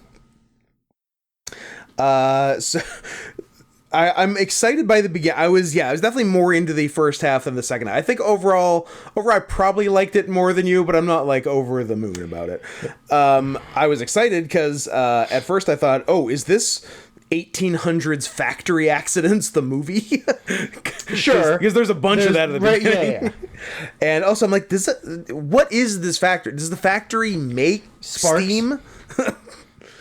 Yeah, it's a steam factory. It's a steam factory. And then they capture the steam, and then they make more They put steam it in a machine to make steam. Okay. So they use steam with the ultimate goal being steam to make steam. steam to make steam. Some sort of perpetual motion. Actually, that's kind of so. I guess we got to say what happens in the movie. There's a boy, a steam boy. A steam boy. His dad and his dad's dad are So his grandfather. his paternal grandfather. Yes. I want to be specific. Are in the business. Here's what I hate. I hate that their name is Steam. I don't like that. Lazy. At all. It's weird. Oh, let's make an anime about steam stuff. What do you want to call the family? I don't know. Steam. That was a very weird choice. Maybe it's just a wrong English translation. It's possible. Which I hope it is, because that is strange. So I guess this is a little later. Oh yeah, that's right when he gets abducted. But yeah, so both his dad and grandfather are in the U.S. or just in London? No, they're just in London. London. Yeah, they're from Manchester. Yeah. The kid's in Manchester. His grandfather sends him a package. It's this steam ball, which has steamed hams. It's basically the Steam version of achieving cold fusion. Oh yeah. It's like, yeah, it's perpetual super steam. Basically, from, I don't know, some like nebulous like magic mineral water in Iceland, I think. Mm-hmm. Yeah, that makes the best steam. So the grandfather mails it to him, and then 1 second after it arrives, the people from the company, that his family works for show up and seem very sinister. So he runs away with it, and then a giant, terrifying steam tank tractor John Deere just comes and mows down their entire house. And you get your chase scene. And the kid is sort of the kid takes after all the men in his family, and he's like a steam based inventor as well. And he's made some sort of like a gyro cycle that he gets away on from thing, and then he like gets onto a train, and then a zeppelin with a giant claw coming out of it just scoops up the whole goddamn train car. And I'm like, Zeppelin versus train? Is it my fucking birthday? This is my two favorite modes of transportation. Autism wins. This is awesome. So it takes and they take him to London with the steam ball. Yeah. And and he's sort of there against his will, but then also 1 second after the steam ball arrived in the mail, so did his grandfather, who seems like could have just brought it instead of mailing it. Yeah. And the first thing the grandfather says is, "Your father is dead. Your dad's dead. And Get then over your dead dad." Yeah, and then we carry on from there, and so he goes to London, and there's his dad, and he's well, I was gonna say he's fine. He's not fine. No. Fine. He clearly had a steam related accident. Yep. And has a cyborg eye and a cyborg arm, and his hair is not good. No. So, but he's not dead, which is so that's a plus, I suppose. So yeah, and his dad's like, "Hey, we're doing a whole thing here," and Doing a whole thing. they're literally doing a whole thing, and it's unclear what they're doing. But the World Exhibition is in London. I think it's the first like World Expo, if they're going historically accurate. And man, the Crystal Palace, like that was real.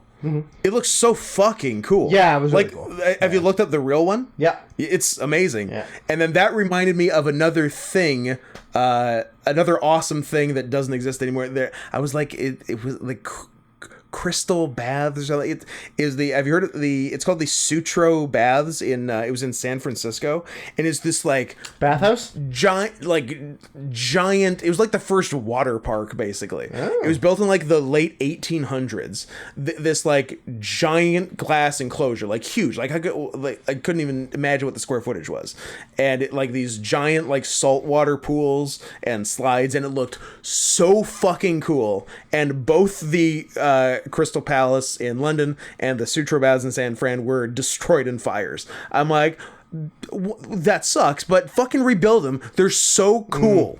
And like, look, you don't hear about that many like major like landmark buildings getting destroyed in fires anymore. Like we're Particularly, no. we're better at not having giant fires. So rebuild the damn thing so we have this cool, awesome thing. Wow. And what? Just make sure that there's no jet fuel to melt the steel beams. The glass. glass they're beams. they're both just glass. Yeah, I was like, we need to bring back World Expos. Like they're always sick. Do they still exist? I was gonna say, when do you think the last one was? Vancouver 86? There must have been something since. But like you don't List of World Expos. like you don't hear about them. How often are World Expos? Every 5 years. I don't think that's true. But yeah, we need that shit. The Great Exhibition. That was the original London one. Yeah. 1851. I don't know. I went past it, and now you're gonna have to wait. That's fair. Patience is a virtue. Oh, you have so much autism. 1851. Nice. The most recent World Expo was no fucking way. Oh, what? There's one happening this year in Argentina. We're going to Argentina. There's Expo 2020 was in Dubai. 2020, you say? 2020. Was it perhaps postponed? I feel like there weren't a lot of World Expos going on in 2020. It says October 2021 to March 2022. So yes is the answer to that question, seeing as World Expo 2020 happened in late 2021 and early 2022. Wow. Then there was one 2017, 2015, 2012, Really? 2010. Have you, like, when's the last time you remember hearing about a World Expo? 1986. 86.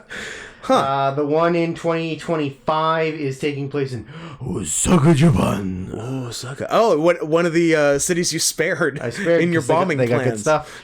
You knew they needed the expo. Astana, Kazakhstan was 2017. Cool. Milan, Italy was 2015. Yosu, South Korea was 2012. Why are we hiding? Shanghai, China. China. Zaragoza, Spain. Aichi, Japan. Saratoga, Spain? No, Zaragoza. Damn. Hanover, Germany. Lisbon, Portugal. Blah, blah, blah, blah, blah. I'm just going to keep going backwards until I see one that I recognize. Is it Vancouver 86? Like, what was the next one after Vancouver? 88 was in Brisbane. 91 was in Polvidov, Bulgaria. So it's not exactly. It's whenever they feel like it. I feel like it. Yeah. 92 was Sevilla, Spain. Then Italy, then South Korea, then Portugal, and then they're never coming back to North America because we had the best one, and America sucks. Yeah, why are we hiding our World Expos under a bushel? Let's get them. I want to go to a World Expo. Okay, well let's go to 2023. I only have baby memories of Expo 86. Let's go to 2023. Argentina? It's opening Right now? Oh, it's over. Fuck. It ended April 15th. Shit. So let's plan to go to Japan then. Osaka 2025. Yeah. Let's do it. I like an expo. There's also specialized ones. No, I want a proper big. Osaka Japan. Japan's a big one. That's a regular one. Opening the 13th of April 2025, closing the 23rd of October 2025. 6 months. 6 months. Jesus. So I guess we're going to Osaka Japan. Deal. And look at all these pavilions. Cool. Okay, who cares? Shit. Every country in the world. Not really, but most. Probably a lot. That's cool. Azerbaijan and Russia were both finalists, but one of the two of them wasn't allowed to finish. Did a war instead. Yeah. Look, if you can do a war or an expo, what are you going to do? Expo. Oh, War. yeah. Correct answer. Well, what are World's Fairs? Ooh, yeah. Because that's different in theory. When's the last one of them? Knoxville? Knoxville, 80. Specialized. Oh, I guess this has World's Fairs and Expos and in the same thing. Maybe it's basically but they're the same. different. Oh, okay. So the last World's Fair Yeah. was 1958. Oh, According to this. bring that shit back. But I don't know if that's true because wasn't there one in the 60s? I don't know. I don't know. Whatever. I know Chicago had one. Who fucking cares? The specialized ones are the World Fairs. The last ones were 1984. Okay. There was one. Was that Knoxville? There was one in Narlands. Yeah. The 82 was Knoxville. Yeah. And the 74 was Spokane, Washington. Yuck. Yeah, disgusting. Knoxville. Huh. Yeah, we need fairs and expos back all the time. Yeah. Well, we can go to Osaka. I will. And you will too. More like Osaka. Osaka might be in this. What's going on in this movie? Yeah, so the company that the dad is with, and the dad seemed in the earlier shots seemed more chill, and now he seems bad. He seems like a real piece of shit now. The cyborging did him no favors. Yeah. Interpersonally. And so they're and he's like, yeah, we need the steam balls for the shit we're doing, and it involves the World Exhibition, which is about to open like next door at the Crystal Palace, and this is the steam tower, and it's the only actual cool thing at the exhibition, which he literally says. Yeah. Everything else sucks. This is awesome, and then it turns out that Grandpa has found his way back to London after going to Manchester from London and back, and is just hiding in the boiler rooms like Gollum. The Gollum, yeah. and Sabotaging. Yeah, and Steam Boy happens upon him, and he's like, "Grandpa, what are you doing here?" He's like, "What are you doing here?" He's like, "Grandpa, you told me Dad was dead." And he's like, "Well, he's dead to me." Literally, that was the explanation. Yeah. So that was fun. So the deal is the deal is they're using Steam. Oh, and also the it's like the O'Hara Corporation. Yeah, I think O'Hara. is, yeah. Yeah. And they're basically like 1800s Bolsheviks. What is the name of the weapons factory? Lockheed Martin is what I was looking for. Lockheed Martin? Lockheed. Mm-hmm. Yeah. Yeah, so they're that. So they're basically a giant world weapons dealer. They did mention that they sold guns to both sides of the Civil War. Yeah. Which was fun. So this isn't historically accurate because You don't know that. Oh yeah, I think there's a title card that said 1866. Yeah. I'm like, why would they move it forward 15 years from the real date? It seems pointless. But who cares? Yeah, so the idea is that there'll be all the dignitaries, heads of state, big movers, shakers, businessmen, politicians will be in from body rockers in the house tonight. are going to be in for the exhibition. So they'll use this to demonstrate what they've been doing at the Steam Tower, which is creating insane weapons, and they're just going to like murder a bunch of people to show them how good the weapons are. Yeah. So things they do the opening ceremonies at the in the Crystal Palace, and then next door they like release the hounds basically and just start like bombing everything, and then a bunch of cops show up, and then they march out what look to be like robot soldiers, but it's just basically dudes in in armor, which they see later. Not that it matters that much, but I guess the owner of the company or like face of the company anyway has a granddaughter who's a real piece of shit who they introduce by having her punch a dog. Yeah, that's right. But then she like kind of gets the hots for Steam Boy, but he also knows like it. I mean, yeah, she's a girl and maybe I could fuck her, but also she punched a dog. She punched a dog, and she seems like kind of a bitch. She's kind of a bitch. But like, do they even really redeem her? Like I guess it's just there's like an assumed redemption at the end. Just like at the end, she's good now, I guess. Yeah. Yeah.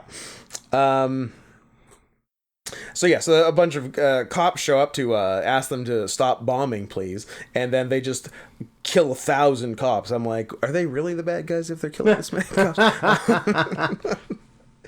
And then the pièce de résistance is Dad goes up to the top of the tower into a control room that actually kind of looked like the one with Beethoven in it from Read or Die. It was a similar kind of cockpit type thing. Yeah.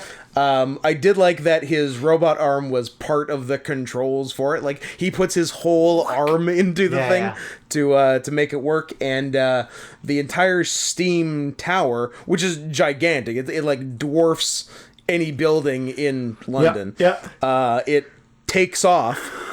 But they only have 2 of the 3 necessary steam balls because Steam Boy had taken the one back and given it to just like 2 other guys who he thought were the good guys, but they're just like a lesser version of the other bad guys and want it for the same exact reason. Just like everyone's a piece of shit who's a war profiteer, basically.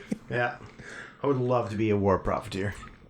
Don't get me started. Don't get me started. The dream. So it's the one thing I liked is that they try to be, for as grand as a lot of the stuff happening is, they try to be realistic with how functional it would be, because these are all like new inventions, so they all barely work. And are always on the verge of exploding, basically. So like Steam Tower achieves liftoff, and because of the basically compressed steam it's using, it like freezes everything in its path, because that's what low temp, high pressure steam does, ostensibly. But it doesn't get that far. It gets like sort of to the middle of town and just like ruins a bunch of London. And the grandpa's been trying to stop this the whole time because he knew what the son was doing, and incorrectly didn't agree with it. Nope.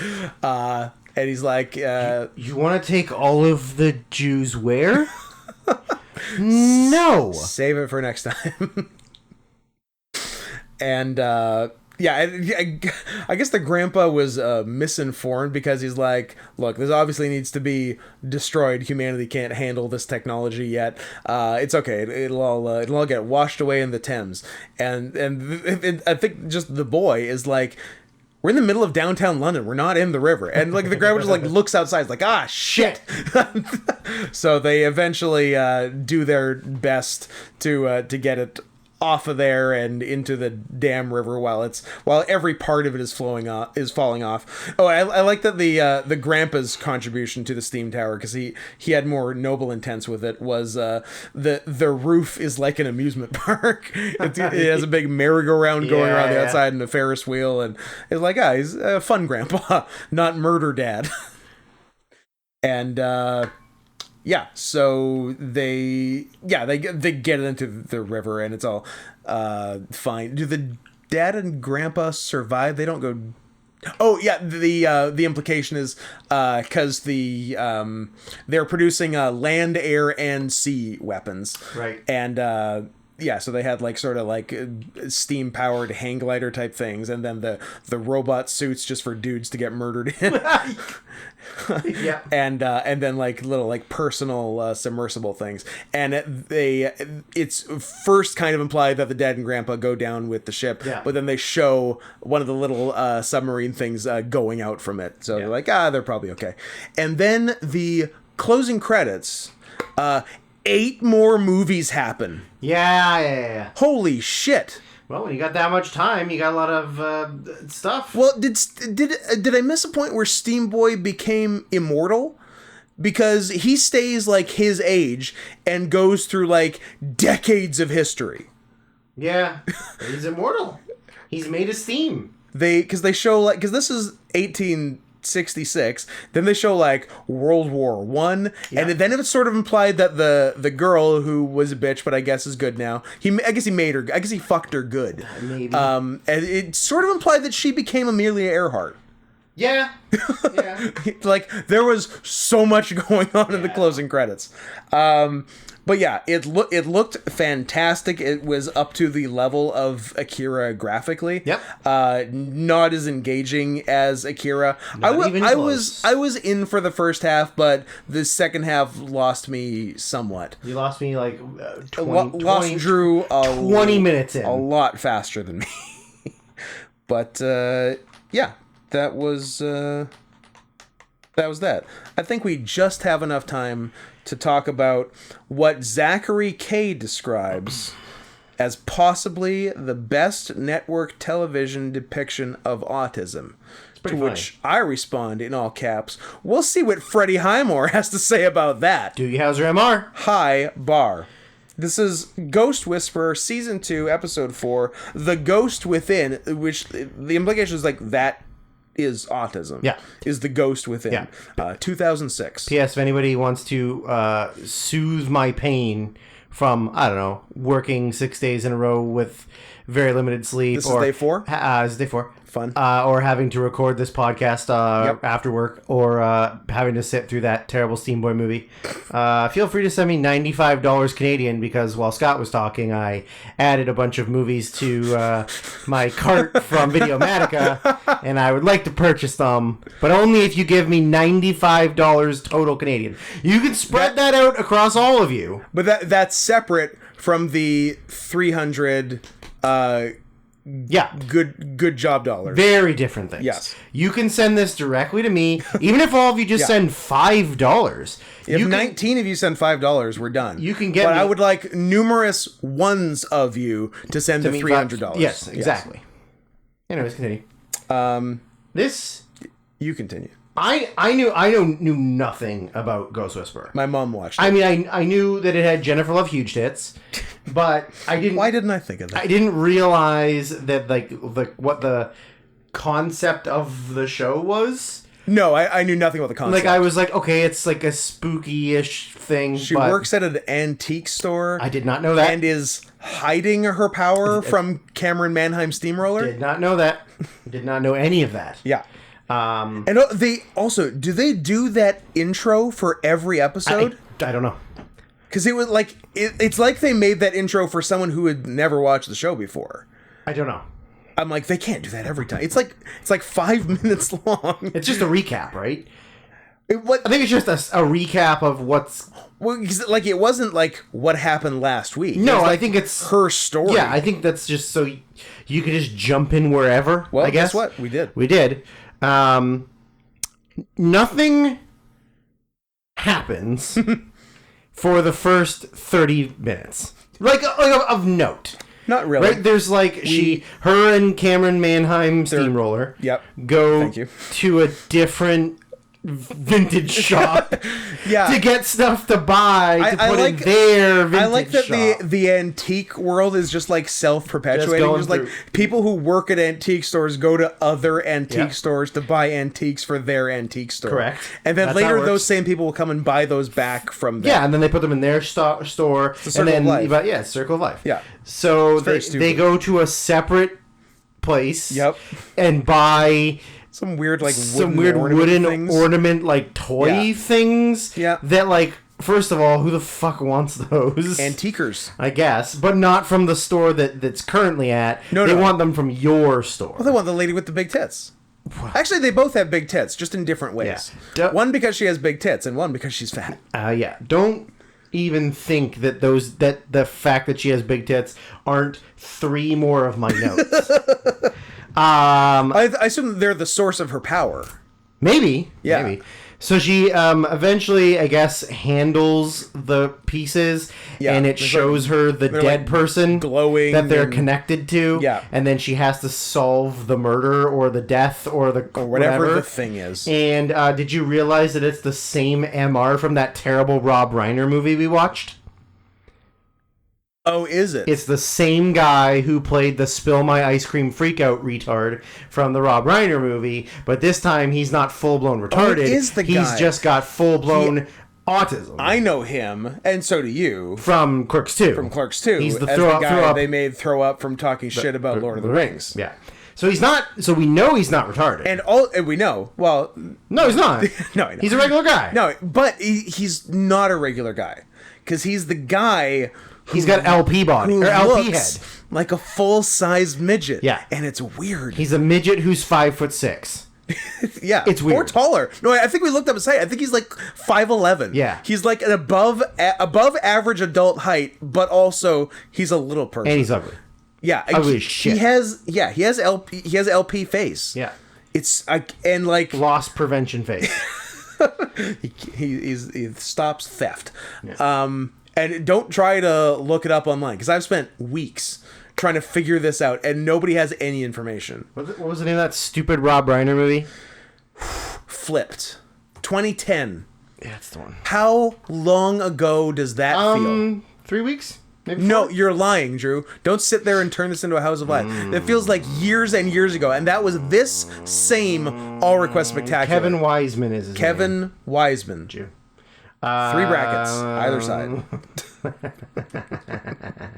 5'8". 5'8". Still pretty tall. Nearly average height. Nearly average height and the size cranium of somebody. What's the deal? And like, he's not the only one in the world. I've seen other people that look like that. It has to be something, but He's more nobody will tell me. closely related to Cro-Magnon Man than he is to homosexual sapien. He's more of an Australopithecus than a homo. Yeah, that's fair. Do I have anything that's of importance? So she like tries Well, to. she goes and talks to her friend Nerd Jay Moore. Hey, Jay Morse, you want to get nice? Want to get nice? He looks terrible, by the way. He looks bad, yeah. He looks really terrible. And this is like not a new episode. This is and he looks 2006. terrible. Yeah. Like he was kind of done by O2. Yeah. Yeah. Yeah. I'm sure I've asked. Did you ever watch his starring TV show 1999ish called Action? I think I he's I an made agent? maybe an episode or It's two. good. Yeah, I like it. Him, Buddy Hackett. He's very funny. And that Call back that Buddy Hackett. woman is in stuff. Her name's like Irene or something. You'll know her. You'll knows her when you see her. Her name is like It's like Irene or something. Or her character is named Irene or something. Or neither. She was what was it? She was a prostitute on the show, but like a prostitute who had her shit together. I know who she is. She was like a power broker I prostitute. know who she is. She's got a weird face. Yeah. I know her from. What do I know her from? And You've seen her. No, yeah, like You've seen she's her. in something that I've rewatched She's quite a all bit right. over my life. Was it Action 1999? It was not Action. I see. What is she in that I would have seen a few times in my life? Well, she's in Law and Order: Criminal Intent. You bet your ass she is. One episode. Can you name me exactly which episode she was in? Of Criminal Intent? No, I don't know my Criminal Intent well enough. She was in 3 episodes of 6 Feet Under. She was yes, in she was. Law and Order SVU for 3 episodes. Ooh, an in arc. 2002, 2003. Oh, okay. Gina Bernardo was her character name. Okay. She's in Ghost World. Oh, she played Thora Birch. I will tell you what I know her from. From whence do you know her? And it's going to be weird. Hit me. But I'm excited. I just want to see if there's anything else that I'm missing. She's also in Goodfellas, apparently. Oh, yeah, okay. She is in 2 episodes. Mm-hmm. Oh, she's also in an episode of Seinfeld. She is, yes. But I recognize her from... Where did it go? That's gone, never mind. From 2 episodes in 2001. Good year. From The Drew Carey Show. Oh, okay. I believe... Did she play Skinny Mimi? She... You know what? She did. She did. She's some kind of... She's a cute activist chick. Okay. Who discovers that she's protesting Lewis's employer, which is a drug company. Ah. And then when Drew wants to date her, Lewis is like mad at him for falling in love with her. Gotcha. And his penis doesn't work. Happens to the best of us. Yeah. P.S. Have you seen how ridiculous Drew Carey looks now? Is he still bearded? Yeah. Yeah. He looks insane. He looks nuts. Also, he's apparently a piece of shit and nobody likes him. I've heard that, yeah. Anyways. Has The Price is Right driven him mad? Or just all the money and he's a cocksucker? I don't know. That could also be on the table. He looks fucking insane. He also looks like he's 75 years old. Yeah, it's one of those people who like loses weight but it also ages them. Yeah. Yeah. Like there's people who somehow look healthier and younger fat. Yeah. Yeah, that's true. Me, for example. Yeah, I don't know if you look healthy, but yeah, he looks stupid and I hate him. And Action was one of the last, when I started like amassing media, it was one of the last series I could get, because like for a while there was no DVD of it that I could burn, I guess it was just like not that big a show, and like there were no, it probably wasn't even torrents yet. It was probably pre-torrents, probably, you know, your Kazaa type shit. Yeah. And it was just nowhere. And then I think eventually they did actually put out a DVD that I then rented from zip.ca and copied. Yes. It's good times. I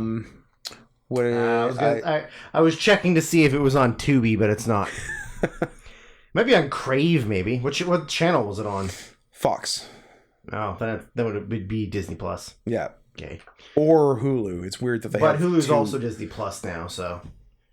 Are they not separate? It's merging. Like it's gonna be. I mean, it makes sense. It's going to be streaming on Disney Plus sometime. I don't know when, but it's soon. I mean, it makes sense. It's all the same ownership. It's weird to have two separate streaming services. Is my next note? God, she's got some milkers. I mean, she does. Yeah, but that's just a note I wrote. They're nutso. Yeah. So it turns out that the guy who she's seeing can't communicate with her, and he just sometimes repeats what she's saying. Yeah. And then she kind of does her magic reveals of finds out who he is. Yeah. That he's dead. He's dead. He's full-blown autistic. Yeah. His girlfriend is full-blown autistic. Yes. They live together. Even more autistic. And I wrote a note about her. I'm like, she needed a doctor. Oh, her mom or whatever. Yeah, her mom needed a doctor to tell her the bitch was autistic. The rocking, hand clasping, and being nonverbal didn't tip you off at all. Yeah. Like, oh, I wonder if there's something wrong with her. I wrote for sure. No one involved in this episode knew anything about autism. No. To them, least of all the writers. Yeah. Like to them, autism is like being fully non-functional Down syndrome. Yeah, not a lot of high-functioning autism going on here. No. Like us. But even, like, they don't understand that not all autism is the same. Yeah. To them, it's literally like, oh, you have Down syndrome? This is the Down syndrome category. Yeah. They're like, oh, this is the autism category. It's a spectrum, guys. Yeah, it's a huge spectrum. So she's trying to figure out why he's not moving on. She tells him to go to the light, but he like doesn't see the light. Yeah. But he's like not really communicating with her, and he like Definitely going to he light. finally figures out that like his girlfriend's still alive. She's in an institution. She goes to see her, but she also isn't verbal, and she's like fidgety with some stuff. Yeah. Then eventually she like Don't touch her. She takes the box of things to give to her. Yeah. And then she immediately like recognizes them and starts using them, but she Yeah. like does them upside down because course. she's quirky and autistic. And She's like the Chinese bitch from the second part of Chungking. yes. And it's like revealed that the picture is of the old black lady who Yeah. she got the box from. Turns out that's her mom. Yeah. She disowned her.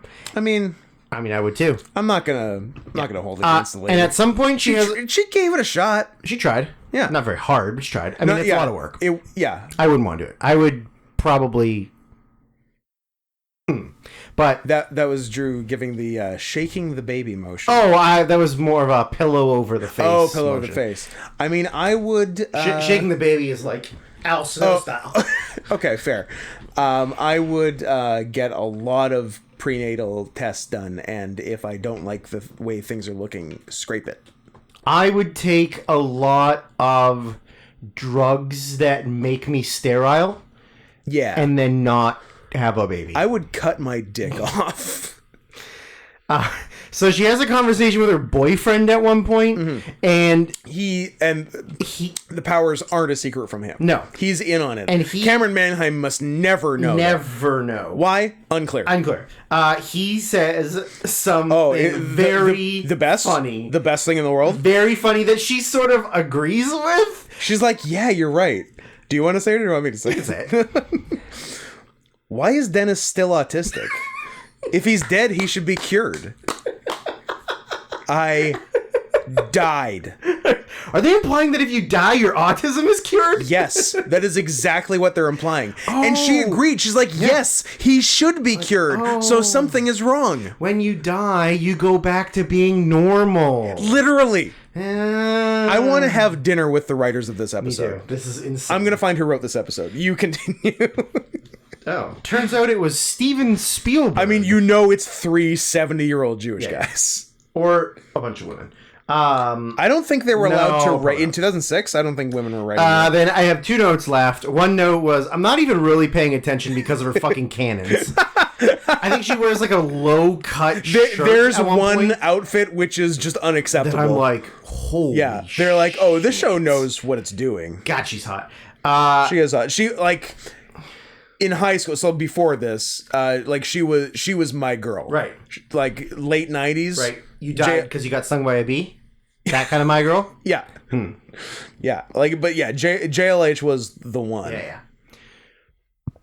He was more of a Sarah Michelle Gellar kind of guy. Funny you should. Because I was a Buffy guy. Funny you should mention Sarah Michelle Gellar. I'm sure I mentioned this on the pod before, but it's been a while and it bears repeating because it's very funny. Hold on, who wrote The Ghost Within? Lois Johnson wrote The Ghost Within. What are her other She's credits? an American television writer, producer, and showrunner. Oh, what's her other credits? She has been involved. 100 more Ghost Whisperer She's a episodes. big police procedural kind of bitch. Okay. Homicide Things Life on you the like, Street. though? Homicide Life on the Street, awesome. CSI Miami, awesome. Street Time, unfamiliar. OG Law and Order. The Glades, which I've heard of and never seen. heard of. And Bosch, sick. Oh, your favorite. I fucking love Smoke Bosch. Monster. It is. It's the Bosch is the smoke monster. Yeah.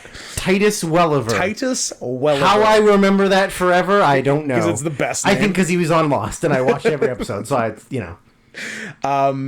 in grade. Should we revisit season 1 of Lost? Does it hold up? I know it's long, but should that be one? Season 1's really good. Season before any of the wheels fell off. Yeah.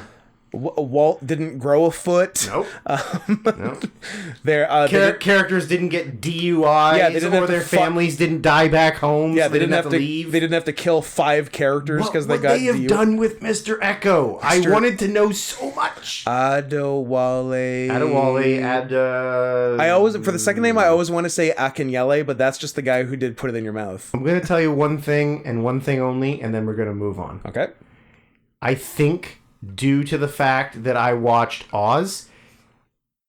Oh, maybe it wasn't him. I think his penis might have been the first penis I ever saw. Nice. He was on Oz. But I don't know if he went full bottom.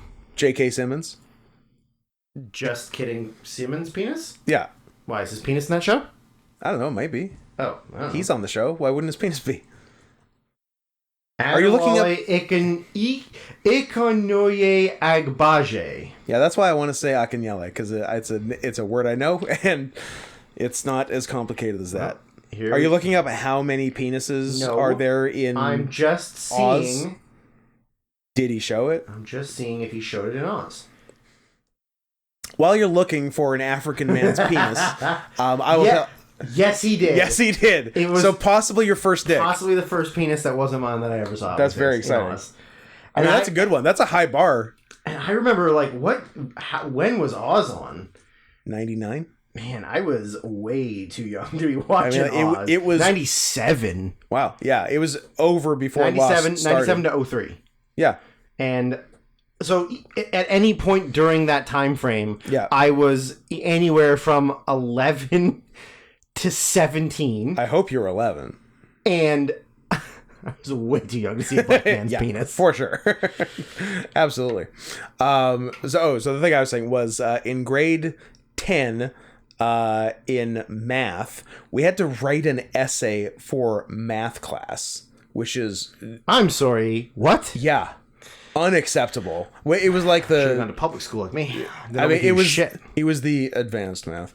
Nerd. And then the next year, because I was like, I can do this, but this is hard, and who am I trying to impress? So the next year, I transferred into the less advanced math, and it was the same teacher for grade 10, 11, and broke his heart. Nice. Which is the second. I broke 3 teachers' hearts in high school. I broke that math teacher. I broke my Latin teacher's heart after getting 100% in Latin 8 and 9 and not taking 10. Nice. And I broke my band teacher's heart by fucking her. By not fucking him. By not doing band in grade 12, because I didn't do jack shit in grade 12 because I got accepted to university 1 month in, so I'm done. It was a big coast. It's kind of stupid that they do that. Early, you should at least wait halfway through the year. Early acceptance, baby. It's in I know, November. Yeah, but that's so stupid. Oh, it's very stupid. Well, now he's just gonna not do anything, and he didn't. Anyways, I went to so little school in grade 12. Me too, but mostly because I just skipped it because I thought I was too cool, and then I barely graduated. Nice. Do you have more notes about this? Because I have one thing left, and it's the way to end the podcast. So save it. So we had to write essays for math, and my friend Andrew Lee. Can you believe it? Asian. Yeah. Chinese. Weird. I believe plagiarized his whole essay from somewhere, and he had to cite you have to cite sources at the end of the essay in the bibliography, and but of course he wasn't going to cite the ones he plagiarized from, so he just made up a bunch of sources and authors, 2 of whom were J.L. Hewitt and S.M. Geller. Nice. Yeah. Nice. And it worked? 100%. Great. Yeah. Awesome. Scot-free. Yeah, so I always enjoy that. You want to finish this in 5 minutes, then we can be at 5 hours? I would love to finish this in 5 minutes so we can be at 5 hours. And then I can go right to fucking bed? Yep. So what do I have? If he's dead, he should be cured. I was wondering if there was an abusive doctor in the mix. It didn't really pan out into anything. There was an implication at one point that the woman was autistic because she was a bad mother. Yeah. It's about the implication. And around the end, all I could picture was Eric Andre saying it actually cured her retardation. I was really, because like, look, they established it in canon, so that I was very disappointed that when he finally ascended, he wasn't briefly cured first. I wanted them. She's wrong. I wanted them to say like a people sentence, Or just they go like, oh, maybe he doesn't cure it. No, it didn't do that either. Nope. But I wanted to just like look at her and say like, goodbye, everybody. Hey, thanks. I feel great. This is what having a fully functional normal brain is like. They weird. And they I don't know if we said how he died. He died doing what he loves, making cake. He put his head in the oven because that's what you do. Because he's retarded. And I think after he it was very strange. He could have used another take, honestly. Right after he ascended, the only thing left that happened in the episode was JLH. She's just like watching him ascend from the doorway. She could have taken her tits out. That would have been good. But she does this like weird and for a long time like facial acting. She makes like all these faces and then leaves and the episode's over. I'm like, that was too much. Oh, thanks, Celebrity Jihad. Those are perfect. You're all good. You feel comfortable with your answer? I think so. The mom and the mom's gonna try her best with her adult autistic daughter. They're gonna do a puzzle together, but like, yeah, she's there now, but she's probably gonna leave in another week. I think. Probably. And I know the mom from somewhere too, but I'm Lost. Oh, Lost. She's the black wife to the old white guy. She's one of the skeletons. Yeah. Nice. The original interracial couple. No, that's William H. Macy and his wife. And his wife. Yeah, the second interracial couple.